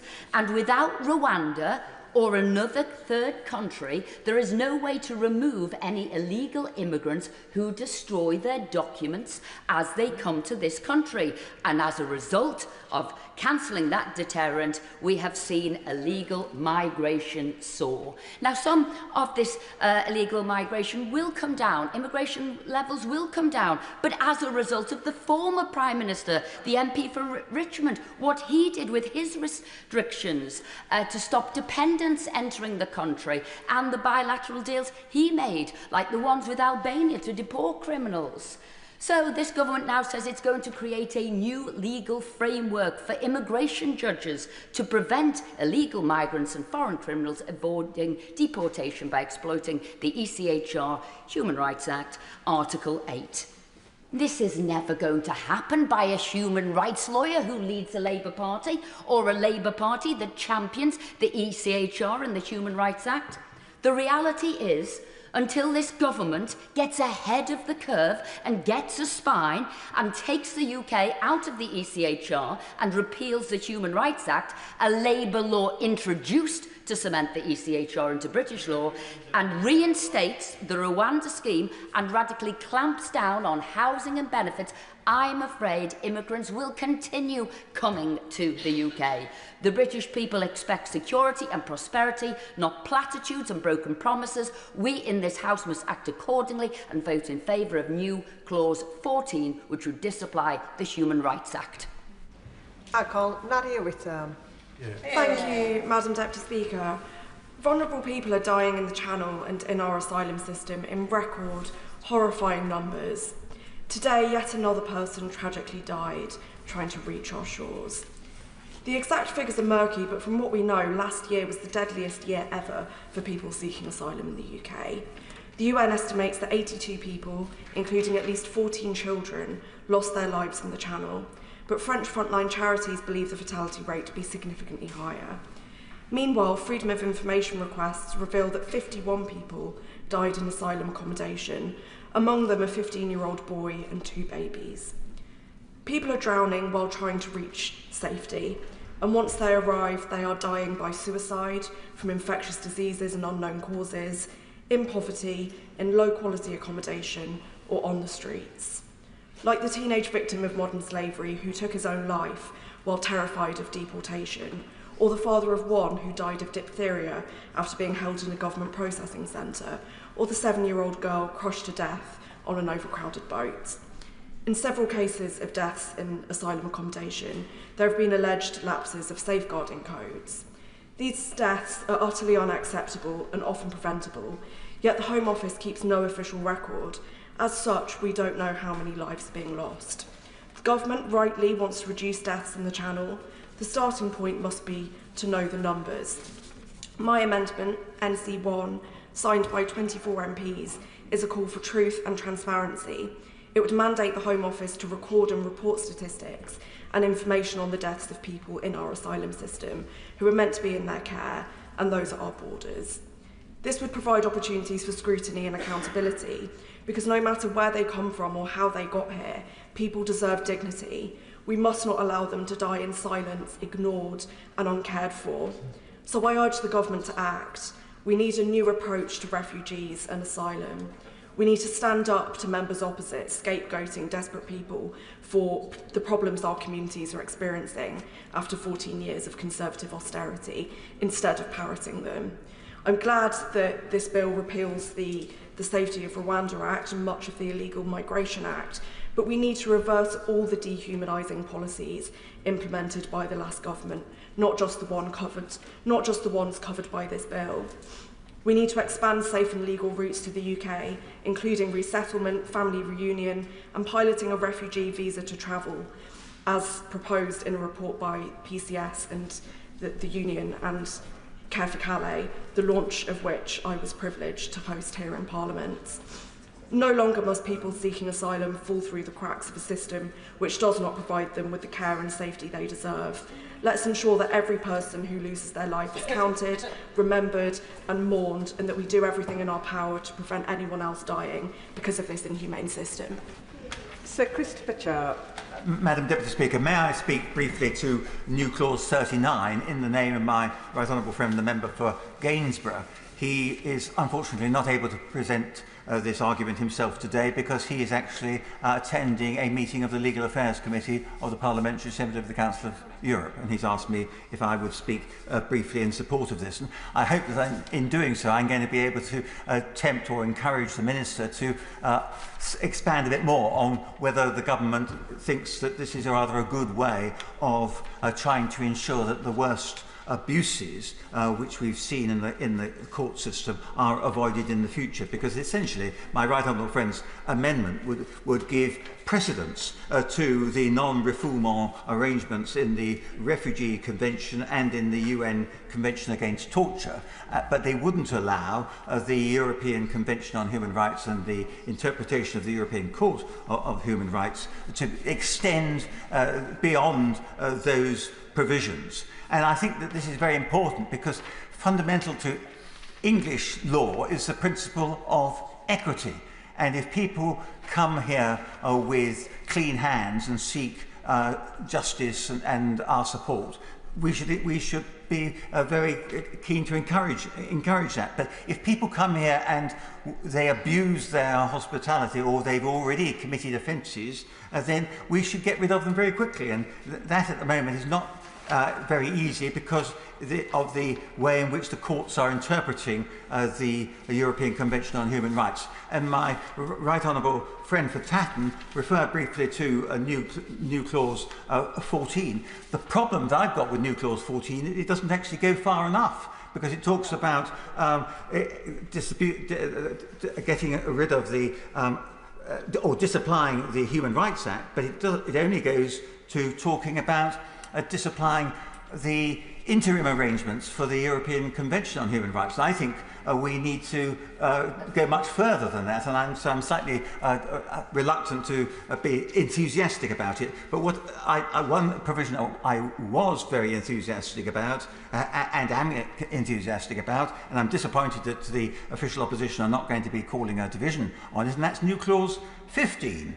Because new clause 15, in the terms of the Shadow Home Secretary's explanatory statement, says this new clause will prevent a foreign national who is convicted of any offence from remaining in the UK, as well as anyone who has been charged with... Yes, I could wait. Yes. Well, I very much agree with my right honourable friend. Does he not also recognise there is an issue of democracy here? Successive governments, successive business ministers have said they want to toughen up the regime, and yet activist judges are undermining that, and that is a further reason for supporting the clauses that he is setting out.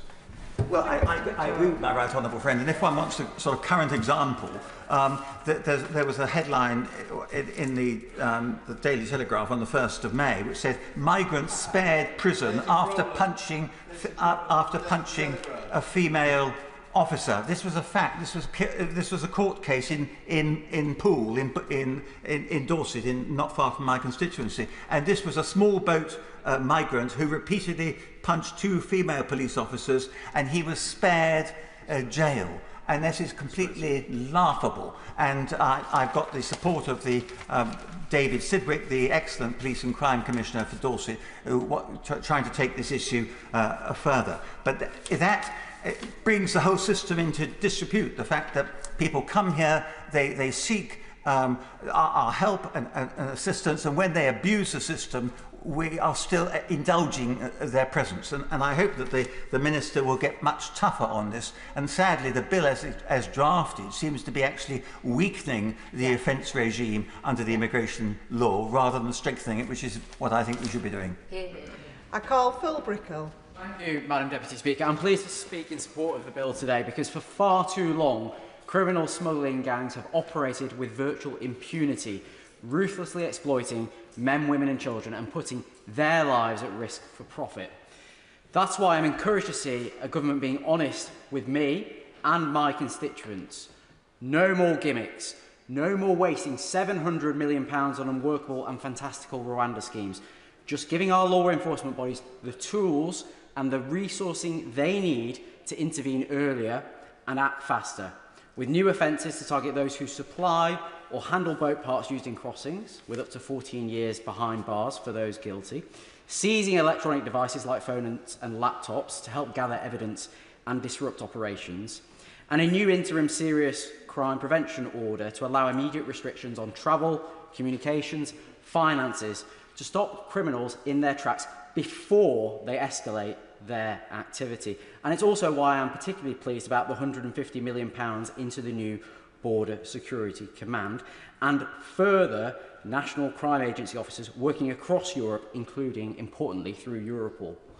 It's not rocket science, but the National Crime Agency itself has said that these measures will give them what they need to disrupt smuggling networks and dismantle their business model.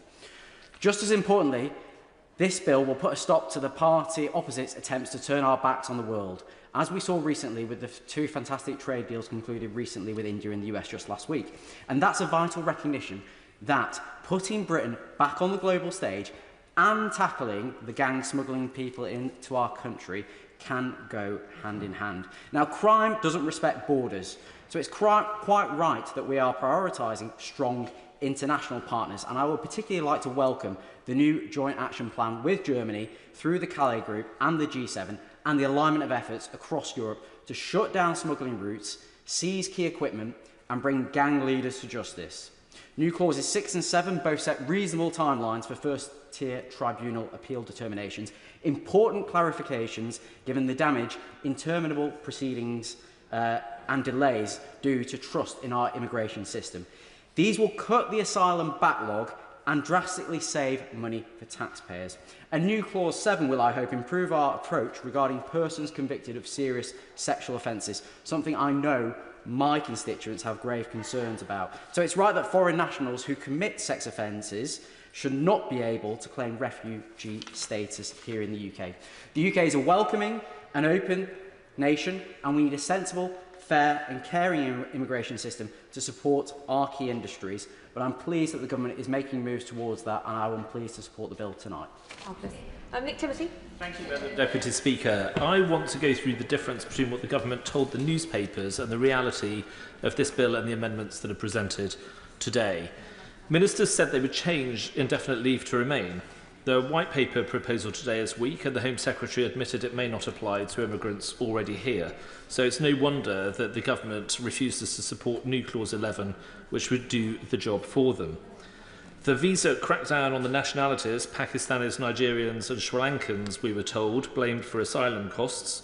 The promise to kick out all foreign criminals, both were headlines with no credible policy presented to us today. The government promised action against the tens of thousands of people, maybe more, working illegally for delivery companies by abusing substitution clauses.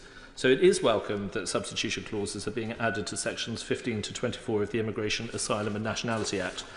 But what will be the operational reality? There are perhaps 1 million illegal immigrants in Britain, but only 366 fines were imposed for illegal working in the last quarter of last year. At least 100,000 people are trading identities online to work as substitutes. Before the local elections, the headline said foreign sex offenders will be banned from claiming asylum in the UK. And I suppose this is what Government New Clause 8 does. But what use is this if ministers don't give themselves legal powers to deport foreign sex offenders? The government is whipping its MPs to vote against New Clause 14, which does disapply the Human Rights Act and interim measures issued by the European Court of Human Rights in Strasbourg. Madam Deputy Speaker, today is, I'm afraid, just another stage in the cycle of political deceit. Now, I should say that my party has in the past been as culpable as the party opposite, and we must be honest about that. Immigration policy must be not just about who comes here, but about who we decide must leave. People here on time-limited visas must be told to go. People who refuse to accept our culture and way of life must leave, and people who have broken the law and those who take out less than they put in must be thrown out. We're going to need to ensure vast numbers of removals and deportations in the years ahead. And we need to remove the legal impediments in domestic law and in international conventions drafted in another age that stop us securing the border and saving our country. And we must be tough about who we allow to come here. We cannot afford to import more of the world's hatreds, nor allow foreign conflicts to be fought out on our streets. We must accept that not every migrant is the same and not every culture is equal. 1 in 50 Albanians in Britain is in jail. 1 in 3 Pakistani and Bangladeshi heritage adults is economically inactive. 72% of Somalis live in social housing. We are a million miles away from doing what is necessary, and despite the rhetoric, this bill takes us even further backwards. Look past the words, and this country will see what this government is doing. Jo Platt. Thank you, Madam Deputy Speaker, and I want to speak in support of the bill and the government's new clauses, as it is an issue that matters deeply. Because when we talk about immigration and border control, we're not just talking about policies made in Westminster, we're talking about real-life consequences on those seeking refuge. And this bill is a major step forward in building an immigration system that is both firm and fair, robust and compassionate. So since the general election, this government has already taken bold action. Over 24,000 people with no legal right to remain have been processed, the most in years. And in just 1 month, enforcement teams raided over 800 businesses, arresting more than 600 people for allowing illegal working practices, a 73% increase compared to the same period last year. But this is just not about numbers. It's about confronting a criminal underworld that preys on human suffering. People smuggling gangs are profiting from desperation. They are putting lives at risk in the Channel and undermining the values of fairness and order that we all believe in. And now with this bill, we can go even further with new clauses 6 and 7 and new clause 8. We are introducing real criminal penalties for those who supply boat parts, up to 14 years in prison. We're making it a crime to endanger life at sea during illegal crossings. And we are modernising how we process asylum claims, using AI to speed up decisions, banning sex offenders from ever claiming refugee status here, and putting tough restrictions on bogus immigration lawyers. But let me also be clear. Being tough does not mean being cruel. True compassion means creating a system that works for everyone. And that includes the people that are coming here, because there is nothing humane about placing vulnerable people from around the world into the most deprived communities in this country, with poor housing, overstretched services and no opportunity to rebuild their lives. And in Lee, we have seen this firsthand. So this doesn't relate to the bill, but I do need to mention it. Serco has acquired many properties in Lee and Atherton and around the greater Manchester area. Our town has lost its industry. We have fewer job opportunities and a housing crisis of our own, and yet we are being asked to carry a disproportionate burden simply because our homes are cheaper. So that isn't compassion, that's neglect. And for those being housed in failing conditions, no one benefits. Not the asylum seekers, not our local residents. This government is delivering real results for the first time, and this is what we need to see. We need to see a fairer system, one that protects lives, upholds the law and restores order without losing sight of basic human dignity. Zoe Franklin. Yeah. Madam Deputy Speaker, first of all, may I start by noting that I am the Vice Chair of the APPG for Refugees, and I rise to speak this evening in favour of New Clause 21, which would allow asylum seekers the right to work after 3 months of waiting for a decision, a measure I back for 3 key reasons: common sense, economic rationale and human dignity. In my constituency of Guildford, I work closely with a charity called Big Leaf, an outstanding organisation supporting over 200 displaced young people. Through them, I met Mohi, a young woman who, on arriving in the UK, lived in a hotel consecutively for 20 months. Her husband had nursing experience and Mohi herself dreamed of becoming a nurse. She told me, "I want to give back to the country that has given me safety. We are here to be useful. We don't want to rely on benefits. We just want a normal life." Big Leaf, her peers, her mentors, her colleagues, her employers all recognised what she could become. Everyone saw her potential except the system. Today, she works as a healthcare assistant and this September is excited to begin training at University of Surrey to become a nurse. New Clause 21 would have given Mohi, and so many like her, the chance to contribute, to grow and begin their lives in this country with dignity. Britain lags behind our international friends. Countries like Canada and Sweden allow asylum seekers to work within weeks. The Refugee Council and Lift the Ban Coalition estimate that the change made by New Clause 21 could generate over 100 million a year through tax revenue and savings. For a country that prides itself on sensibility, I have to question why, for 14 years, the Conservative government refused to see sense on this issue. We have the opportunity today to bring change, improve lives and unlock so much potential, both human and economic. And I urge colleagues... I will give way. Thank you. I thank my honourable friend for giving way. In addition to the 3 fantastic reasons she gives for lifting the ban, it is also popular with the public. 80% of people polled back the right for asylum seekers to work. In addition to that, 45% of asylum seekers would be classified as critical workers. So does she agree that there's, in fact, 4 fantastic reasons why the government should lift the ban? I absolutely agree with my honourable colleague, and I thank you for his intervention.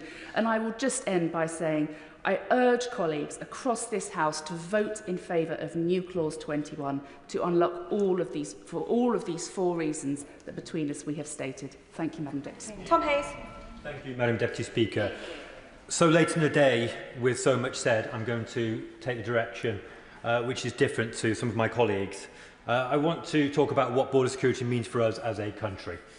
The playwright James Graham says, "Our country is only the story that we tell about ourselves."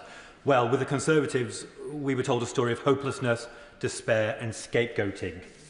People were left to believe that we should be frightened by the challenges we face, frightened by our inability to meet them, frightened by the setbacks that we face and what they say about who we are and where we're going. And that's why it's so important for this Labour government to be correcting that narrative, getting a grip on our borders, closing asylum hotels, bringing the asylum bill down. These are the basics that people expect. These are what make people feel confident, not frightened, feel secure, not susceptible to those who on the opposite benches would peddle empty promises and ultimately let the British people down in the end. For me, no. For me, border security sits alongside fixing potholes, tackling graffiti and fly tipping, and stopping e-scooter and e-bike speeding. It's obviously more complicated than these. It involves a lot of international negotiation for one, but border security is security. It's vital for people's safety and pride. It underpins so much.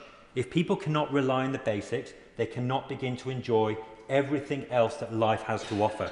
If people can't see pledges being kept, promises being delivered, things being improved where they live, they won't just lose trust, they will succumb to hopelessness. We must not allow the spirit of our people to break. We must get the basics right, and with this bill, we will do that. We will secure our borders with this bill and these amendments, new powers on seizing electronic devices, a new law to protect life at sea, a new statutory border security command, tougher action on foreign national sex offenders, ending asylum hotels that cost eye-watering sums. It's in our national interest to get our borders back under control against criminal smuggler gangs. Now, in order to understand the politics of where we are, I've been looking back over old debates, and the Conservative members opposite may enjoy what I'm about to say. With our policies and our politics and border security, as with much else, I feel like we could benefit from listening to a question that was put by the first Earl of Stockton in his maiden speech in the other place in 1984. Do we just slowly, majestically sink like a great ship, or shall we make a new, determined, united effort so historians of the future will not describe the decline and fall of Britain, but the beginning of a new and glorious renaissance?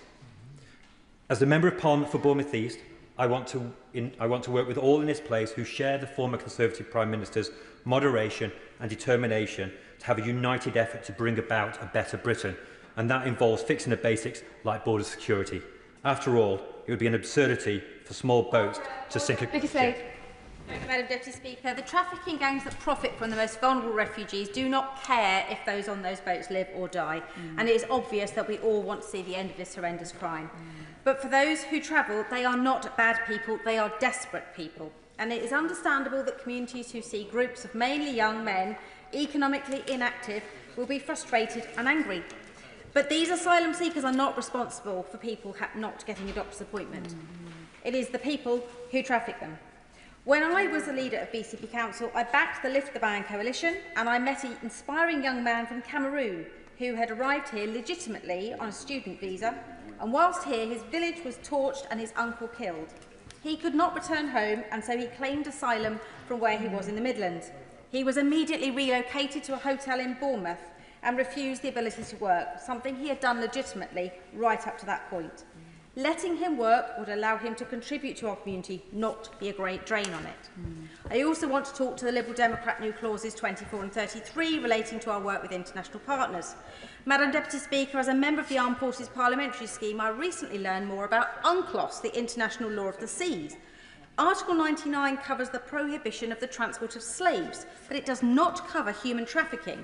And around the world, our international partnerships are being hamstrung as a result. And I would urge the Minister to look to see how we could use the Interpol as a route towards developing UNCLOS further.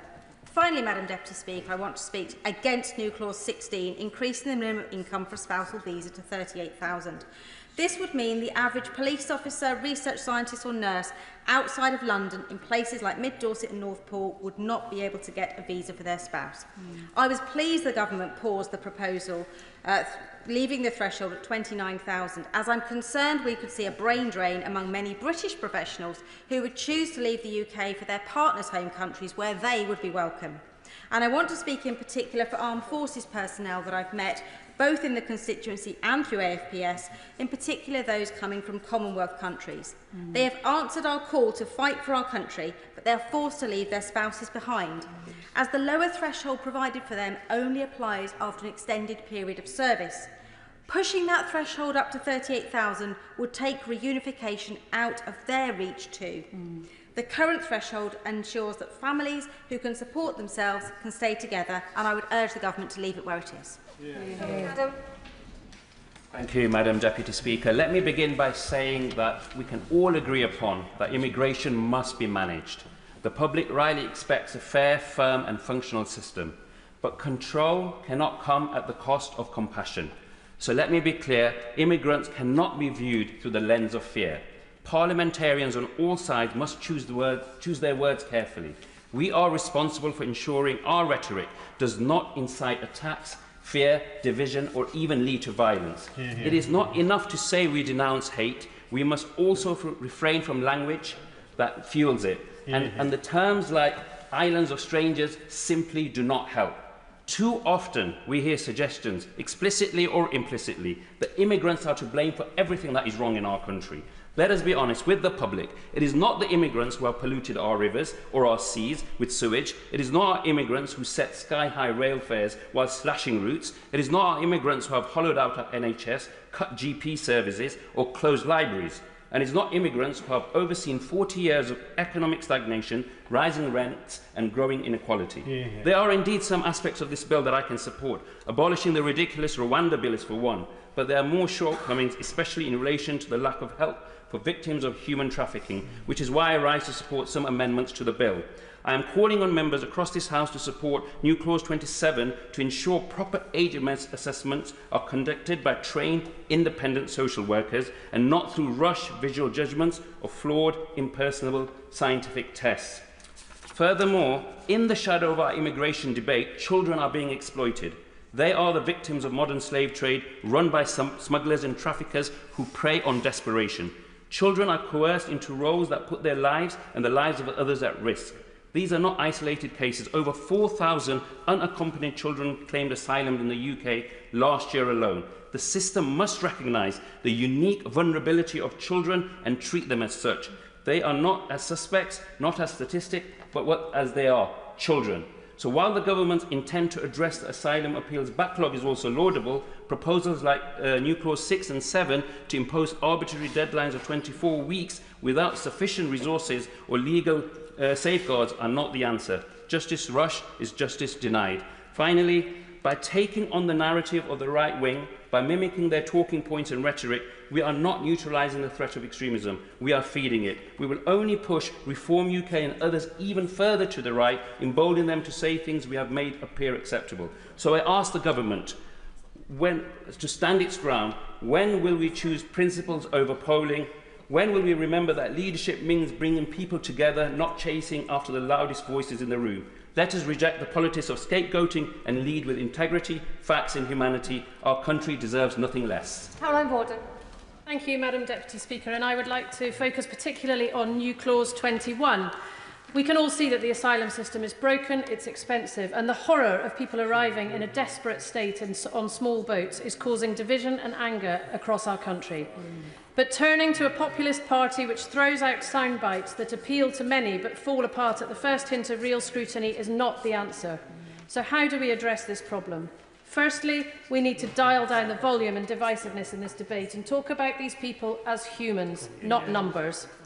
We need to open up safe and legal routes for people who are genuinely fleeing war, persecution and conflict. We need to assess their asylum claims quickly and efficiently, and then help them into the workforce so they can start earning money, supporting themselves, contributing to the economy, and just as importantly, start integrating properly into our society. The Honourable Member for Clacton said on Radio 4 this weekend that his party chairman, the child of immigrants from Sri Lanka, was intensely patriotic. The whole point of coming to a country is that you adopt it, he said. And that is exactly what asylum seekers will do when given refuge by a country that offers them safety. We have seen it since time began. Indeed, many in this House are the children of immigrants who have given back enthusiastically to a country that welcomed them.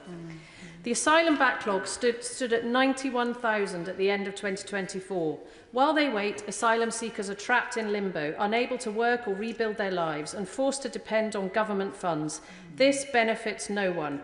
The Liberal Democrats' New Clause 21 would lift these restrictions on asylum seekers engaging in employment, which would help manage the cost of asylum, benefit the UK economy and help them integrate. Evidence from the Refugee Council shows that in the medium to long term, refugees in the UK make a net positive fiscal contribution. Initially, they rely more on public services, but within 5 to 10 years, their tax contributions exceed their cost to the state. After 5 years, 60 to 70% are employed, approaching national averages for employment rates. And a study by the Centre for Entrepreneurs shows that 1 in 7 UK companies is founded by a migrant. 17% of non-UK nationals have launched businesses compared to just 10% of UK-born individuals. The reality is that we have an ageing population, more people than ever over 85 who depend on services. We have fewer people paying tax, working, providing services, and more who have greater needs, particularly in health and care. The Chief Operations Officer of Care Your Way Franchising told me that we are both baffled and deeply concerned by the government's decision to revoke the visa route for social care workers. It is harrowing to witness such a critical sector continuously overlooked. This change will without doubt have a tangible and far-reaching impact. For many, this decision will not only reduce capacity, it may very well close doors. The Liberal Democrats are pushing for more safe and legal routes for refugees, which we know will be crucial to help stop these dangerous channel crossings. Order. Iqbal Mohammed. Thank you, Madam Deputy Speaker. The UK immigration system is in shambles. There's no secret after the debacle of the last government with the proposed Rwanda scheme, the controversial refugee barges, the Illegal Immigration Act to stop boat crossings, and the hostile environment that put immigration enforcement at the responsibility of nurses, doctors, teachers and public service workers. I think we all agree that any step towards fixing this mess is a step in the right direction, and this bill does deserve credit for repealing certain measures proposed by the last government. However, it needs to go further, and it still has substantial issues that worryingly criminalise vulnerable families fleeing hardship and fail to adequately protect victims of trafficking. Madam Deputy Speaker, let's talk about the most pressing failure of this bill, the complete lack of a clear, humane strategy for safe and legal routes. The truth is this: if you do not give people fleeing war, persecution or trafficking a safe way out, they will find a dangerous one. And we have seen the consequences. Families risking everything, children arriving on our shores, and asylum system buckling under the weight of its own humanity. Yet this bill in its current state offers no plan, no route for how the UK will open legal doors instead of forcing people to scale fences.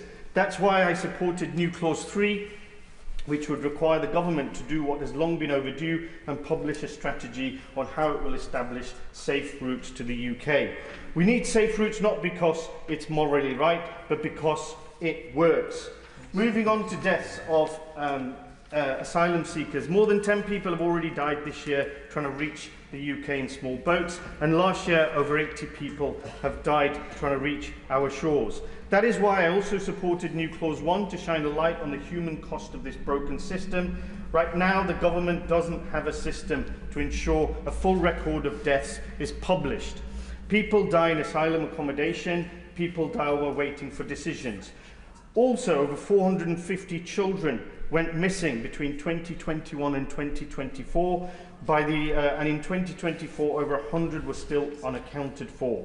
So, the immigration and asylum legislation is not just about fixing systems, it has a profound and real impact on people's lives. Therefore, it is crucial that the provisions within this legislation are compassionate and prioritise the needs of the vulnerable communities and the very people who suffer the most within these systems. Thank you. We have no more further speakers, so then we go straight to the Minister Eagle. Forgive me, I thought we had another person bobbing, but they no longer seem to be in the chamber.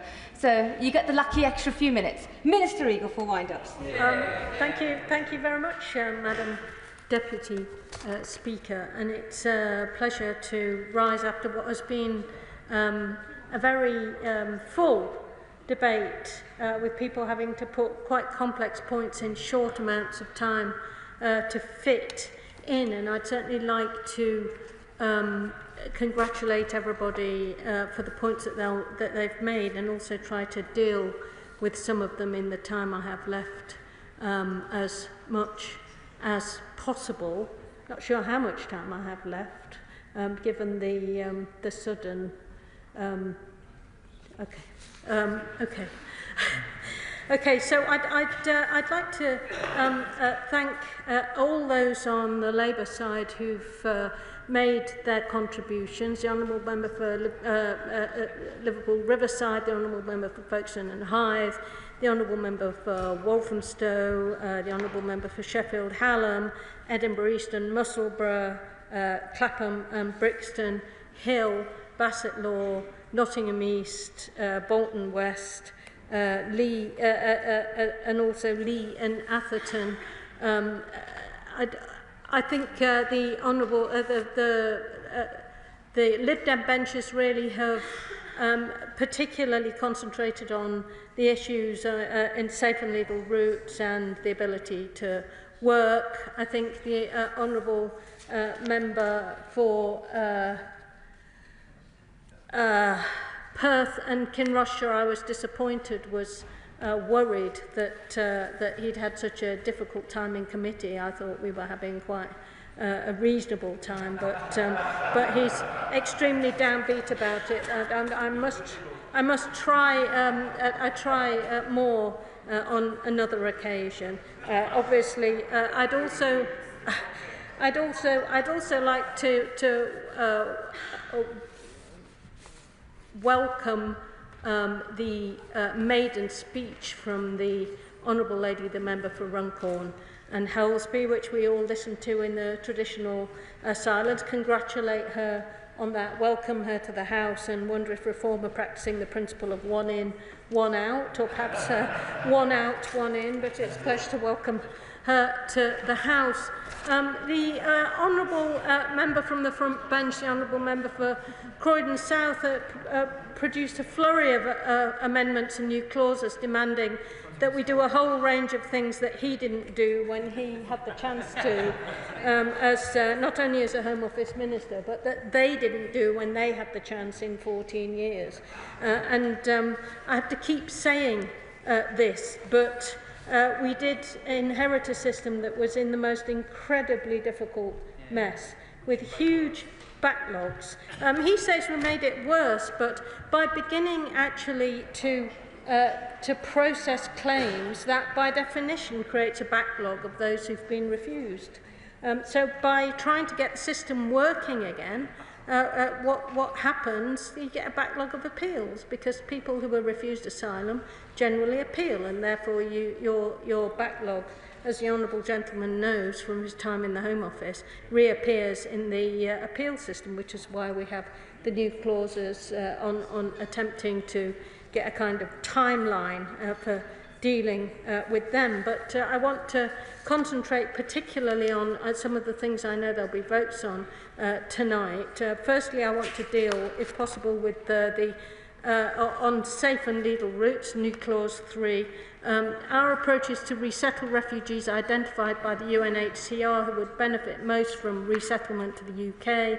Alongside this, we have bespoke routes to sanctuary for those from Ukraine, Afghanistan and Hong Kong, and it's important that safe and legal routes are sustainable, well managed and in line with the UK's capacity to welcome, accommodate and integrate refugees.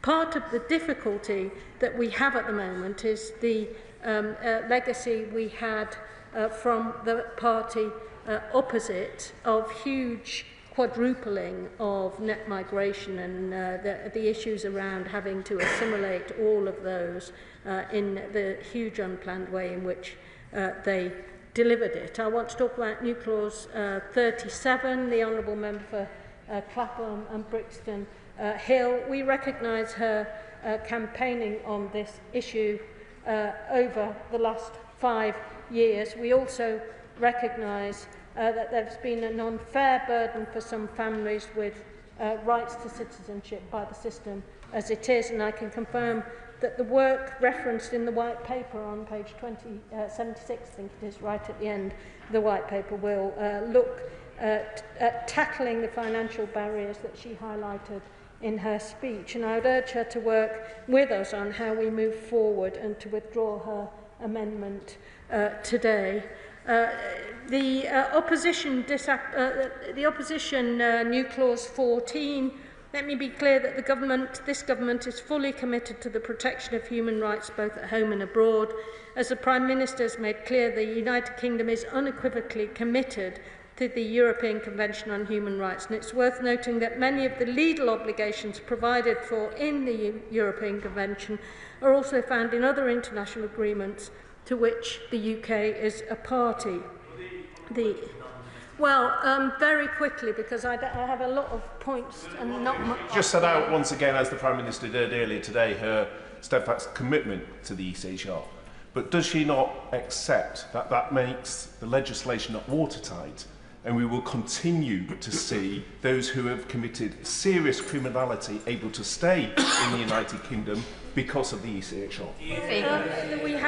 We have new clause 8, which will deny those who commit sexual offences refugee status. And we also have the work that's being announced on narrowing Article 8, which will allow Parliament to give more choice to the more direction to the judges about how these rules ought to be interpreted. The immigration rules reflect the requirement of the ECHR, generally including the qualified nature of Article 8, setting requirements which properly balance the individual right to respect for family and private life with public interest in safeguarding the economic well-being of the UK by controlling immigration. I'll give way very quickly.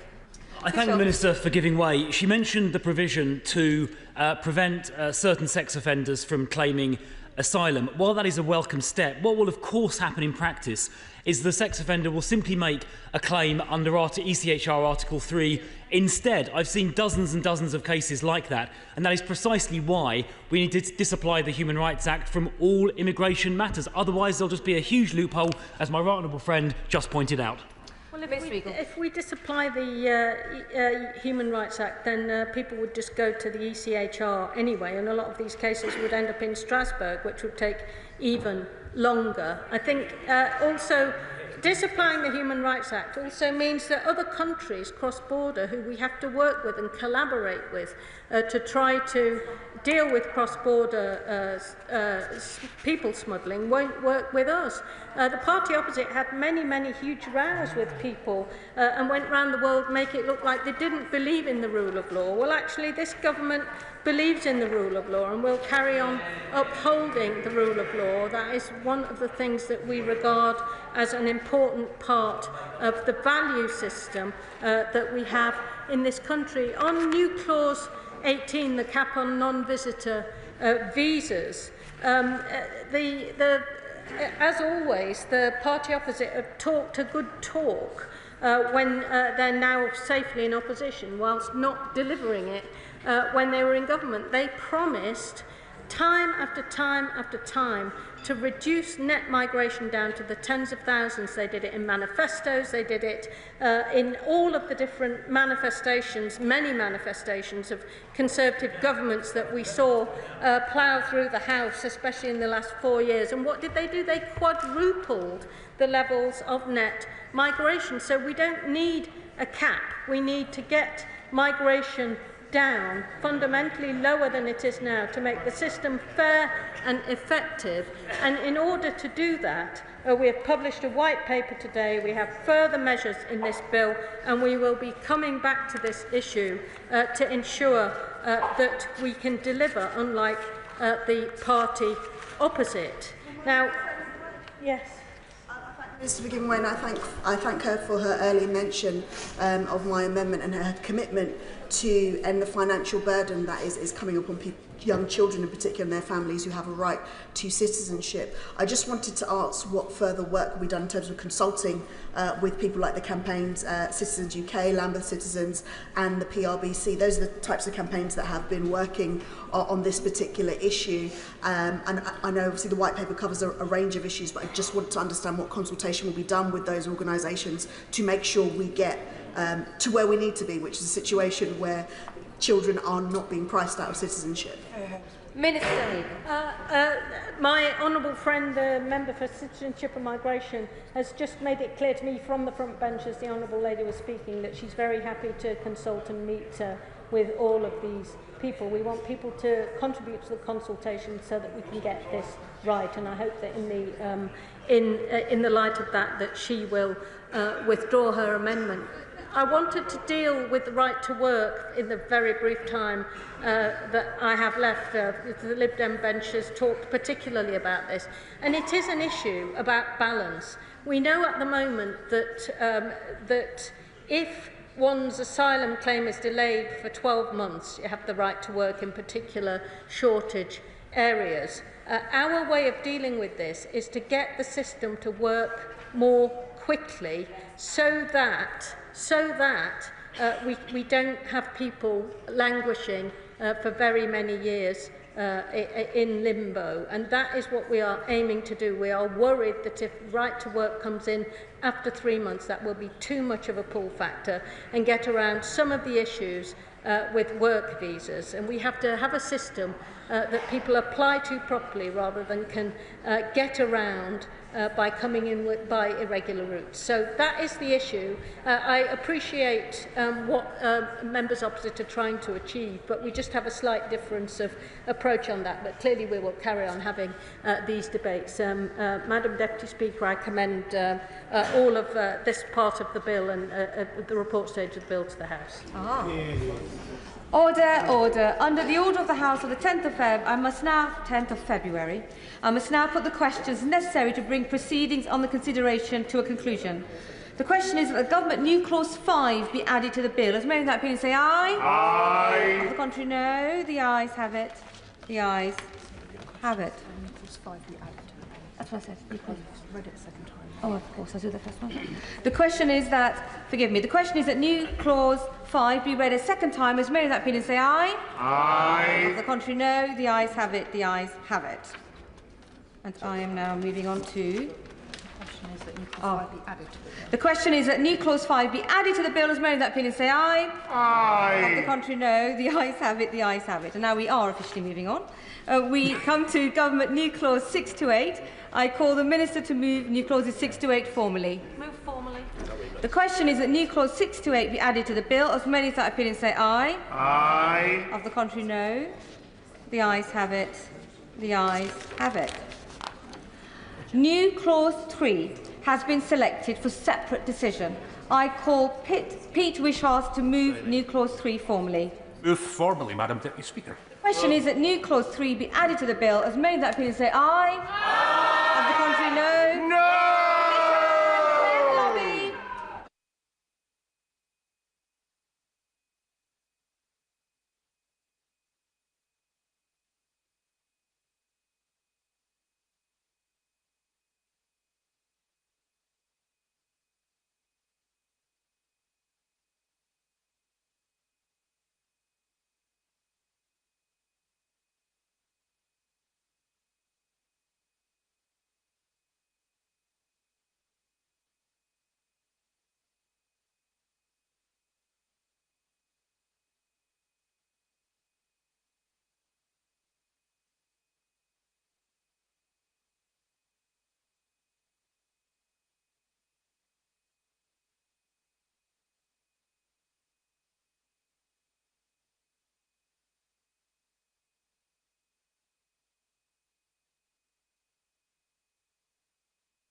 The question is, as on the order paper, as many of that opinion say aye. Aye. Of the contrary, no. No. The tellers for the ayes are Kirsty Blackman and Ben Lake, and tellers for the noes are Keir Mather and Christian Wakeford.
order.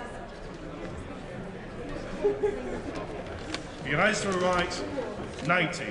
The noes to the left, 318.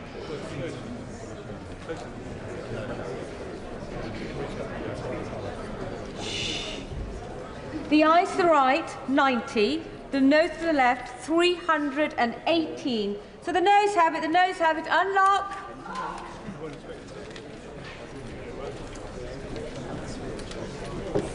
New clause 14 has been selected for separate decision. I call Chris Philp to move new clause 14 formally. Move formally. The question is that new clause 14 be added to the bill. As many as that opinion say aye. Aye! No? No! Red lobby.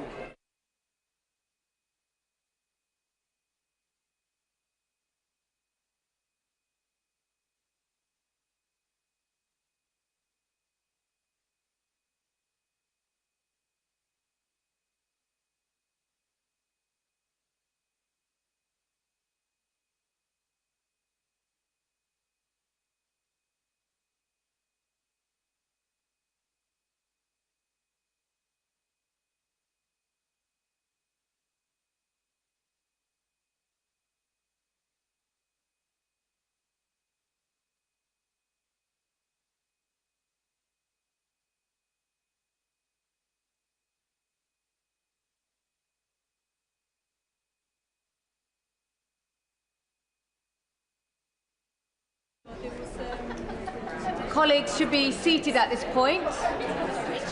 Colleagues should be not wandering around the chamber looking on their phones. They should be seated at this point. The question is as on the order paper. As many that opinion say aye. Aye. Of the contrary, no. No. Tenors for the ayes are Katie Lamb and Richard Holden. Tenors for the noes are Keir Mather and Christian Wakeford.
Order, order.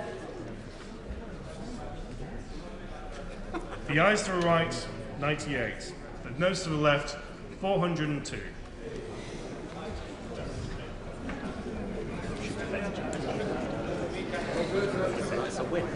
The ayes to the right, 98. The noes to the left, 402. So the noes have it, unlock.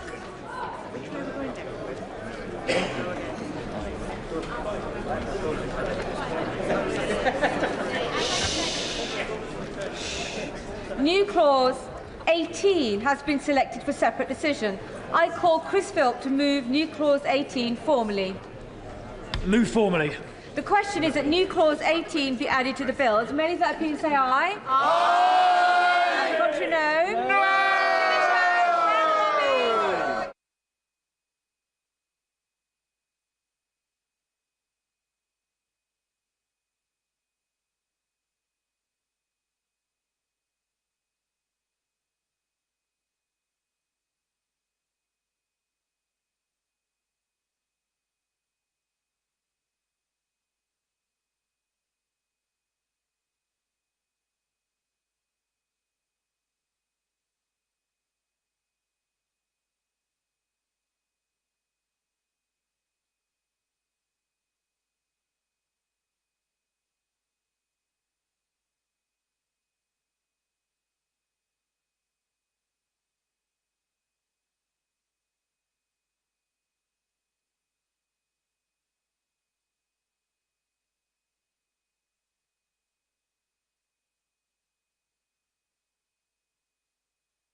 Bernard, go. The question, as is on the order paper, has made that opinion say aye. Aye. Contrary, no. No. The tellers for the ayes are Katie Lamb and Richard Holder. The tellers for the noes are Keir Mata and Christian Wakeford.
Order, order.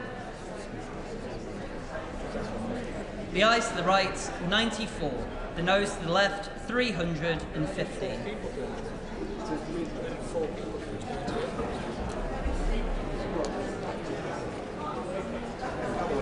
The ayes to the right, 94. The noes to the left, 315. So the noes have it. The noes have it. Unlock.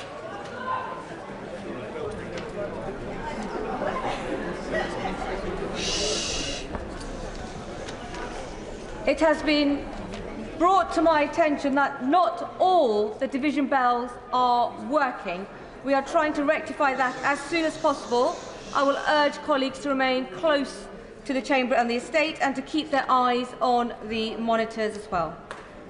New clause 21 has been selected for separate decision. I call Lisa Smart to move new clause 21 formally. Move formally. The question is that new clause 21 be added to the bill. As many that are opinion say aye. Aye. On the contrary, no. No. Division. Head lobby.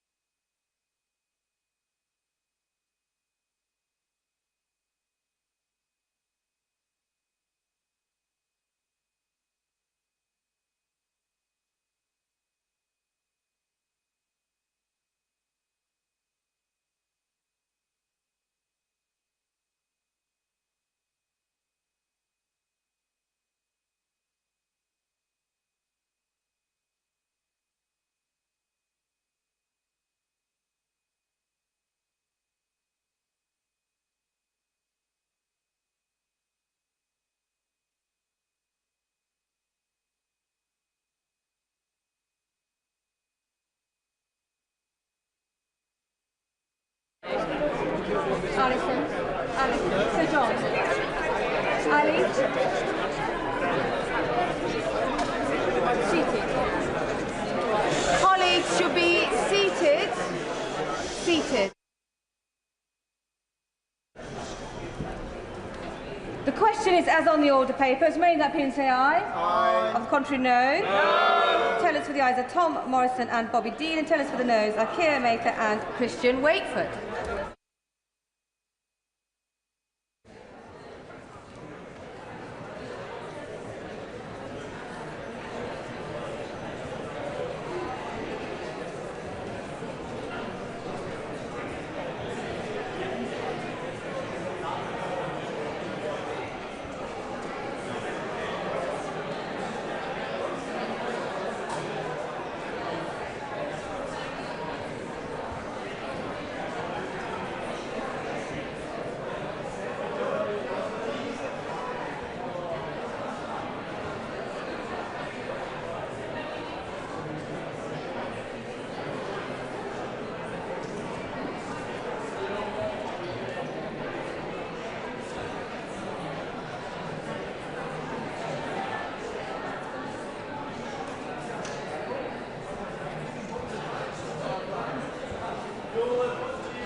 Order. The ayes to the right, 87. The noes to the left, 404. We won it. Yes.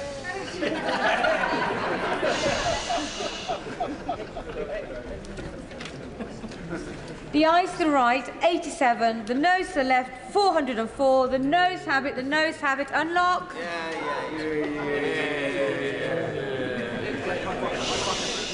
you do need us. New clause 37 has been selected for separate decision. I call Bal Ribeiro Addy to move new clause 37 formally. Withdraw. New clause 37 withdrawn. I call the Minister to move amendments 6 to 29 formally. The question is that the government amendments 6 to 29 be added, to be made. As many as that opinion say aye. Aye. The contrary, no. The ayes have it. The ayes have it. Consideration completed. Third reading. Now. Minister to move third reading.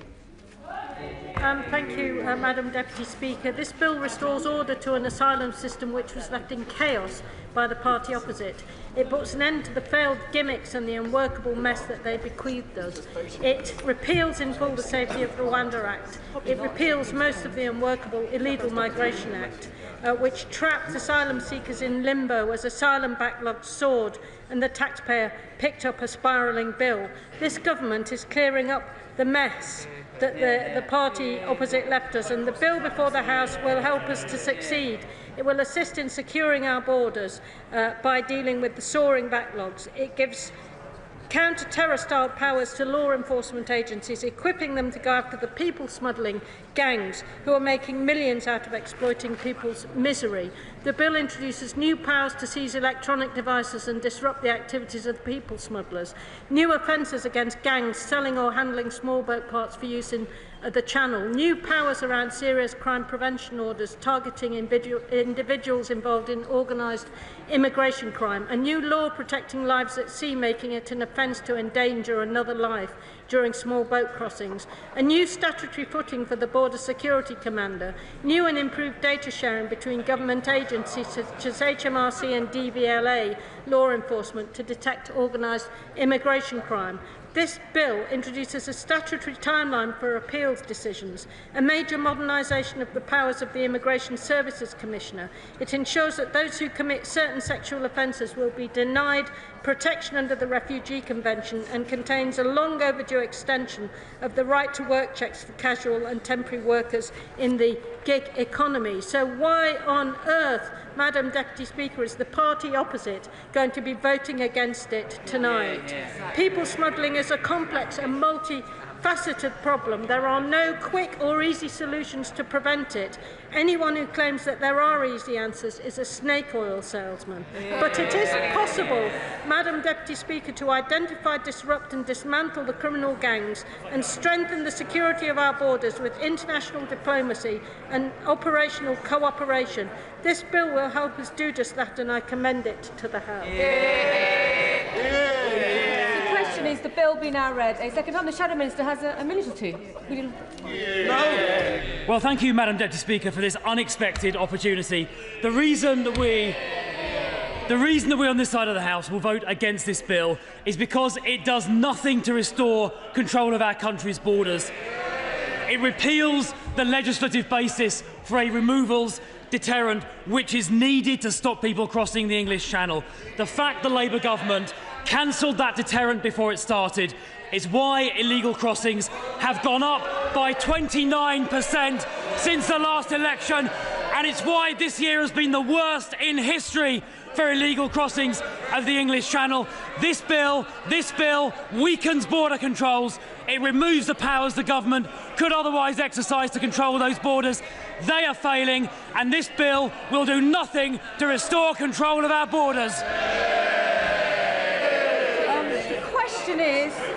The question is that the bill be now read a third time. As many that opinion say aye? Aye! Contrary, no? No!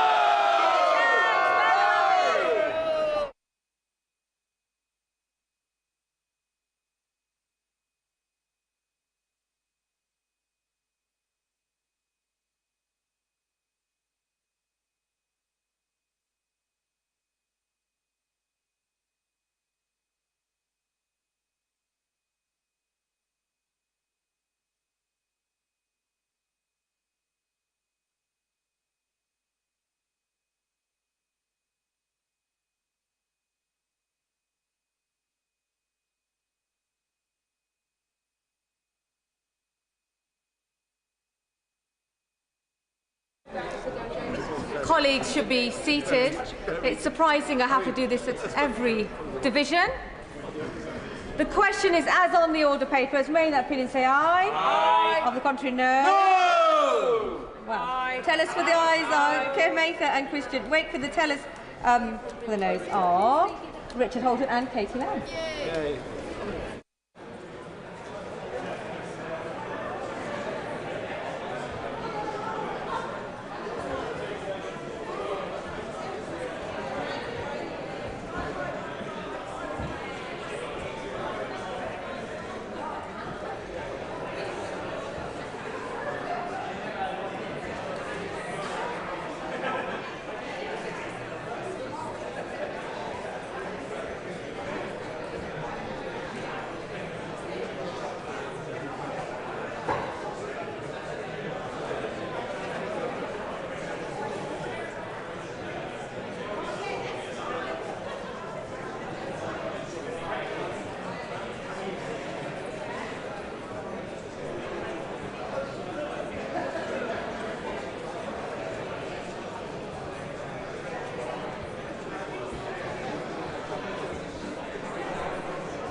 Order. The ayes to the right, 316. The noes to the left, 95.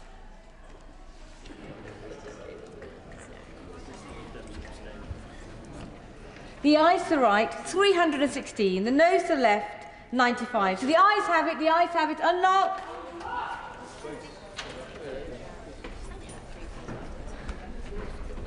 $10 motion. I beg to move. The question is as on the order paper. As many of that opinion say aye. Aye. Of the contrary, no. The ayes have it. The ayes have it. We now come to motion number 3, Minister to move. I beg to move.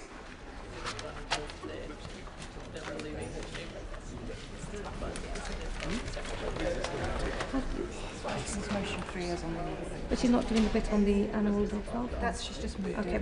The question is motion number 3 as on the order paper. As many of that opinion say aye. Aye. Of the contrary, no. The ayes have it. The ayes have it.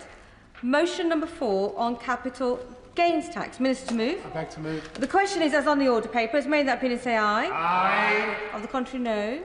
The ayes have it. The ayes have it. I beg to move that this House do not. The question. I'll allow the front bench a few moments to shuffle over.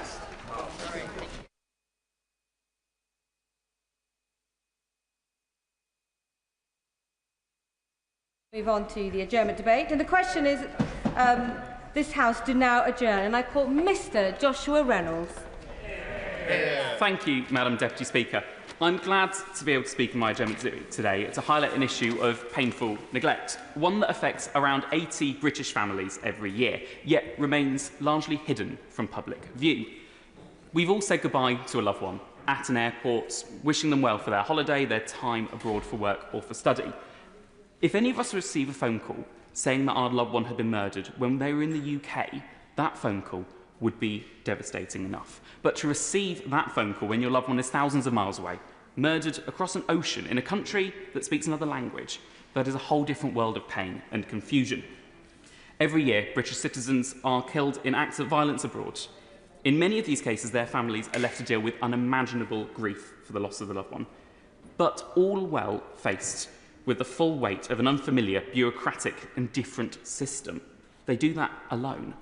They have to navigate foreign legal procedures, untranslated documents, distant court proceedings with patchy, inconsistent support from their own government, all at a time of trauma, vulnerability and mourning. Tonight, Madam Deputy Speaker, I want to bring a voice to those families through the Murdered Abroad campaign, a group of bereaved relatives who have turned their grief into a powerful call for change. They're not asking for special treatment. In fact, they want the complete opposite. They're asking for fairness and compassion, for the kind of structured statutory support that families receive when tragedy strikes on British soil. In January this year, I met a family in Maidenhead who discussed to me their story. They discussed how their son was murdered in America in 2009. They managed to contact the consulates at the time, but the time difference was tricky. There was not much help in communication with the family back home, and after many calls they realised they weren't really getting anywhere. They had to take matters into their own hands, even going as far arranging repatriation of their son's body in the absence of support from their government. When British citizens are murdered abroad, their families aren't only plunged into grief and shock, but a crisis made worse by the overwhelming burden that they have to navigate unfamiliar systems with the lack of support. Would the Honourable Gentleman give way on that? Of course. First of all, can I commend the Honourable Gentleman for Maidenhead for bringing this forward. This is a subject matter that's very important to many. First of all, between 2010 and 2015, more than 250 British nationals were murdered abroad. Pakistan, Tunisia, France, the United States, the Honourable Member referred to. And we often hear of horror stories of this online where individuals have been found and not yet identified.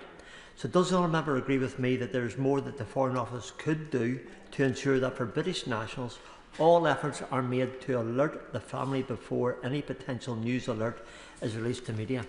Sometimes the media need to be sensitive. I thank the Honourable Member for his intervention. I completely agree with him. The number of families that I've spoken to across the country who say they found out that their son or their parent was murdered by social media, by the press. It's not good enough, it's not acceptable. I want to start with a language barrier, if I may. which I think they're among the first and the most stressing problems that these families face. The FCDO does offer families a list of translators, but these often come without crucial context. There's no information about whether these translators are legally certified, if they're experienced with criminal and judicial terminologies, whether they're available on short notice and how much they cost. In some moments of extreme vulnerability, families are forced into a commercial marketplace with no quality control and lack of guidance. Many simply can't afford the translation fees, which run into thousands of pounds, and yet are being handed copies of documents that are so important: autopsy reports, court transcripts, police records, judgments, in a language they don't speak. This is an active barrier to justice. Consider for a moment what that means in practice, Madam Deputy Speaker. A grieving mother receiving her child's post-mortem, but unable to understand a word of it. A widower left alone to guess the meaning of complex judgment findings, not even being sure whether justice has been served or denied, because they cannot read the verdict. Then we must confront the issue of distance. In many cases, trials take place thousands of miles away from home. Families may be notified of court proceedings at short notice, often with no logistical or financial help to support and attend. Cost of flights, accommodation, meals, unpaid leave from work, it all quickly adds up. And for many, it becomes an impossible choice: deplete their savings to try and attend, or stay at home and risk the one chance to see justice carried out, to hear what happens, or to look their accuser in the eye. Let's be clear, the government does not provide any financial funding for families to be able to attend foreign trials, even when the court's findings could have a direct impact on coroners' inquests in the UK. It's not about luxury, it's about basic fairness. No bereaved family should be priced out of justice just because a killing happened beyond our borders. Add to this is the challenge of cultural and legal complexities.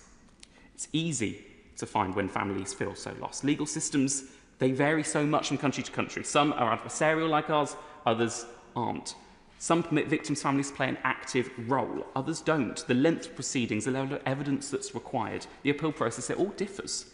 Yet families are given little to no explanation by the government. They're often told to find a lawyer abroad, provided a list that comes with very little guidance.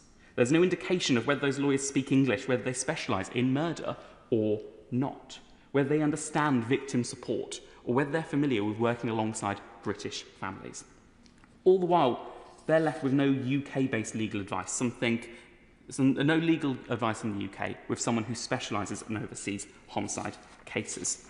Time and time again, the most frustrating aspect, though, is communication failures. As the Honourable Member said, families are being left in the dark about the most basic details of cases. Trial dates come and go without notice. Hearings are adjourned with no explanation. Key developments such as the release of a suspect or even the final verdict are often learnt through media, social media or word of mouth, other than through official channels. This is unacceptable. Families aren't asking for the world in this. They're asking for regular updates, clear communication, transparency, so they're not blindsided by crucial developments in the pursuit of justice for their loved ones. Of course.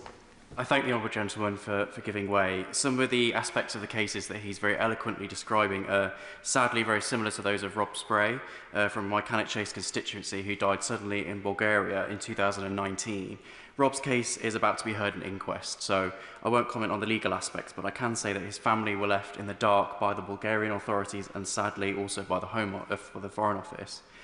They had very little guidance on even how to bring Rob's body back to the UK, and they had to resort to a translation app to decipher Rob's autopsy after they were told they'd have to wait 6 months for an official translation.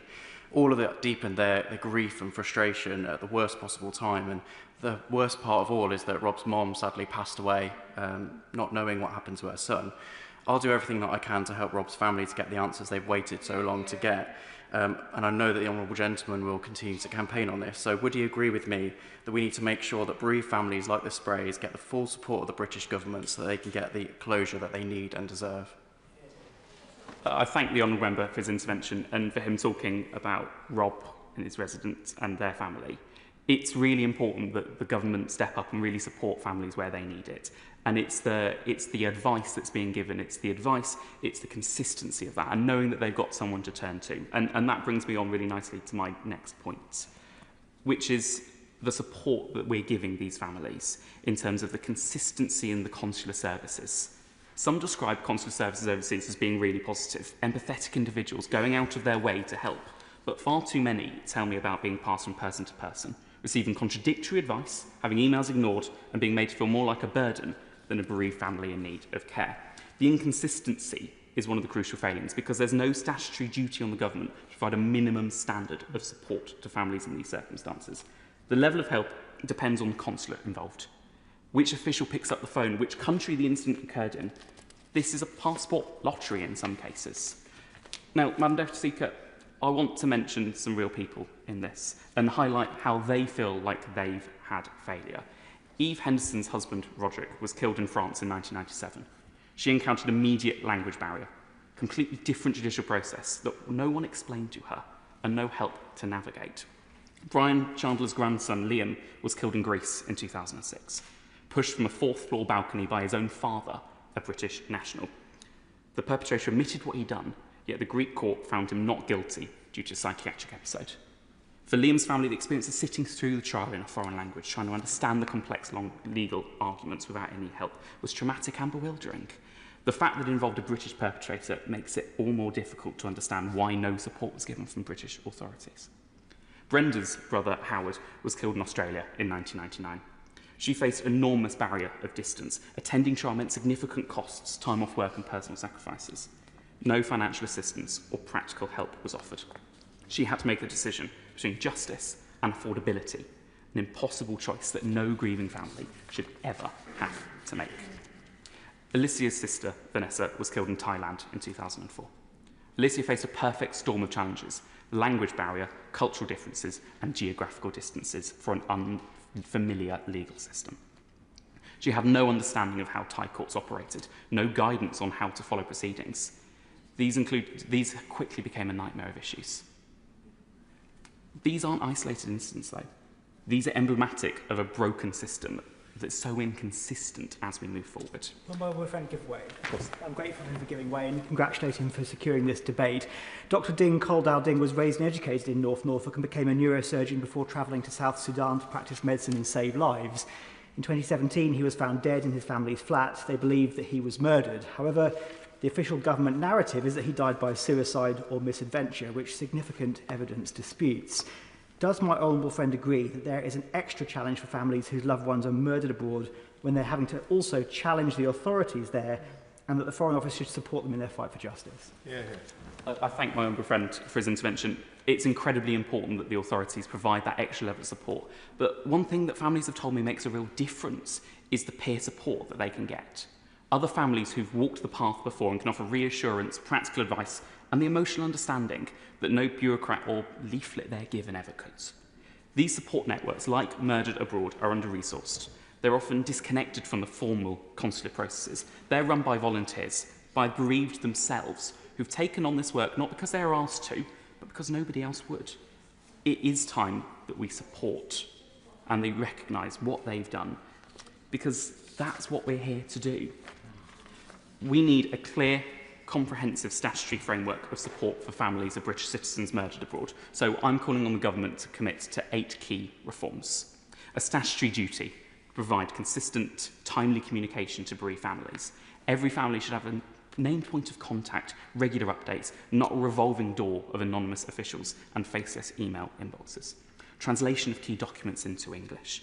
No family should be forced to hire their own translator through crowdfunding or use up all of their savings to understand how their loved one died. Accessible guidance on a foreign country's judicial process, including how criminal investigations work, trial expectations, times, victims' rights. This information should be publicly accessible for all of us. Verified legal support lists, which make it clear what kind of cases these legal experts that we're referring to handle, that they speak English. Improved cooperation between British and foreign authorities. Police liaison and information sharing. The UK must be proactive in ensuring that our citizens' cases aren't allowed to stand still for prolonged periods of time. Support for families to attend foreign trials, including, where it is desperately needed, financial assistance, logistical help, trauma-informed briefings. Attendance should be a right, not a luxury. 7th, clear coordination within the UK, consistent advice, clear guidance on Correr's inquests, formal links to the peer-to-peer networks who can provide support. Isolation and lived experiences are so different to each other, and we need to be able to put this together. As well as an independent review mechanism. So when support fails, families know they have somewhere to turn with the power to investigate and recommend driving change. These are important because it doesn't exist at the moment. So, Madam Deputy Speaker, the loss of a loved one to murder is already the greatest pain that a family can endure. That pain should not be compounded by systematic failure, indifference or confusion. The families who make up the Murdered Abroad campaign have shown courage, dignity and resolve, not just seeking justice for their loved ones, but trying to ensure that no one else suffers the way that they have. Will my honourable friend give way? Of course. I thank my honourable friend for giving way and congratulate him on securing this important adjournment debate. He eloquently outlined all those steps there that would help make sure that people who suffer bereavement abroad see justice. Would he support and would he agree with me that we also need the Foreign Office to look retrospectively at cases that are historical to make sure that people who've previously had these issues get the justice they deserve, as well as a framework for going forward too? I thank my honourable friend for his intervention. The point he makes is really important because, as I said, there are 80 families a year. This is ongoing. This is something that we need to make sure where things haven't gone right, we fix those and we provide that support to these families. The changes that these families call for, they're not radical. They're humane, reasonable and they're long overdue. So I ask the Minister directly, will the government commit to working with families, consular staff, legal experts and campaigners to create a statutory framework for support? And will she ensure that no British family is left to face this horror alone with silence and guesswork for company? Let us remember, if a British citizen were murdered on UK soil, their family would have access to a whole network of support, victim liaison officers, legal aid, local police, courts, coroners, therapeutic services. It shouldn't matter where the tragedy happens because a British passport should still guarantee a minimum level of support from the British state. The UK must do better because British justice does not stop at our borders. A British life is lost, no matter where it happens, is still a British life lost. And because compassion in the face of tragedy isn't optional, it's a duty, and it's a duty that we should be taking. Thank you, Madam Deputy Speaker. May I begin by congratulating the Honourable Member for Maidenhead on securing this very important debate and for his thoughtful and compassionate contribution. He has used his voice this evening for the voiceless, and I thank him for doing so. Losing a loved one to murder is devastating. But when that tragedy happens overseas, the pain is only compounded by distance, unfamiliar legal systems, and the complexity of navigating bureaucracy while trying to grieve. And I fully agree with him. Families going through something so traumatic should never ever have to face it alone, and they should be able to access support to help them cope and recover. Let me reassure him and this House that bereaved families in England and Wales can access support, even if the crime took place abroad. The Foreign and Commonwealth and Development Office leads on providing support to families bereaved through murder or manslaughter overseas. The Specialist Murder and Manslaughter Team in the FCDO's Consular Assistance Department provides emotional support to bereaved families, as well as helping them to navigate challenging investigative and judicial processes in foreign countries. This includes when a death occurred in an event designated by the UK Government as an act of terrorism. Families can receive updates on the investigation or trial, guidance about local legal processes, and help finding support services in the country where that incident happened. And while the FCDO cannot intervene in another country's justice system, they do all they can to ensure that families are kept informed and treated with compassion. I do appreciate, however, that the experience of families in the legal systems abroad, as we have heard this evening from honourable members, can be deeply painful at a time when they are already experiencing immense grief. I want to speak this evening and pay tribute to my constituent, Nathan Osman. Nathan tragically lost his life in Benidorm on the 28th of September last year.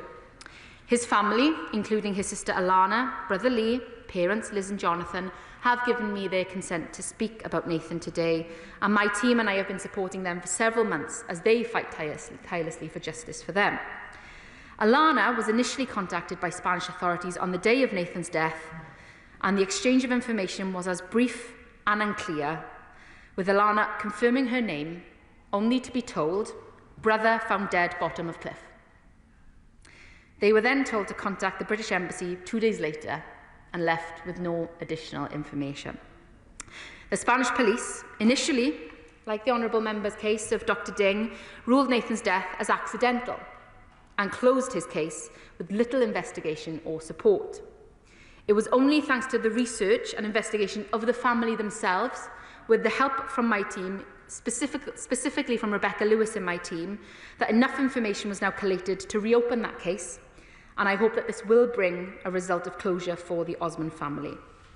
While South Wales Police did their best to support the family during the immediate aftermath of Nathan's death, they had no direct contact with Spanish authorities or Interpol to clarify if the translated information the family had received was correct and accurate. I will happily give way. Minister, the point that I made my intervention to the Honourable Gentleman for Maidenhead was the fact that sometimes families don't find out in social media or somebody else. I would have thought that whenever the police or whatever country it would have been aware that he or she was a British citizen, immediately they would contact the embassy and make them aware of it, so that they could be the conduit to ensure. I'm just wondering, is that something that could be done? We've had a similar case in Northern Ireland, without going into any details because it's an ongoing case, but there is an important role for the consulate and for the British embassy to play. The Honourable Gentleman makes a very valid point, and it should be the appropriate protocol for the police to be informed first of an incident in a country, the families to be informed via the police in that country, or via the police in our country, via Interpol, as I've said. But in today's modern age, sadly, that isn't always the case, and it isn't fair to the families that they find out second hand. It should be that they have that appropriate protocol in place. It should how it happens. Sadly, we know it isn't always the case. For the Osmond family, they did not receive, and they did not know that they could receive, a trained family liaison officer here in Wales, and they were largely, sadly, ignored by Spanish police.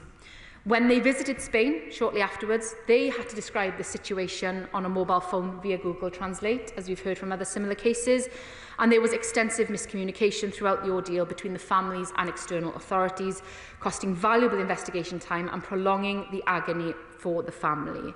Now, there were many other issues with obtaining Nathan's case file and coroner's report, which the family believe contain a number of discrepancies. No one should have to endure what they went through. Losing a young family member in such horrific circumstances is a pain few of us can truly understand, and they were re-traumatised through various errors and miscommunications. In the pictures and videos shared with my team by the family, it is easy to see what a dedicated father Nathan was to his young children and how much he is still loved and missed every day. I want to thank Alana, Lee, Liz and Jonathan for sharing Nathan's story with me. And I want to thank honourable members this evening for sharing their stories with me. I'm sure the whole House will join me in sharing all of our condolences to everyone impacted by this. Yeah, I will. I thank her very much for giving way and for the open and sensitive way that she's responding to this, and for sharing the experiences of her constituent Nathan, which is a case that I'm familiar with. She's heard me explain the contact that I'm having with the family of Rob Spray in my constituency, and I wonder whether, when the time is right for the family, whether she would be willing to meet with them and with me to see what could be done to get them the answers that they so desperately want. I am grateful to my honourable friend for raising the Spray's experience. It is their lived experience and the experiences of other bereaved families that fuel me and give me that information in order to conduct my role as the Victims Minister, and I wholeheartedly welcome that correspondence and that information. As I've stated, in addition to the FCDO support that is there, the Homicide Service is commissioned by the Ministry of Justice to provide specialist practical, emotional, peer and advocacy support to families after a murder, whether it happens here or abroad. For homicides that do occur overseas, that includes funding to contribute to the cost of repatriation to the UK, for the family to travel to the country in question, for the interpretation and translation of documents, among other services. Crucially, this support is tailored to each family's circumstances, and it is available for as long as they need it, so that families are not left to navigate these challenges alone. I will. I thank the Minister for giving way. I've been helping a constituent whose relative was murdered abroad over 10 years ago, and that's still an ongoing issue. The responses that we've had sometimes from the FCDO and that which a constituent tells me is that they've not always been prompt, they've not always been clear, there's not always been a named point of contact, and sadly in some instances there have been mistakes in emails that are labelled official from the FCDO. So would the Minister, in addition to offering support to colleagues in terms of talking about those issues that they've experienced, would it be possible that she and colleagues might look to set up some sort of drop-in for MPs to bring those things to, so that we can all try to help our constituents get the justice they deserve. I thank the honourable member for that contribution, and I am so sorry to hear of his constituents' case and experiences. It is exactly that type of experience that is fuelling me, as I've already said, in terms of looking at what more we can do to support families of those murdered abroad. And I think a drop-in is welcome. I welcome correspondence from members across the House on their experiences and appeal to families in England and Wales to hear about their experiences directly, so that I can work with charities such as Murdered Abroad and the Victims Commissioner to look at what more we can do for them. We do have a memorandum of understanding in place on murder, manslaughter and infanticide abroad between the FCDO, UK Policing and HM Coroners. This sets out clearly the support that is available when a British national is murdered overseas and the deceased has been repatriated to England and Wales. And it clearly defines the roles of each signatory, setting out a shared commitment to working together in support of bereaved families. In some cases, this does include assigning a family liaison officer to bereaved families in the UK, although I do appreciate that this is at the discretion of the local police force. At a local level, in England and Wales, police and crime commissioners also have the power to commission services for all victims of crime, including supporting victims where the crime has been committed overseas. However, we recognise, as I have already outlined, that for many families in this difficult position, it is not always clear what support is available or how to access it. That is why, as we develop the new Victims Code, provided for in the Victims and Prisoners Act 2024, we are considering what further information can be included to better signpost help for those affected by crimes overseas, and I intend to consult on the new code with all new members and the public in due course. I will. I thank the Minister for giving way. Whilst she's developing that code, before we've got to a point where it's ready to be able to share widely with members in the public, is it potentially valuable for her to be able to meet with Murdered Abroad, the charity, with Eve and others who run and founded Murdered Abroad, to be able to talk about their experiences directly and how they can influence that code at the earliest stage? I welcome the honourable member's comments. I think it is absolutely crucial that we consult with organisations like Murdered Abroad when we're looking at the new Victims Code. It is important that we consult with all organisations supporting victims and survivors as we look forward to see what else is missing from this Victims Code, how best we can provide that support. That being said, I should make clear that we do not necessarily believe that the Victims Code is the right place to make provision for victims for overseas crimes. The code will set out the minimum standards of service that victims should receive when involved in cases dealt with the criminal justice system here in England and Wales. It is therefore designed around the laws and procedures that we have here in our jurisdiction and our criminal justice system, much of which will not be applicable to cases involving crimes overseas. Therefore, it is not necessarily that right vehicle to make provisions for victims where the offence is investigated and prosecuted abroad, as consular support overseas does rely on the response of the agencies in that specific country where the crime has occurred. Following the new code, however, Madam Deputy Speaker, my department will work, and I can make this commitment to the honourable member and to the House this evening, that my department will work with the National Police Chiefs Council, the FCDO, as well as the Victims Commissioner and Murdered Abroad and the lived experience of others to explore how we can make clearer what support exists for families affected by homicide abroad and what more we can do to support them. I want to end with this, Madam Deputy Speaker. We know how traumatic and isolating it can be to lose a loved one to violence in a foreign country. No family should face that kind of devastation alone, and our hearts go out to families who have gone and are going through it. When it does happen, those families deserve compassion, clarity and proper support. We are working to improve access to the help available and to make sure that those who need support know how to find it. I hope the honourable member is reassured by the measures I have set out and by the steps that we are taking to strengthen the support on offer even further. The question is that this House do now adjourn. As many of that opinion say aye? The ayes have it, the ayes have it. Order, order.